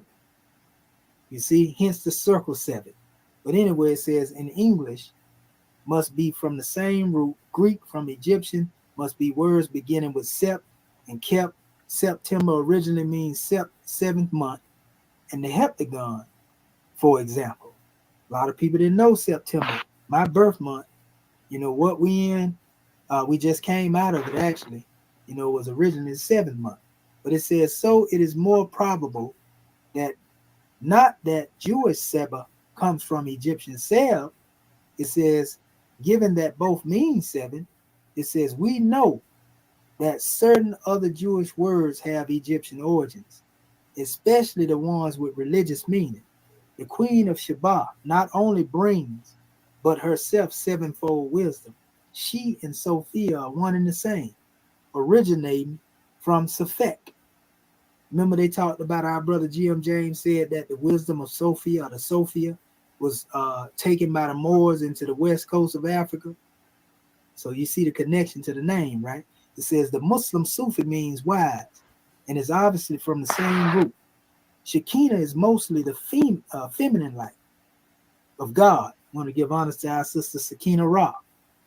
See, Shekinah is mostly the feminine light of God, or Holy Spirit, in the Zohar, and has the number of 7 in her manifestation upon the earth. Queen of Sheba would seem to be the same as the Shekinah. It says who or which in esoteric version of Solomon's saga was said to reside in the Holy of Holies. Okay, let me pull that down. Okay. Which I actually had cut the measure right there. But all is well. We know what we're talking about. So here's another one right here coming from I think this is Samuel Fels A. Dunlap, which deal with the history of Canaan. This is actually called the Gibbers of Hebron, this particular book. You can see it at the top right there. You know, I kept it included. So it went into the etymology of the word Seb here. You know, it's talking about Keph and Khufu and all that, but it says there were two special names of Saturn, the earth god and the god of Sheol Hades, deserving some attention. In this connection, they are Seb and Kep. Seb and Kep is the same principle, you know, deity in ancient Kemet, you see? And, you know, they were trying to go further into dealing with Cabo is descending and Amphiros, soul Saturn. So they equate this one that is known as Seb as being synonymous also with Saturn, right? And if you go down into the commentary, it says all things are born from Saturn. See Hesiod theology, or theogony, water of life in Hades from the abyss below. Seb is according to Massey, star god as well as earth god. Remember I was talking about Seb, you know, going back to the concept of panspermia and intelligent beings, you know, seeding us, because it was said that Tiamat, you know, the planet Earth came with the seed of human life in it. That's panspermia. That's scientific type of information. So it's given the same measure, you know, of dealing with those being born from stardust. Like the Honorable Elijah Muhammad was talking about, the tribe of Shabazz came with the planet 66, you know, in his particular expression of the time. You know, we see that the star god as well as the earth god, you know, is mentioned. You know, macrocosmic man as well as the microcosmic man. You see, on earth as he is in heaven, so to speak. So it compares, you know, Seba in Genesis chapter 7 and the names of Sabos or Sabas. See, Sabos, and they refer to this one as Dionysus as well. Sabi, Saba. See, Iosef. You see? And it goes on, also sons of Asub, sons of Sauba, sons of Sabe, sons of Sabe, sons of Safui. You know, they're going through the whole etymology right here, family. You know, and Syriac means to be old. Seb in Syriac means to be old. The word Seb, super. Also, they look at as coming from that same root in this particular source. So let's go to the next one. We want to get this thing over with. We ain't gonna take too long. Here's another one dealing with it, and this is from Joseph Mazzini. And this one is dealing with actually, it's actually a book dealing with edition of Bible studies. You know, essays on the Pharaonic customs and so forth and so on. So in this particular book, hold up, let me blow it up. Okay, here we go. In this particular book, I want to make sure y'all get that. It says the Hebrew verb shabbat, to swear, is evidently from shabbat, which means seven, and denoted a sevenfold affirmation. This tells us the manner of swearing amongst the ancient Arabians, includes smearing of 7 stones with blood. Shabbat is allied to the Egyptian septi as well. Zen hepta in the Greek, you know, in the Latin septum. They just showed you how sept connects to the word cell because the P is interchangeable with the B. Pythagorean said that the heptic came from the Greek sebo, to venerate. It says, but Egyptian and other African dialects suffice to prove it is far earlier. You know what I mean? So, let me go further. Yeah. Here's another mention. This is called The Natural Genesis by Gerald Massey, 1883. Let's see. Okay. Yeah.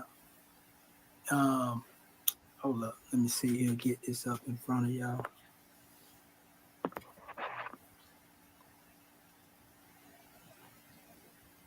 Okay. Where is it? There we go. Yeah, in the natural Genesis, it starts up here actually. Iocanopus, the Gnostics of the Egyptian Sebek Ra. And don't confuse Sebek Ra with Sobek, the crocodile. Because there's a Sebek Ra that comes before, the crocodile stuff that was created by the European. But anyway, it says that Furious and other Hebrews render the name, that they're speaking of here, or is Jah and Saturn. It says he who is worshipped as Saturn. The same name. You see, and it goes on, and they go to talking about the moon, presence in the Gentrix, who was earlier goddess of the seven stars. They compound the deity as the god of the seven rays, the Heptekis, and the literal secret that the divinity goes to the great mother of the seven. It says, whose own special son is the solar stellar character, was the sun and Saturn of Sebekra. Is another way of going back to that same root, united with the Gentrix in the form and compound deity Io. So they're saying that Sebek Ra, actually is synonymous with Yah, or Jah, basically.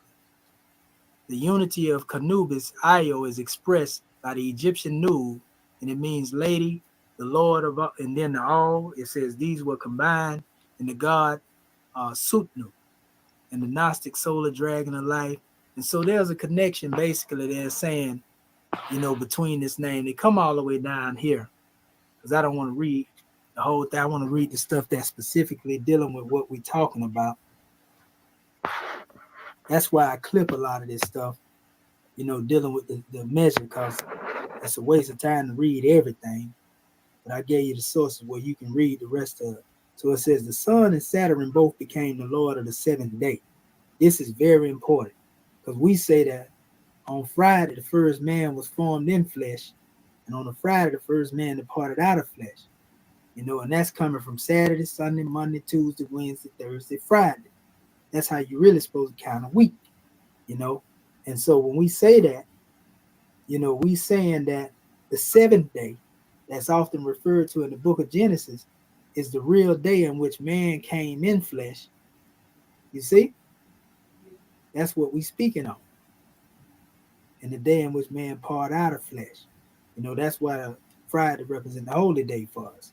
So anyway, it says the sun and Saturn became the Lord of the seventh day, the Sabbath, and the day of rest of peace, which is Hep, and the name for the number 7, which is Heptikis.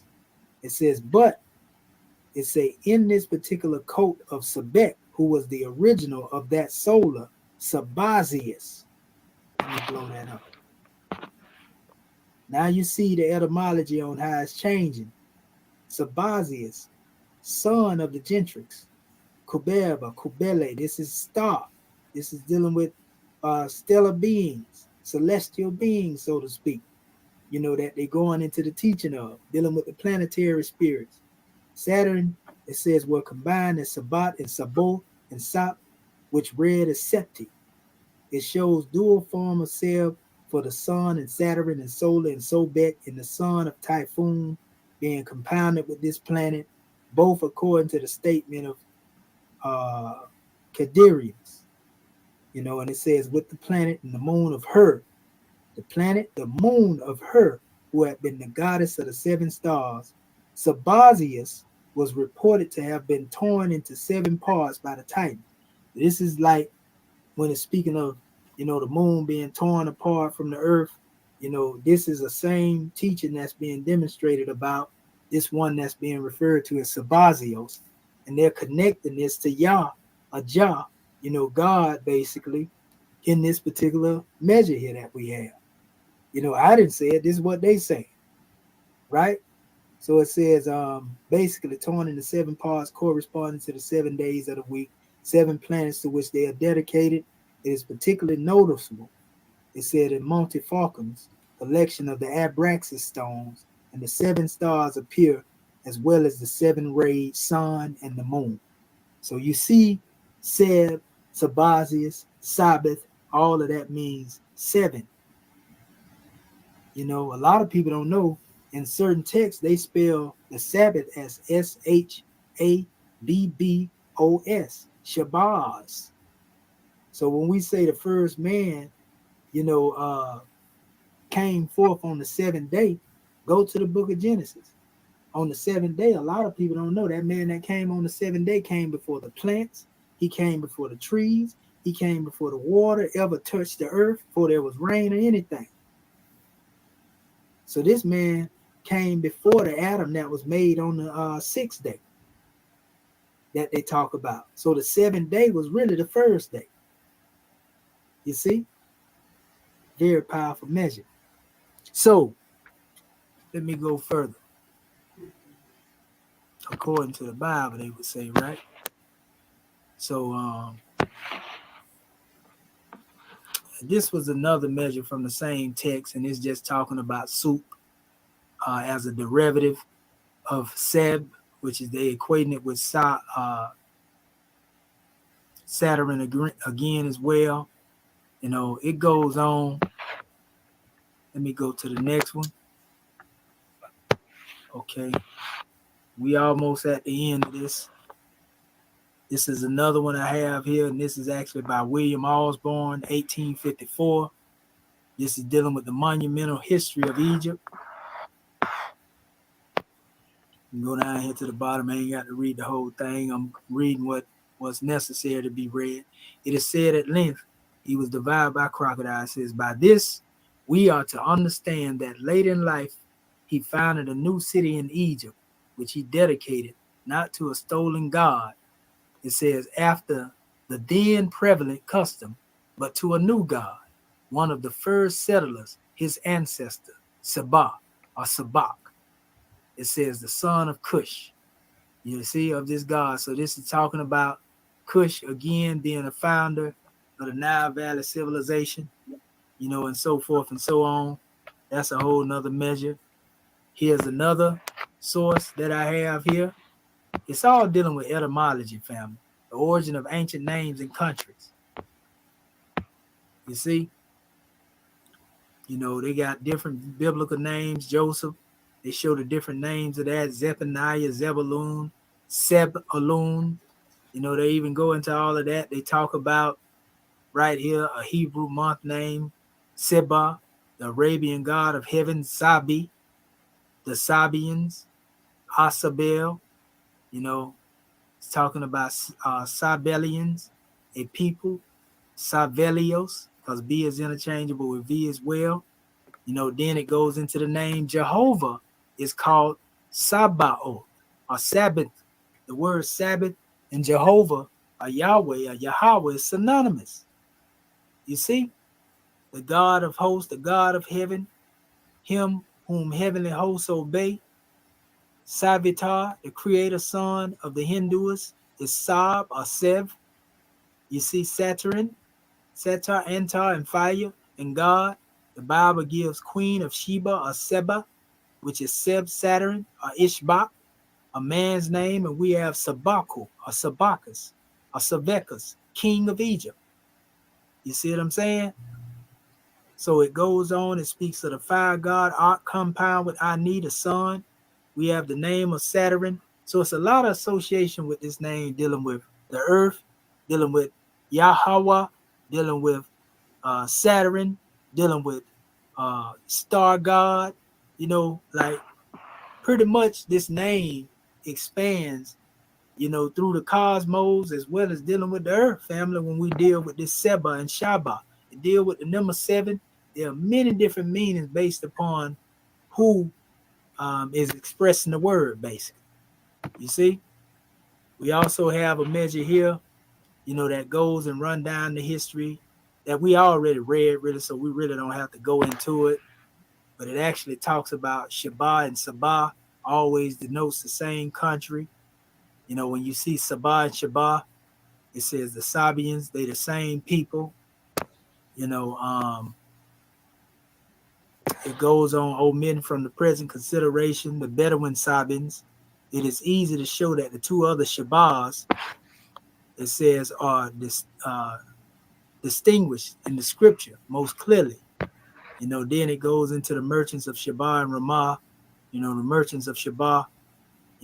Sheba brought the Solomon Queen Sheba. Sheba of Arabia, the other of African and Ethiopia right here. Same one that the Quran was making reference to. The original Cushite settlement was there in Ethiopia, by those who was a Sheba that went there. It talks about African Sheba and Sabah right here. Consideration of African Sheba and Sabah toward the south of the Red Sea was famous. And it goes into for producing incense, spices, which in gold, which Arabia did not and does not produce. It's talking about Ethiopian Sabah right there. In the book of Isaiah, the Sabians. Same people, family. African Ethiopia belong to the south of Egypt, and Sabah to the south or in the most southern part of Ethiopia. You can't get around all of this right here. So the Sabians are the people of Sheba, are the same people that are referred to as the tribe of Shebaz. Now, in this New Era time, here's another measure right here.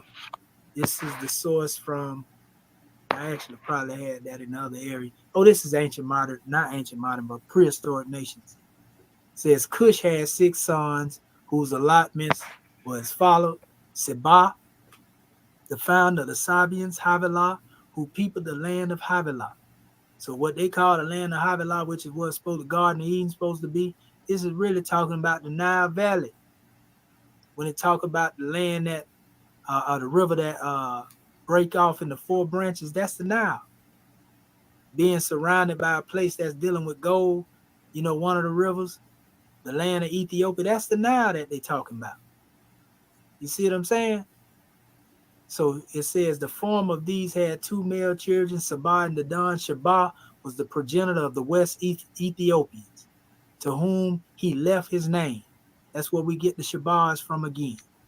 The Hindus suppose that the African Negroes were the first inhabitants of the Dweepa country of Kusha. This Kusha, Dweepa, without ascribe to them, comprises Abyssinia and Ethiopia. So these are the Hindus, also a branch of the Sheba, actually went into that particular area. See, these are those Medo Kushites, that went into the Indus Kushite Valley civilization. You see? So this is like overkill right here, really. Again, to give all this up here. But here's another measure dealing with the name Sabazius. And this is dealing with see it right here, Sabazius in Egypt. The most important question is still the details of Sabazius' court in Egypt. So there was a Sabazius court established in Egypt, where the synchronism in the development of the Sabazius court played a certain role of associating God with other divinities, especially in the Egyptians, as well as the use of the hairpin. The cult of Sabazius exists alongside other gods and cults. It says, and it's taken as facts of everyday life in Greco-Roman world as well. They even go into showing you, Sabazius is spoken of in the Greek language as having power, authority, overlord, master, and guardian. Sabazius. So they deal with a combination, in the Greek aspect of Saba and Zeus, the god of the 7, basically. Zeus Sabazius, Dionysus Sabazius. So this Sabaz and Shabazz goes all the way into other cultures. We have a measure here, and this comes from the dictionary of Sufism, where they actually deal with the spelling we was talking about earlier. It says, whatever occurs to him in this stage, and it's talking about one that's on the journey, a Sufi, in his worldly nation. It says, when the noble spirit, Shabaziru, of the seeker soars high, he begins to travel into the world of Malakut, where he perceives the lights of various colors. And so this is spiritual aspect, Shabaz Iru, Shabaz Heru. Shabazz Heru. Heru is known to be a bird that takes flight, a falcon. So Shabazz Heru spiritually is a personification of what Shabazz Heru is Kemetically. You see? So it's still attached to Kemet, or Egypt. You even hear sometime, I think it was the minister said, Shabazz represent a bird in flight. A lot of that comes from Sufi teaching. This was also, Shabazz was the name of Kalanda Yusuf Andalusi. You see? Of Andalusia. Moabite. A Moor. Shabazz means falcon. See, I even know in one source they say Shah means king and Baz means falcon, and sometimes they say it means white falcon or king of the falcons. So this connects to Al-Sar and Heru. So if Al-Sar is a prince, the king of the falcons, if Heru is the prince of Al-Sar, then the king of the falcons would have to be Al-Sar himself. But so Shabazz here means falcon. You see? Hold up, let me see here. I want to make sure. Okay, so the next one, this is also from the Batashti commands. They talk about the same expression, Shabazz being 7 here. You know, and this is coming from India, Pakistan. See, Shabazz being 7. It's Sufism. You know, here's another measure that get a little deeper, and it's talking about Osar, you know, the Egyptian Osiris, you know, Greek, you know, it also speaks of, you know, Seba or Seb or Shabazz dealing with civil war. The Honorable Elijah Muhammad talk about war that took place in Egypt with the tribe of Shabazz as well.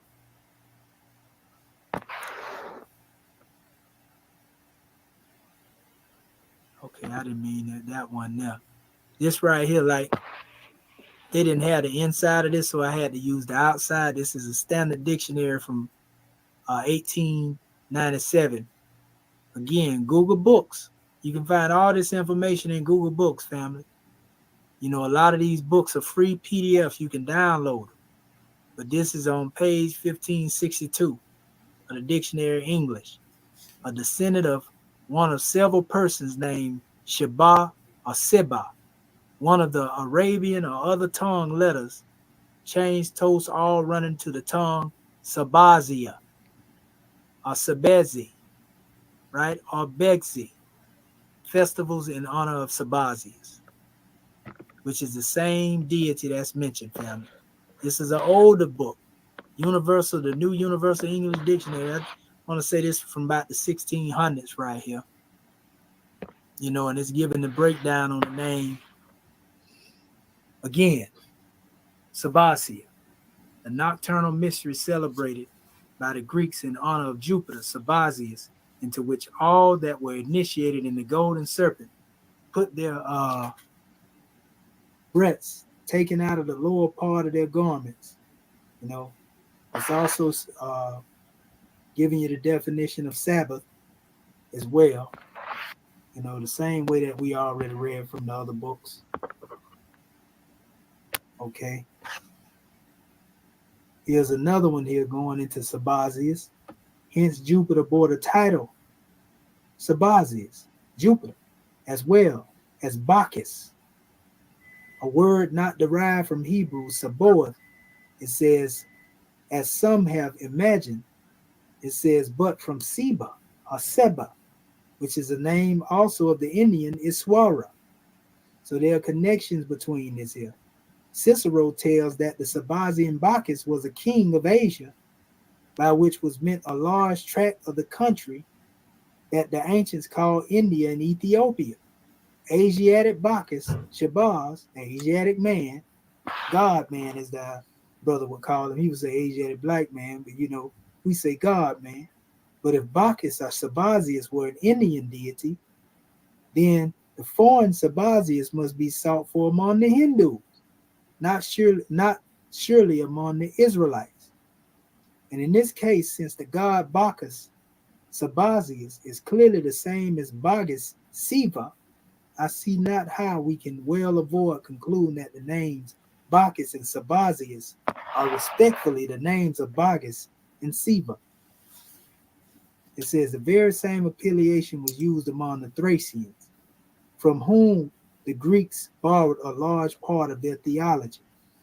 For Macrobius tells us that they venerated Bacchus under the name, which is Sabazius. You see what I'm saying? So even the Greeks venerated Sabazius.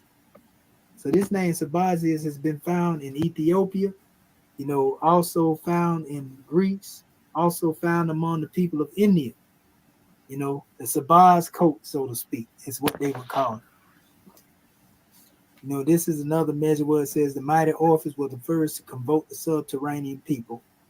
At first, his lecture, Sabazius, the most ancient of the gnomes, were immortalized. From that Sabazius derived the name of this assembly, where the sages were wont to address this speech to him as he lived, the parent to the hymns of Orpheus. And they're referring to a people that's known as pygmies or gnomes as the Sabazius in this particular measure. That's from the book Comity Gabalis. Okay. Here's one called The Doctrine of the Ritual of High Magic right here. And this, let me see. I think I covered the name of the author up on that by mistake with the page, because I be trying to crop this stuff out. But it says the orgiastic Sabbath, it says, must therefore be not considered as one belonging to the venerable adepts. It says, as to the actual name of Sabbath, some have wished to derive it from the name Sabazius. Others have imagined other etymology. Simplest, according to us, is the one, it says, which has this word coming from the Jewish Sabbath. And it's certain that the Jews, the most faithful guardians of the secrets of the Kabbalah, were almost always, with regard to magic, the great masters of the Middle Ages. The Sabbath was thus always Sunday for the Kabbalists, and the day of their religious fest, it says, a feast, it says, or rather the night of their regular assembly. This feast, surrounded in mystery, had as safeguard the fields of the vulgar themselves and escape persecution through terror. So they're just talking about, the Sabbath and what day it's on, according to these people that demonstrate measures, and they're showing how certain people have traced the etymology of the word Sabbath to the word Sabazius as well, which we read already. This is actually one of those sources that does that. And this is actually the Natural Genesis again. In this particular page, it deals with, the code of Sabazius. Men were neither to be male or female in conforming to the image of the Bayun being, which they call basically Yah Shabazius or Sabazius, Ayah Sabaoth, right, of the Jews, or Suknub, Sebek-Ra of Egypt. Same thing that we already went over already. It's talking about the Kabbalah, enables us to identify, distinguish the Hebrew Jehovah Elohim from Yah, Sabaoth, Asha. They got a whole bunch of measures in here. Jehovah Elohim. Okay, where's the other one here? We at the end almost now. In this particular work here, it's talking about the name of Sabi and making use of the word at the celebration of Bacchus orgies. It says perhaps this is where the connection of Sabo to Typhoon Set comes from, the form of Osiris. So they're saying that Sabah or Sabbath or Sabaoth is connected to the name Osiris. Plutarch identifies the Hebrew god with Bacchus. Dionysus, like we read earlier, hypothesizes that Sabbath and not Sabaoth or Zeboth entirely different. It says it's related to the name Sabazius. It says are related from Sabos or Sabaz.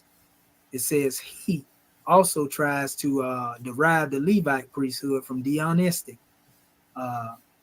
Dionysiac part itself, divine names and epithets, Lysios and Eos. Well, them Greeks have some funny names. But nevertheless, again, they equating Yahweh, with Sabaoth or Sabbath, also Osar or Osar. So Sabazius is being equated with Osar. Man, like everybody's saying the same thing in all these different books. This from 2016. This is from a system of evaluation in global history, the worship of the stars, and the Lord Sabah, Shabbat, the host of the heavens, hence the word Shavuot. In the Old Testament festival, the Pentecost, the idea of a savior, the verb to save, a civic refinement, quality, and value. In the light of Kyrios Shabazius of Anatolia, Bacchus Sabazius of Greece, and Jupiter, Zeus Sabazius in Rome, one would venture to hope probable connection with the ancient Sabians of Italy. It says, it is from this source that King Solomon and his probable consort, Queen of Sheba, had their seal. The famous ancient star of Old Testament star David, the seal of Solomon, is also called the Magian star. It says, claiming even Eastern and Persian Magian-based origins, the roots of the Magi, or the Magi, wisdom. It says that of the Persian Atharvan, fire priests, and their code of Arthabraham. It says, in this connection, one may review the linkages through Arabia, Sheba. It says the ancient region of Yemen, in connection to that paves roots to both the Old Testament and the Quran. The evidences come from the three principal words, Saba, or Sheba, land of the Sabians, worshiping Kyrios, Sabbath. It says the host of the heavens, based on the story of Abraham connected with the well of seven, called the well of Beersheba. So they basically going into all these etymological roots. Again, dealing with the word Saba and Seba. They either deal with seven, they either deal with the cosmos in some type of way, system of immortal life, or they either deal with the founder, of ancient Egypt, the Nile Valley civilization. When we do the etymological tracing of this, Sabazius. You see, so we seen Shabaz spelled Shabaz. Same thing here. They talking about the Greece people worshiping, Sabaz as Dionysus, Sabaeism, or Sabianism. Also they speak of that in here. We don't have to go with it because we already know who the Sabians are. Again, here's another major measure right here dealing with Sabazius in the religion of Asia Minor. Sabazius, is another measure. Here's another one here telling us again who Sabah is, being a son of Cush. Seba is the name under which the Arabs are constantly spoken in the Hebrew Old Testament, the name of Bacchus. It goes on further to talking about Sabi and Sabas here, Sabius, given the name Bacchus. They're showing you how etymology works. You see? They're showing you how etymology works. Here's another, the origin of pagan idolatry. They start talking here, Sabazius and Sabizio, Sabah-e barbaric origin. Everybody got a different definition for this particular word, but everybody knows something about Sabazius.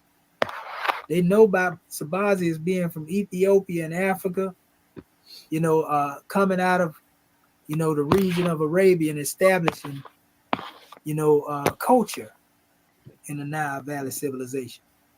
Here's another one here. This actually comes from a text 1963 by Mary Milbank Brown. And she has a measure in here where she's talking about, Sabaz, the goddess, the later god worship was the bird Sabaz. I was talking about the bird, Sabazius, how it represents, Shabaz Heru, a Shabazi Ru, to the Sufis, Sabazius, which is in its Egyptian anthropomorphism under the verbal deity of Seb, as I told y'all earlier. which is the father of Asa. This is two, you can't really see it, but it's really saying the same thing. Festivals in honor of Sabazius, an Asiatic deity. You know, basically it gives that history there. Another one here, going into the same aspect, it go a little deeper. And this is powerful because I talk about Ayu, the name of Allah, a lot of time. But it says the Semitic Yava, it says Aya. It says likewise Sabazius, or Sabbath, the god of the planet Saturn. It said who was also known as Dionysus or Bacchus. Indeed, Dionysus, Sabazius, was the original Jehovah of the Passover. So Sabazius is another name for Jehovah, you know, as well. You know, it goes down here and it says the same thing. It also connected to Osiris as well.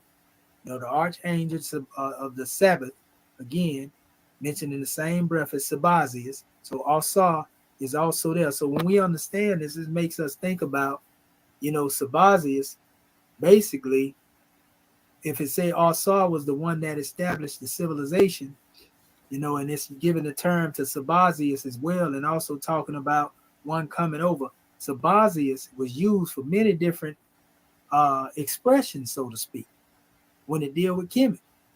One crossing over into Kemet, Asa being Sabazius, Asa being the civilizer of Kemet. I can see that connection. Yahweh being another name for it, meaning it was a name for God. Also representing the seventh day. You know what I mean? Oh man, come on, man.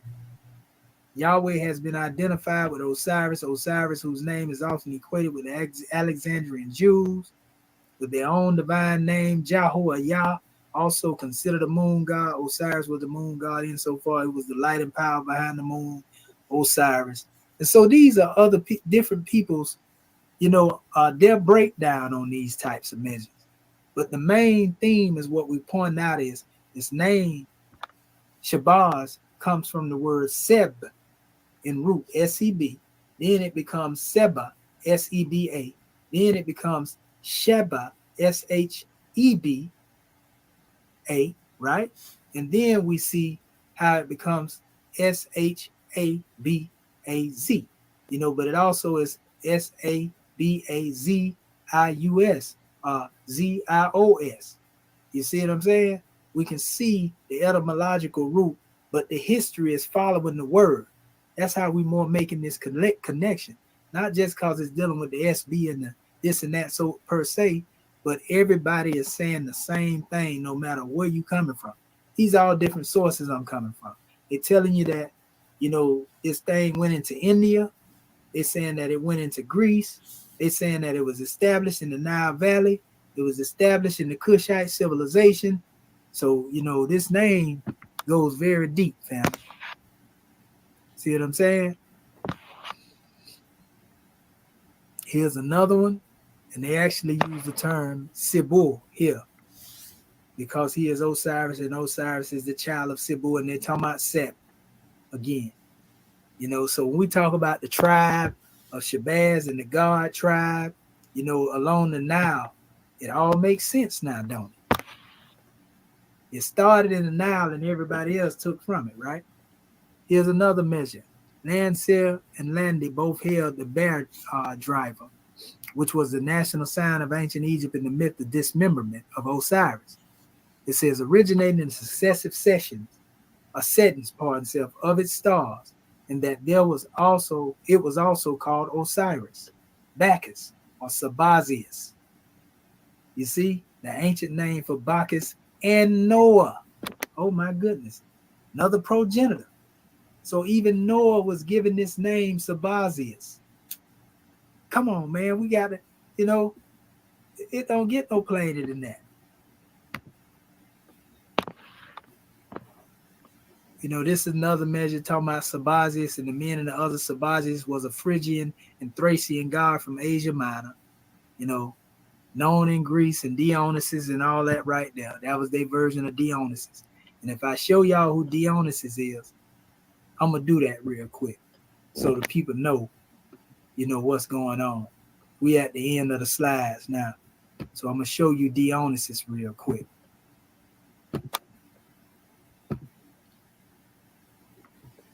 And that would actually be, let me go and pull this up. Okay. Okay, right here, more presentations. I got to get down into this here to find that. Where you at? Where you at? Where you at?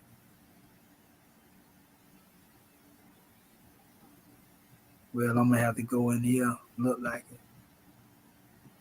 Because I done, not there, not there. Okay, well, I'll do this right here then. Because it ain't showing all of them there. Okay, where is it? Okay, the documents. That's where I need to be. So, I'm going to go in here real quick. Here it is right here. This is my Atlantis PDF, where I was showing that the original people that inhabited Greece, you know, was our people. So I'm going to show you what Dionysus looked like. Yeah, our people was over there too. We got all that history, family. We don't be playing with them at all. That's Poseidon right there. That is Poseidon and Athena. Atlas. See him with the locks? Oh, yeah. Okay. They even got Hermes over there, who they call Tehuti with the Atef crown on. You see it. Is that Dionysus right there? No, that's Hermes and infant Hercules. So that's their version of Tehuti with the staff. And he got Hercules. You see he melanated, don't you? They call these the Attics. And you know this ain't nothing made up because you can see they dark as ever. And they got the European woman serving them right there. I mean, the pale skin anyway. Because these were the Greeks, so to speak. So see them dark skin and then you see the bright skin following behind them. Yes, sir. I'm trying to, what Dionysus? Where you at, Dionysus? You up in here. I know you in here. That's the birth of Athena. Birth of Athena again. Okay. There you go. Dionysus. Even though they tried to put some Eurocentric hair on it. That's Dionysus right there. You see how dark he is. That's Dionysus right there again with locks. See what I'm saying?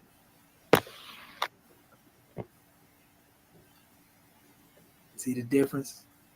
He dark as night, melanated as ever. You mean to tell me that the original people that was over there dealing with our people were looking like that? You know, they were that melanated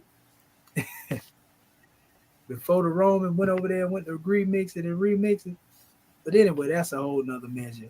Let me finish these last few slides real quick. Okay, so here's another one here. So when you see Dionysus, you know, it says Behemoth and who Sabazius offered Dionysus. See Sepa, Zeus, Sabazus, Sepa Zeus. See what it says? The name is more modern of Taliapus, bull of the Egyptians, who has submitted Dionysus via the Egyptian Seb, god of the sky, or Zeus, Isis, or Osiris. So there's a connection. You know, that's the tribe of Shabazz right there, the tribe of Sabah. Sabazius, you see, the great Osiris. This is a book dealing with Osiris. And they tell you right here, look at what they say. It is not within our present scope to deal with many subsequent appearances of Osiris under many names with endless external variations of his basic character. Among the Syrians, he became Adonis. Among the Phrygians, he was known as Attis. Sometime he was called Brahmis, Sabazius, or Adam. Late in his career, he became known as Serapis. Under this name, many great temples were erected to his glory. So Osar, you know, was also known as Sabazius again here. What is the source on this one right here? Which book this is? The Quarterly Review of Michigan. This was 1960, alumni version. So this is actually coming from an institution right here.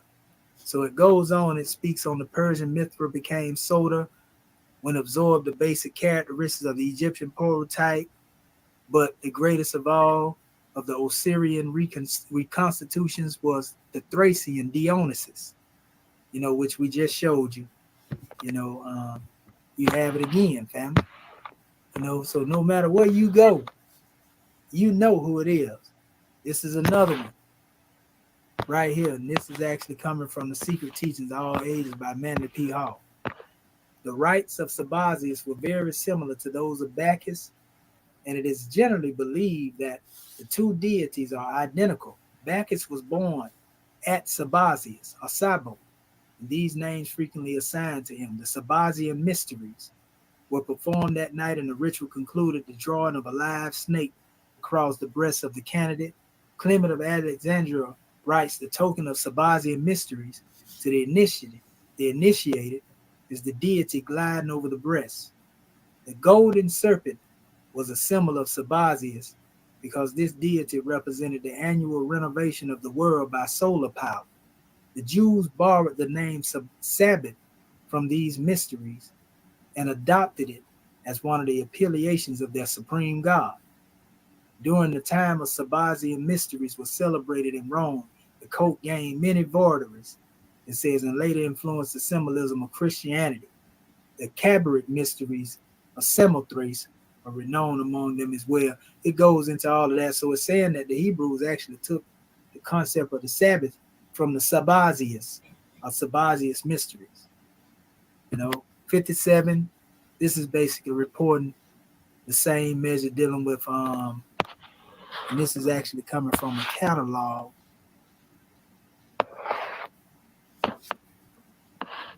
This is by Ruby Light Kiwana Johnson. It says, anyway, a star in Bootes, this is dealing with the cosmos. Ox driving plowman or herdsman. Bacchus was the name given to it in Egypt and was the same as Osiris or Sabazius. So again, they're saying Osiris and Sabazius is the same individual. We know Osiris or Osar is said to have civilized Kemet, established a civilization in Kemet along the Nile Valley. So we can see a connection, between all of this information, family. Sabazius was a healing deity, also acclaimed the second Asclepius. So they also equating him with being Asclepius. Sabazius, in gratitude of many offerings, and of the eagle stone, healing of the Sabazius, the serpent was the enemy. Same thing that Manly P. Hall was just saying. Here's another, this is the same thing that was just being said. We don't have to repeat that. Sabazius, a Phrygian god, also linked with snakes. We just seen that. Sabi followers of Sabaz. Sabazius, part of the cry of Ur-Sabai, king of Phrygia, and Serapis, Osiris. Always going into that there. But last but not least, when it said that Sabaz represents the bird, and I talked about Heru and the falcon and so forth and so on, it all makes sense, when you begin to look at the emblem that we represent. We see the symbol of the wings of the falcon in our swift angel measure. In this particular portion, which was the most complete form, when we completed it, you see the brother raising up the scimitar, above the star, so to speak, the dervish with the fez on his head, for our symbol. But nevertheless, the key is we're talking about the Falconer tribe, the Royal tribe. We're talking about, basically the number 7. We're talking about, the founders of the Kushite Empire. We're talking about the name that connect to the name of the supreme being. You know what I mean? We can go in all these different directions, but most definitely the name that spoke of, in the way the Honorable Elijah Muhammad speak of the tribe of Shabazz, its etymology most definitely in reference goes back to what I just showed you. Especially when you go here, and I didn't even show you this here. I ain't even show you this. In the Moorish Holy Quran, there's a thing spoken of as a place spoken of as the land of 5 streams, which is spoken of in India as the land of 5 rivers. And this land of 5 rivers is known as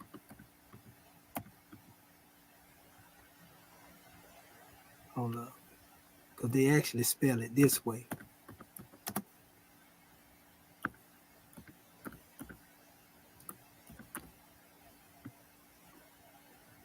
And this is over in Pakistan, the Shabazi Garhi, because we was talking about Shabazz going into India.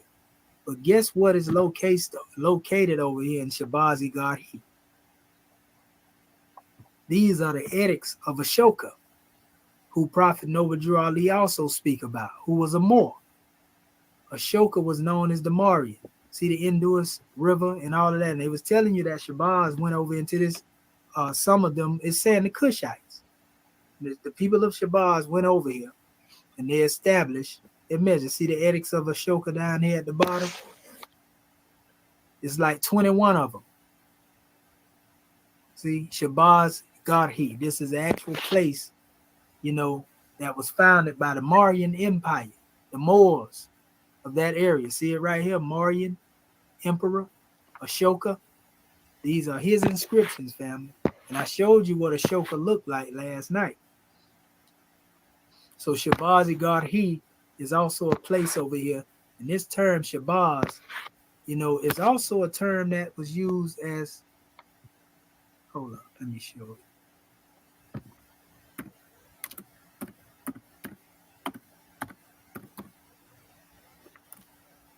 So there could be some misspelling that actually went on, you know, during that time when the brother said tribe of Shabazz, or maybe he could have spelled it that way to differentiate it.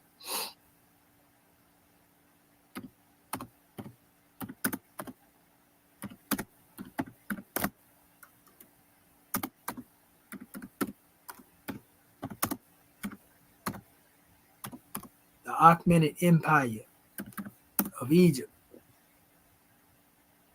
See this right here?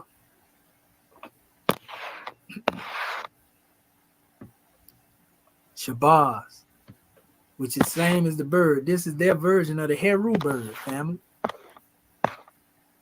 The name of the favorite bird in Persian mythology. It described as having a body similar to an eagle, being bigger in size than a hawk or a falcon, and having inhabited the area of Zagros or Abyros and the Caucasus within the greater Iran.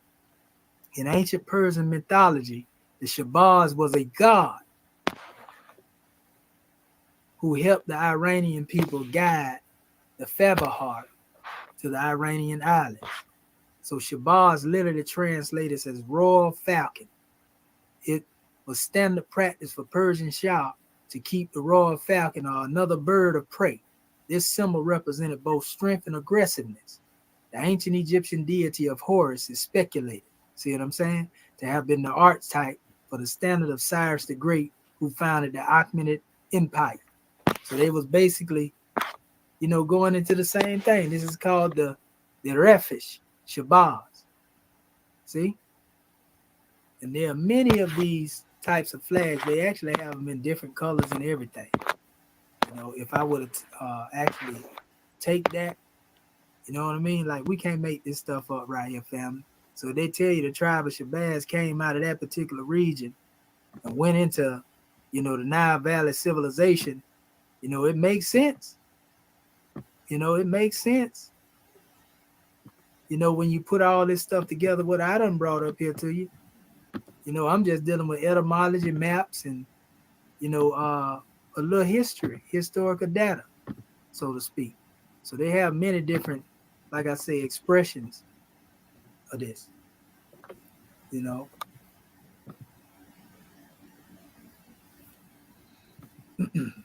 Everybody took something from Kemet, family. You can believe that. Everybody in some type of way took something from Kemet. So, like, we can't make this stuff up. We can't make it up, family. You know, so somebody asked the question, who is Uzair of the Quran? Is he also... So, you know, that's really overkill, family. I just wanted to make it plain for the ones who really wanted to see what's going on. Like, we can't make this stuff up. You can see everything in there connected to what we said. So when he said here, he also claimed, notice he's saying all this stuff, but he ain't got nothing to back what he's saying. He said he also claims, speaking of me, that Shabbat or Sabah is where the word Shabazz comes from. This is yet another linguistic slip up. I showed y'all the whole etymology and the connection from probably about 40, 50 different books. You understand? But he just running his mouth right here and trying to change the narrative. For one, its uses can be attributed to Farad Muhammad at 120 lessons in the 20th century. However, its etymology is not known. He don't know it, but I just showed you that I do know it. We can say that it is most likely from the Persian Shabazz, Falcon King, but we cannot definitively claim its origin without solid historical evidence. I just showed you the historical evidence. How many times they say these same people were the Sabians? How many times they say these same people were Shabazz? How many times they say these same people were Sabazius? How many times they say these same people were Seb? How many times they say these same people was Asa? How many times they say these same people represented Adam? How many times they said these same people represented Noah? How much more do you need after that? I just showed it to the people. It said we can say that it's most likely from the Persian Shabazz, Falcon King, but we cannot definitively claim its origin without solid historical. That's you can't claim it. I just did. Commission's attempt to draw some connection between Shabbat and Shabazz is pure speculation. No, sir. I just showed it to you. You just talking. Speculation is you speculating the meaning of what I said without asking me. Well, I could have told you. But you know what you're doing. Let me close this demonstration out. Prophecy. Commission attempts to use a Nahal 89 to dispute the notion that Prophet Muhammad was the last of the prophets. Not disputing that Prophet Muhammad was the last of the prophets sent to Saudi Arabia. I'm saying he wasn't the last prophet sent to humanity, according to the Quran. He claimed that this verse alludes to God sending a prophet to every people from among themselves. In his teaching, a prophet is a thought of Allah manifested in the flesh, a definition that has no basis in the Quran, right? Of course, that's the Moorish definition. But your definition of prophet here is you trying to make it limited to Prophet Muhammad. That's the English. You going off the English definition. The word prophet is English, not Arab. So we have our Moorish definition, which means Allah is a prophet is a thought of Allah manifested in human flesh. That's our definition. You can't stop Allah from thinking. So anyway, and it says, while his reading of the verse and his accompanying diatribe sounds as if he has definitively contradicted in the orthodox view of Islam, he parades his fallacy in front of us as he fumbles through a reading of the word Shahid, my own name. I don't know how to read that in the Arabic. Nowhere in the verse is the word Nabi, a prophet, a Rasul, a messenger mentioned. If he told the people, he said that he was going to raise up a Shahid one day from all people. If he telling Muhammad that he going to raise them up as a witness like he raised him up, that means they would have their own particular messenger that would come to them. You fighting over the word prophet don't make no difference, brother, because the word prophet didn't even exist when the Quran was revealed. So you trying to make a monopoly over an English word that means soothsayer, seer, fortune teller. The word prophet ain't even ominous enough, to even deal with the word that Allah expressed. So that's why, I can tell these dudes ain't really seasoned like this. So it says, as such, we have made you just a Umar religion, nation, epoch in order to be witnesses over people. And the messenger Muhammad, he talking about Drew Ali, is a witness over you. No, he said he was going to send messengers behind Prophet Muhammad. He said he was going to send messengers behind Prophet Muhammad. Listen to what he said right here. See this right here? It says, and so we have made you believers. It don't mention Prophet Muhammad's name nowhere in here, but he put it there on his own. And so we have made you believers and upright community. You know that word upright. You know what that mean, right? You know what that mean, right? See, this is like overkill. But anyway, you know, when we go into this special measure right here, it says community, upright community. It says so that you may be witnesses over humanity, and the messenger may be witnesses over you. You see what I'm saying? We assign your former direction of prayer only to distinguish those who remain faithful to the messenger from those who would lose faith. And it was certainly difficult to set a test for those rightly guided by Allah. And that's talking about the Qibla and all that. You know, but, you know, there are other measures, you know, that keep saying the same thing over and over, that Allah would raise up a witness from among a people. He would send a warner to a people. You see, he said that also he would send, you know, different,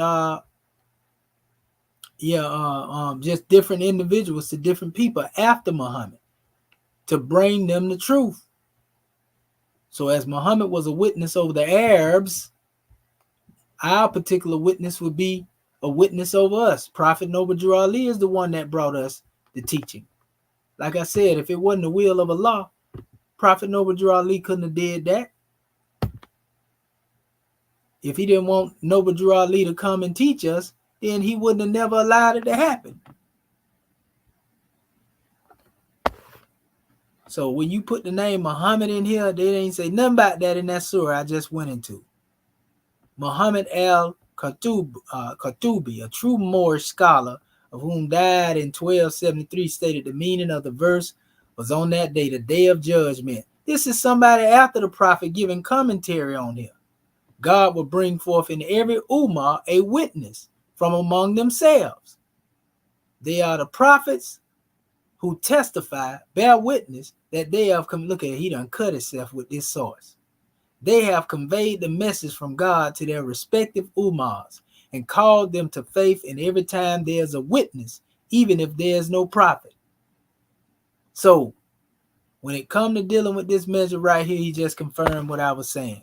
In other places in the Quran, God explains the people upon whom his grace is bestowed, as is repeated by the Muslims in their reading of Al-Fatiha. And they are Al-Nabi'in, Sadiqin, Al-Shahuda, Al-Salim, as explicitated, part itself. It says in Al-Nisir, it says these are clearly separated levels, separate levels of people whom will receive God's grace according to the exegete of Abdul Rahman.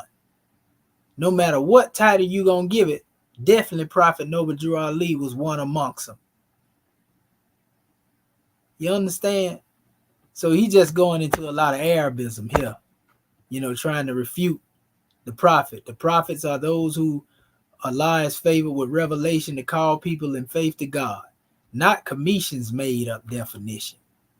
The affirmers of truth are those who affirm what the prophet has taught with certainty and acted upon that truth with everything they had. The witnesses or martyrs are those who have fought to raise the word of God and died in the process. The righteous are those whose inner states are purified and matches their outward behavior.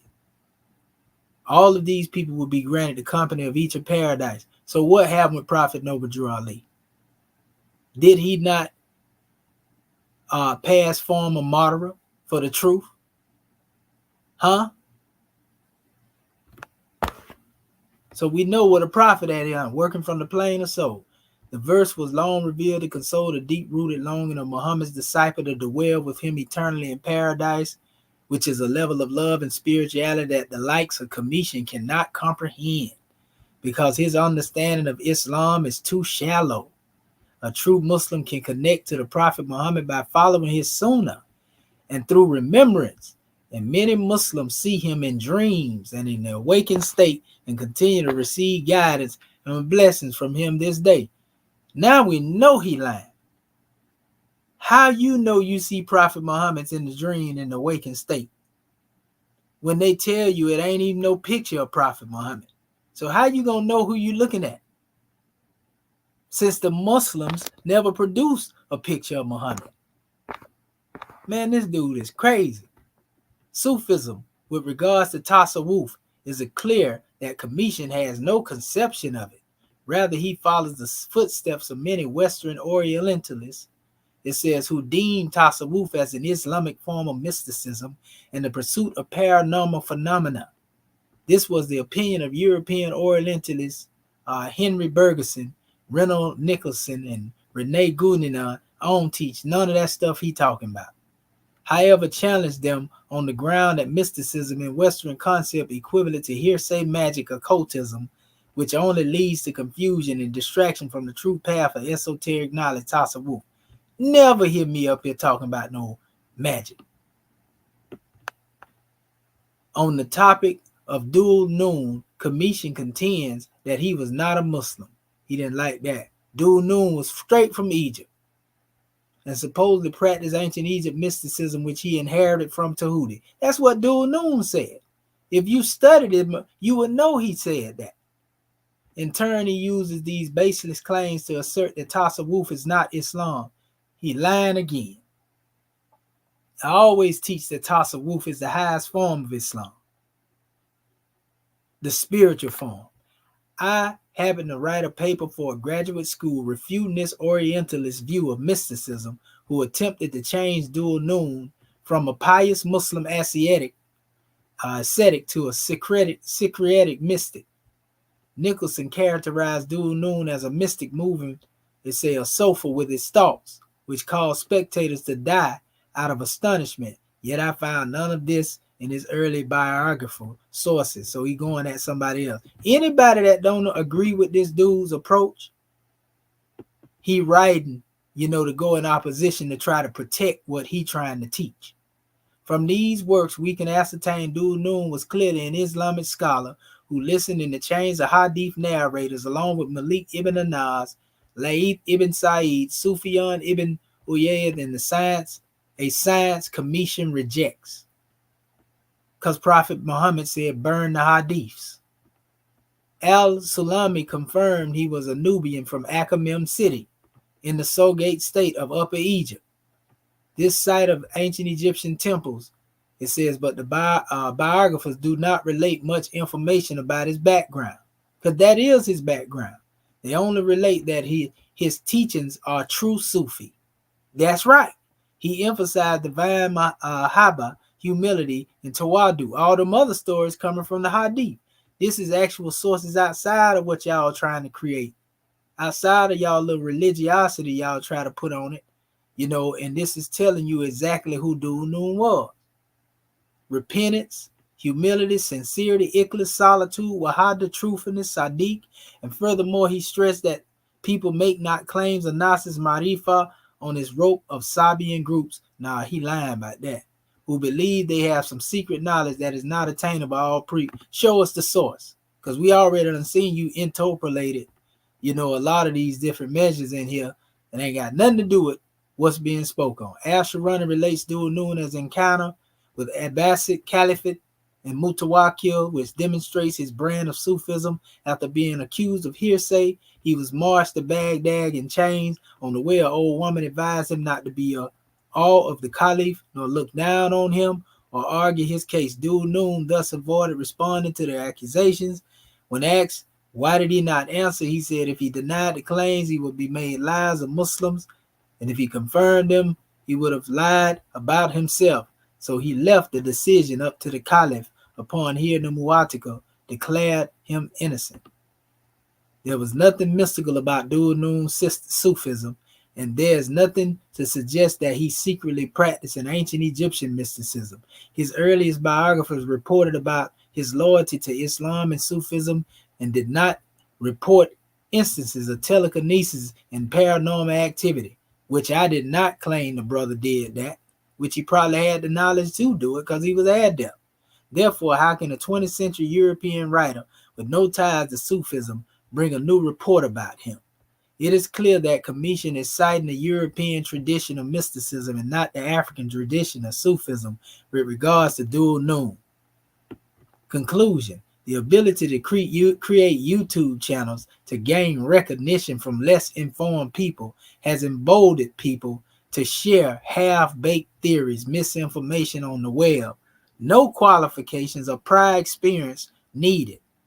It is noble The Mr. Commission is compiling information and pondering these topics, but his level of knowledge is premature and lacks the proper orientation. His information is faulty because he is not qualified to speak on much of what he claims to know. Experts can easily recognize other experts, and he's surely not one of them. This is just a warning. Although the internet Sabians may seem smart and dazzling, I'm going to tell you what I'm picking up in here. This Reggie language right here. Reggie has something to do with writing this here. It is important to supplement one's understanding with actual source materials on the given topic and consult with experts, or else you will be deceived into a crooked path of modern Sabianism. So it's a lot of these cats that done clicked up, just like during the time of the prophet, you know, and this was one of the last ones right now until he writes something else. You know, like I said, he'll probably have this stuff in his book, you know, but a lot of his stuff he took from this same thing here dealing with the Hunafa, you know, same information I had already taught on Sarnetta platform 7 months ago, 2 months before he started writing these books. You see what I'm saying? This is the pre-Islamic history, talking about the Hanafiya, you know, dealing with the religion of Abraham and Ishmael. I talked on all of this right here. See what I'm saying? It goes into the history of the Sabians and everybody in here. You know what I mean? Come on, man. I know these dudes coming up here stealing. See, the Hunafiya, same stuff I was teaching about on Sa channel. And I've been teaching about this before I even took it to Sa channel. I've been teaching this stuff now for about at least 15 years as far as with here, but I've been teaching it longer than that because I've been teaching the Hunafa and the Sabian measure for over basically about 30 years. This is just the present information in the public that everybody gets. So this is going into the history of the, you know, the origin of the name of Allah prior to pre-Islamic Arabia. You know, and then I got the other information also that go deep into the teachings of some of this touch on certain measures too, but I got the measures that go deep into the teachings of Tehudi, you know, that were mentioned as well. They talk about some of that in here, you know. So yeah, like, come on, man, stop playing, you know. So that being said, you know, good luck with selling your book, but don't be trying to use my name, you know, to slang that snake oil to the people, you know, because every time y'all go to doing this right here, you know, for some reason, you know, it come across my desk. You know, stop stealing and trying to remix what it is that I be putting on the manifest, family. You will not stop this truth. The people gonna get it whether you try to suppress it or not, and we here. Believe that. So what I'm gonna do right now, I'm gonna stop sharing the screen. And this right here was crazy right here, family. I wonder who the next one coming. I wonder who the next individual coming. This is, again, Islam and the Ancient Mysteries of the Mystery Schools. Maurice Hines Debunked, and you disrespect the G.M. James. You need to change the title of your book. You know. So let me put this right here in here real quick, just in case anybody want to come in here. You got the right to come in here. I hope he on here. We can get him on the panel. I damn if he out there or somebody done went and told him, because I know some of them brothers on the other platform be tuning in. You know? So we're gonna let that sit right there for a second.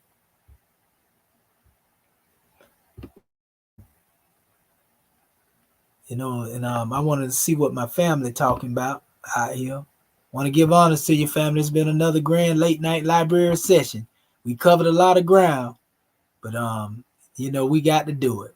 Brother Abazu, got that connection to that Shabazz in there. Lisa Nicole Mario Bay L, honors to your born dog, honors to your family. You know, honors to Carbon Dog Matter, creator of the Boundless Universe, Idris Amir. You know, hopefully, brother, you got a grand drawing out of this here, brother. All is well. You know, our beloved brother said, Born Dog said, Commission Adept, what's the man's name? The one speaking. Yeah, that's the guy, Maurice Hines. He called himself Maurice Hines. Yes, sir. Yeah, our brother said, peace and blessings. Sure like to call us black Arabs. Yeah, Shaka almost is a good brother. Yeah, he is, because he didn't take offense when I came back behind him to get a deep history of the name Allah. And I let him know it was all due respects. You know, honors to the elder Sar. Glad Sar introduced me. Yeah, I'm glad he introduced you to me as well, brother. Our brother Marquise, we give honors to you as well. Yes, sir. Commission that sound like him. Oh yeah. Sneak this, and yeah, they was sneak this, and they brought it on out and told us who it is. Yeah, it was a grand demonstration. Yes, sir, Noble Brian. This is powerful. Yeah, we had to expose some people. I know you caught a portion of it, but you go back to the beginning, you're gonna get a chance to see it. Let's see here. Let's see, Islamism, peace and love. Yeah, that's right, creator of the boundless universe. Shabbat, the 7th day of rest, and they say Shabazz as well sometime. Who wrote this article about you, brother? Yeah. Yeah, brother Noble Brown, you see it. This dude, they call him Maurice Hines. He wrote 3 of them. You know what I mean? He didn't write just one. This man went crazy up in here. You know, and I believe he had Reggie working with him, though, because I can hear some of the language in there. You know? You can tell they like in cahoots. They done all clicked up. They coming from all angles, brother. This dude that went and wrote a whole thesis on your brother Kamisha. Like I said, he trying to, let me show you these books too that he trying to promote. That's all he doing. He trying to share, he trying to sell these books. So let me open it back up. He had his books on the little table.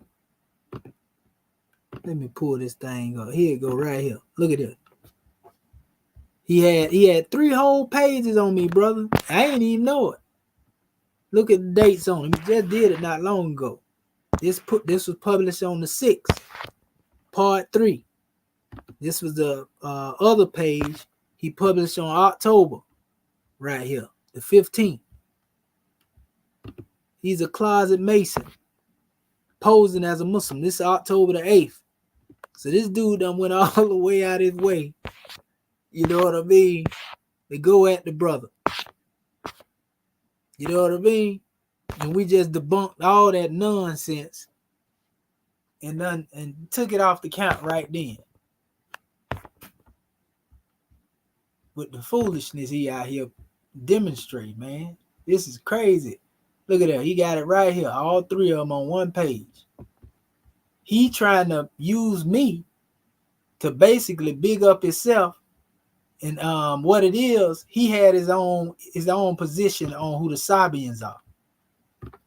And when he seen me present my measure on the little Tides TV, you know, over there, he decided, because mine didn't coincide with his thoughts, that he want to come and attack mine. See here, Maurice Hines, and he took G.M. James' chapter right here. While he trying to tear our brother G.M. James down, Stolen Legacy. This is the chapter that deal with the Moors. It's known as Islam and the Ancient Mysteries.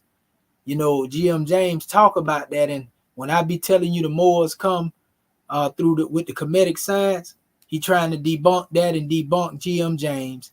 He tried to debunk who the Sabians are, and one of the Muslim brothers that's in his meeting actually pretty put him out there. He was like, oh yeah, I guess that's a way that they can get in there talking about us that's claiming the Sabian. He trying to uplift the Arabs. Basically, he's basically I guess you can call it Narabian. Nagrabian. That's what he is. He's Nagrabian. He has a Nagrabian thought pattern. And so these are all his little books where he trying to push his version of Orthodox Sunnism and change stuff, even Allah stuff. See, he called himself debunking everybody that he disagree with. And then look, see, African and African American history and culture, Islamic history, philosophy, jurisprudence, spirituality, and an intellectual history, Arabic language, librarianship, information literacy, archives, classification of knowledge, black conscious, Afrocentrism. You know, he trying to come at all of these measures, you know, and he going at the greats, you know, and this is crazy. I think this is the one with the video in it right here. Yeah, this is the video right here with him running his beat, saying a whole lot of nothing. He got the book up here on the table. You know, secrets of the Malakut Samawati wal Ard, those that was in the heavens and in the earth. And so, I mean, you can imagine maybe it's kind of similar to the Isra and Mi'raj, that thing that really like makes the belief firm in the prophets. I think Allah has shown every prophet something that has made them certain in their belief. And this is what Ibrahim was shown, and it's fitting because his people, the Chaldeans, they were the people that worshiped the sun, moon, and the stars. And so he was shown the secrets of these things. Now, for the Sabians, they would say that, you know, no one can know the secrets of these things except an angel. And so, you know, for a human to declare himself a prophet and say that he's explored the secrets of these things, then you know, they're like, you know, that's ridiculous. And that's what I think that's part of the reason why his people opposed him. And so he was going against, you know, what they knew to be true. Going back to the Nazarenes, for instance, the Nazarenes were a priestly class of defines who jinn were. He was about to slaughter.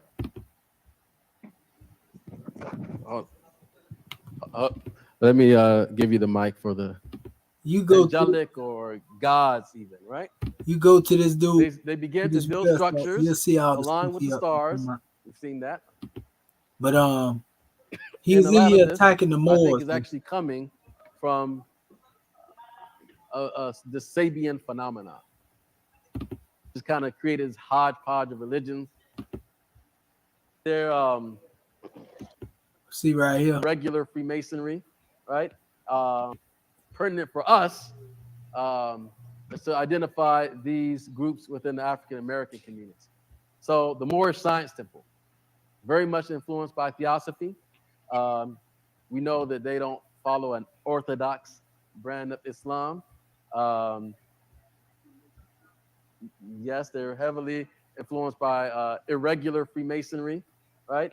The Egyptophiles, and so on.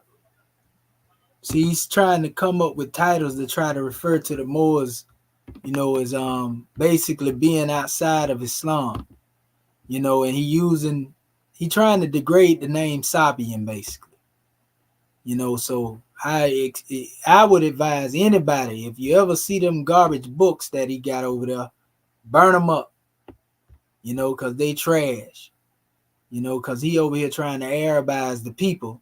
He exactly what we've been talking about. And you gonna come at me, I don't even know you, dude. Never had a conversation with you in my life. You done wrote 3 articles, but that's all right. That just let me know that y'all hear me. That let me know that y'all hear me out there. You see? And that's all good. But you ain't gonna stop what it is we doing with our people. We gonna keep exposing this truth. And we gonna keep exposing them Arabs. Not because we hate them. Prophet Noble Ali told them more, we're gonna have to take these lessons and straighten our brothers out in the East. You understand? So we ain't doing nothing but whooping them back into shape, whooping them back into the reality of what it is that Allah revealed as opposed to what they created, because that's the reason why they go into war with each other over there. Because they done added on to the book of Allah that was supposed to be there. I don't care how much you hawk spit, you know, and whatever you want to call it, and try to act like you speak in the Arabic. We speaking plain English over here. You can recite as many surahs as you want to. That's what we all do. If we Muslim, we memorize what we want to memorize from the Quran. You ain't doing nothing.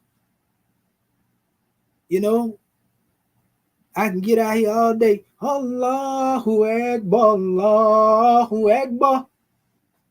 Allahu Akbar, Allahu Akbar. Ashhadu an la ilaha illallah. Ashhadu an la ilaha illallah. Ashhadu anna Muhammadan Rasulullah. Ashhadu anna Muhammadan Rasulullah. Hayya ala salat. Hayya ala salat. Hayya ala falah. Hayya ala falah. Allahu Akbar, Allahu Akbar. La ilaha illallah. I can do that. And years ago, when I would lead brothers in prayer, they would love to hear me call the Adhan. You understand? I ain't just start doing this, Junior. I keep telling you, I don't have to prove it. I can come out, Bismillahirrahmanirrahim, Alhamdulillahi Rabbil Alameen, Irrahmanirrahim, Maliki Yawmuddin, Yakhana Abru wa Yakhana Sta'in, Ad-Din Surat al-Mustaqim, Surat al-Adini Amta alayhim, Ghayril Maghdubi alayhim Waladolin. I can, come on, man. And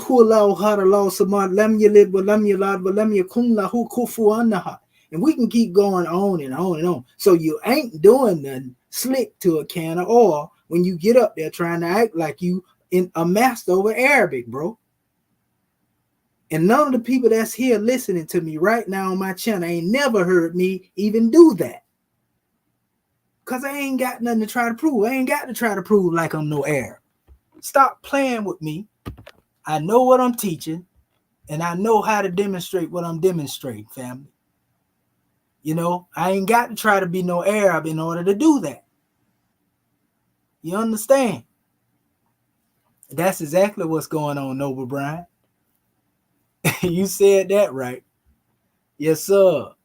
You know, but yeah, man, brothers, that was their main thing. Brother Shaheed, lead us in Salat, because they can feel the vibration out of what I was demonstrating. You understand? So it is what it is, man. I fasted for over 20 years, man. Our brother say you just said the same thing, LOL. I don't take long to figure out. Yeah, that's right, man. Everybody's with a Eurocentric lens just by listening to it. And that's what the chairman was talking about. We read from the Book of Fire. You'll see it when you go back in there. You know what I mean? So I see ain't nobody came in here. So all is well. I guess our people done ate well, and it is kind of late.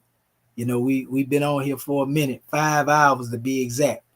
You know, but we gonna keep documenting this information. We hope it get to it. You know, because if he ever rear his head on my watch, you know, we already know scimitar talk. You know, we demonstrating that right there. You know, so it is what it is. Yeah. Well, you know, Prophet Allah said, you know, the Prophet Muhammad, he talked about the Bedouin Arabs. You know, Allah said he knew who they was. He said, even though Muhammad didn't know who they was, he said he knew who they was. You know what I mean? So like, man, these people better stop playing. We teaching our people. We ain't messing with nobody. You know, we ain't telling nobody how to live their life. All we doing is getting out here teaching this truth and exposing the lies. And we're gonna keep exposing the lies. You know, I can't help that, you know, they on the wrong side of history. That ain't my fault. Don't blame me for that. All you got to do is get in line.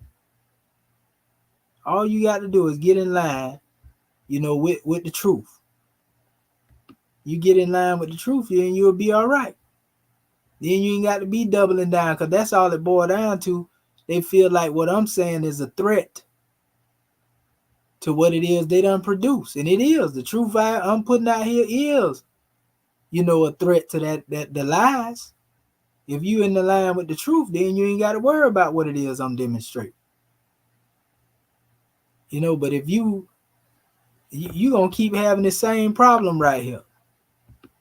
You know, if y'all trying to be somebody else, because I'm gonna put it out there. I ain't one that got to hide. I'm gonna get out here and I'm gonna speak this truth. Period. I'm gonna get out here and let it be known for what it is. So like all y'all got to do is stay off my radar. You know, leave us alone and you'll be all right. But every time you rear that head up with that foolishness, you know, we gonna expose you before the world. Like I said, good luck with your book. Just keep me out of it. Keep me out of it. That's all. And all is well. We ain't got no hatred toward them. We don't wish nothing bad to happen to them or none of that. You know, my thing is you know, it's crazy because the same energy you take in doing that right there, you know, everything else, when it come down to it, y'all ain't doing nothing when these people doing whatever it is they doing and they overrunning you. You know, so we ain't got time to be playing these games, man. Freedom is not a game. We're going to keep teaching these people the truth. You can hoop and holler and write as many articles you want to about me. And I'm going to keep bringing that fight. I'm going to keep bringing that fight. You can believe that right there. I ain't going to let up. This is what I was born to do. This is what I was born to do. So, you know, Allah is leading on in victory, sure. So, let me go ahead and close this demonstration out. Y'all already know what it is.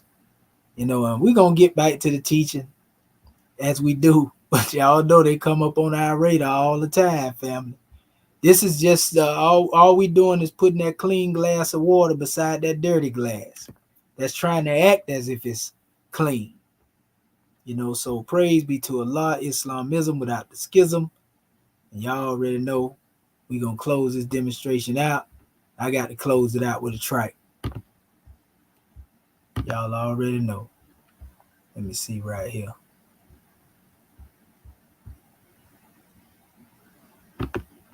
Okay. Pull this demonstration up.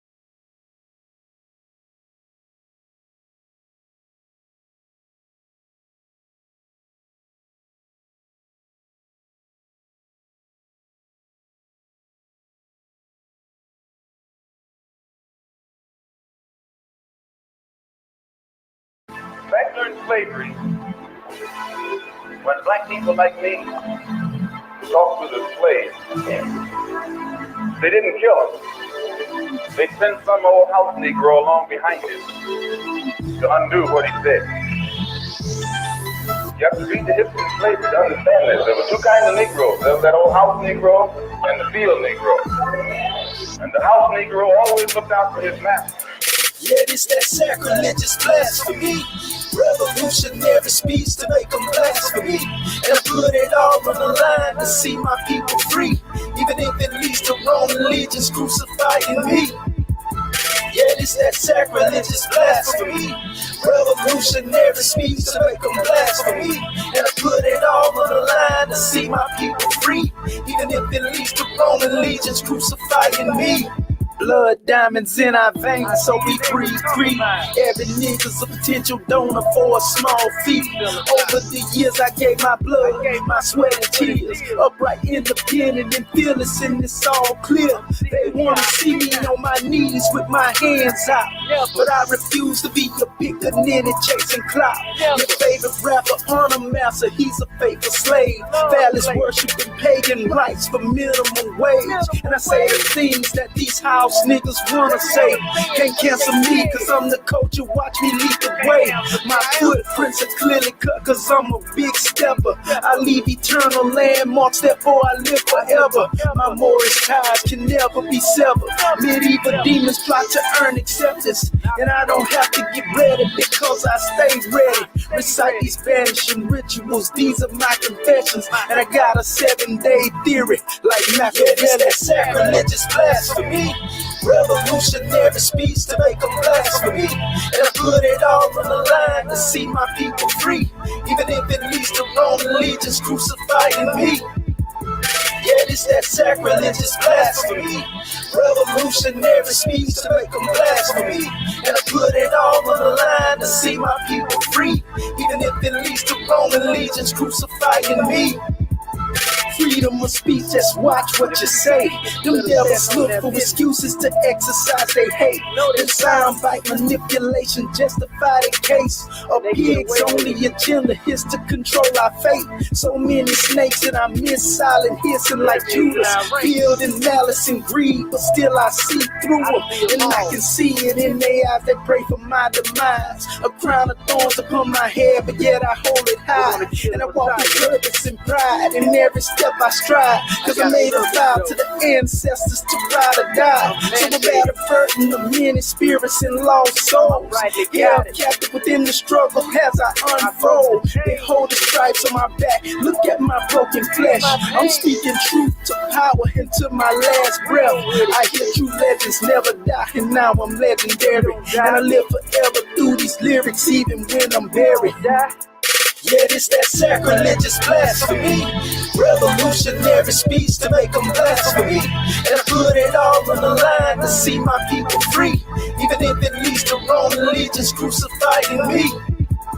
Yeah, it's that sacrilegious blasphemy, revolutionary speech to make them blasphemy, and I put it all on the line to see my people free, even if it leads to Roman legions crucifying me. Yeah, it's that sacrilegious blasphemy, revolutionary speech to make them blasphemy, and I put it all on the line to see my people free, even if it leads to Roman legions crucifying me. Yeah, it's that sacrilegious blasphemy, revolutionary speech to make them blasphemy, and I put it all on the line to see my people free, even if it leads to Roman legions crucifying me.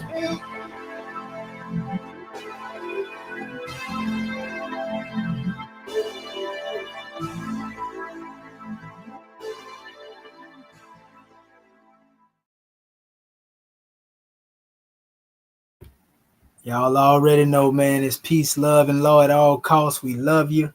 And until we get to the next destination, you already know we gonna free the man when we free the land. And we gonna free the land when we free the man. Moorish, American, national. We just say gratitude to you people. Uncle Jet Seneb, life, health, and prosperity be upon you all. Shimotepu, the peace of the ancestors I offer you. See y'all on the next measure, family. We love you. Don't let nobody tell y'all nothing different.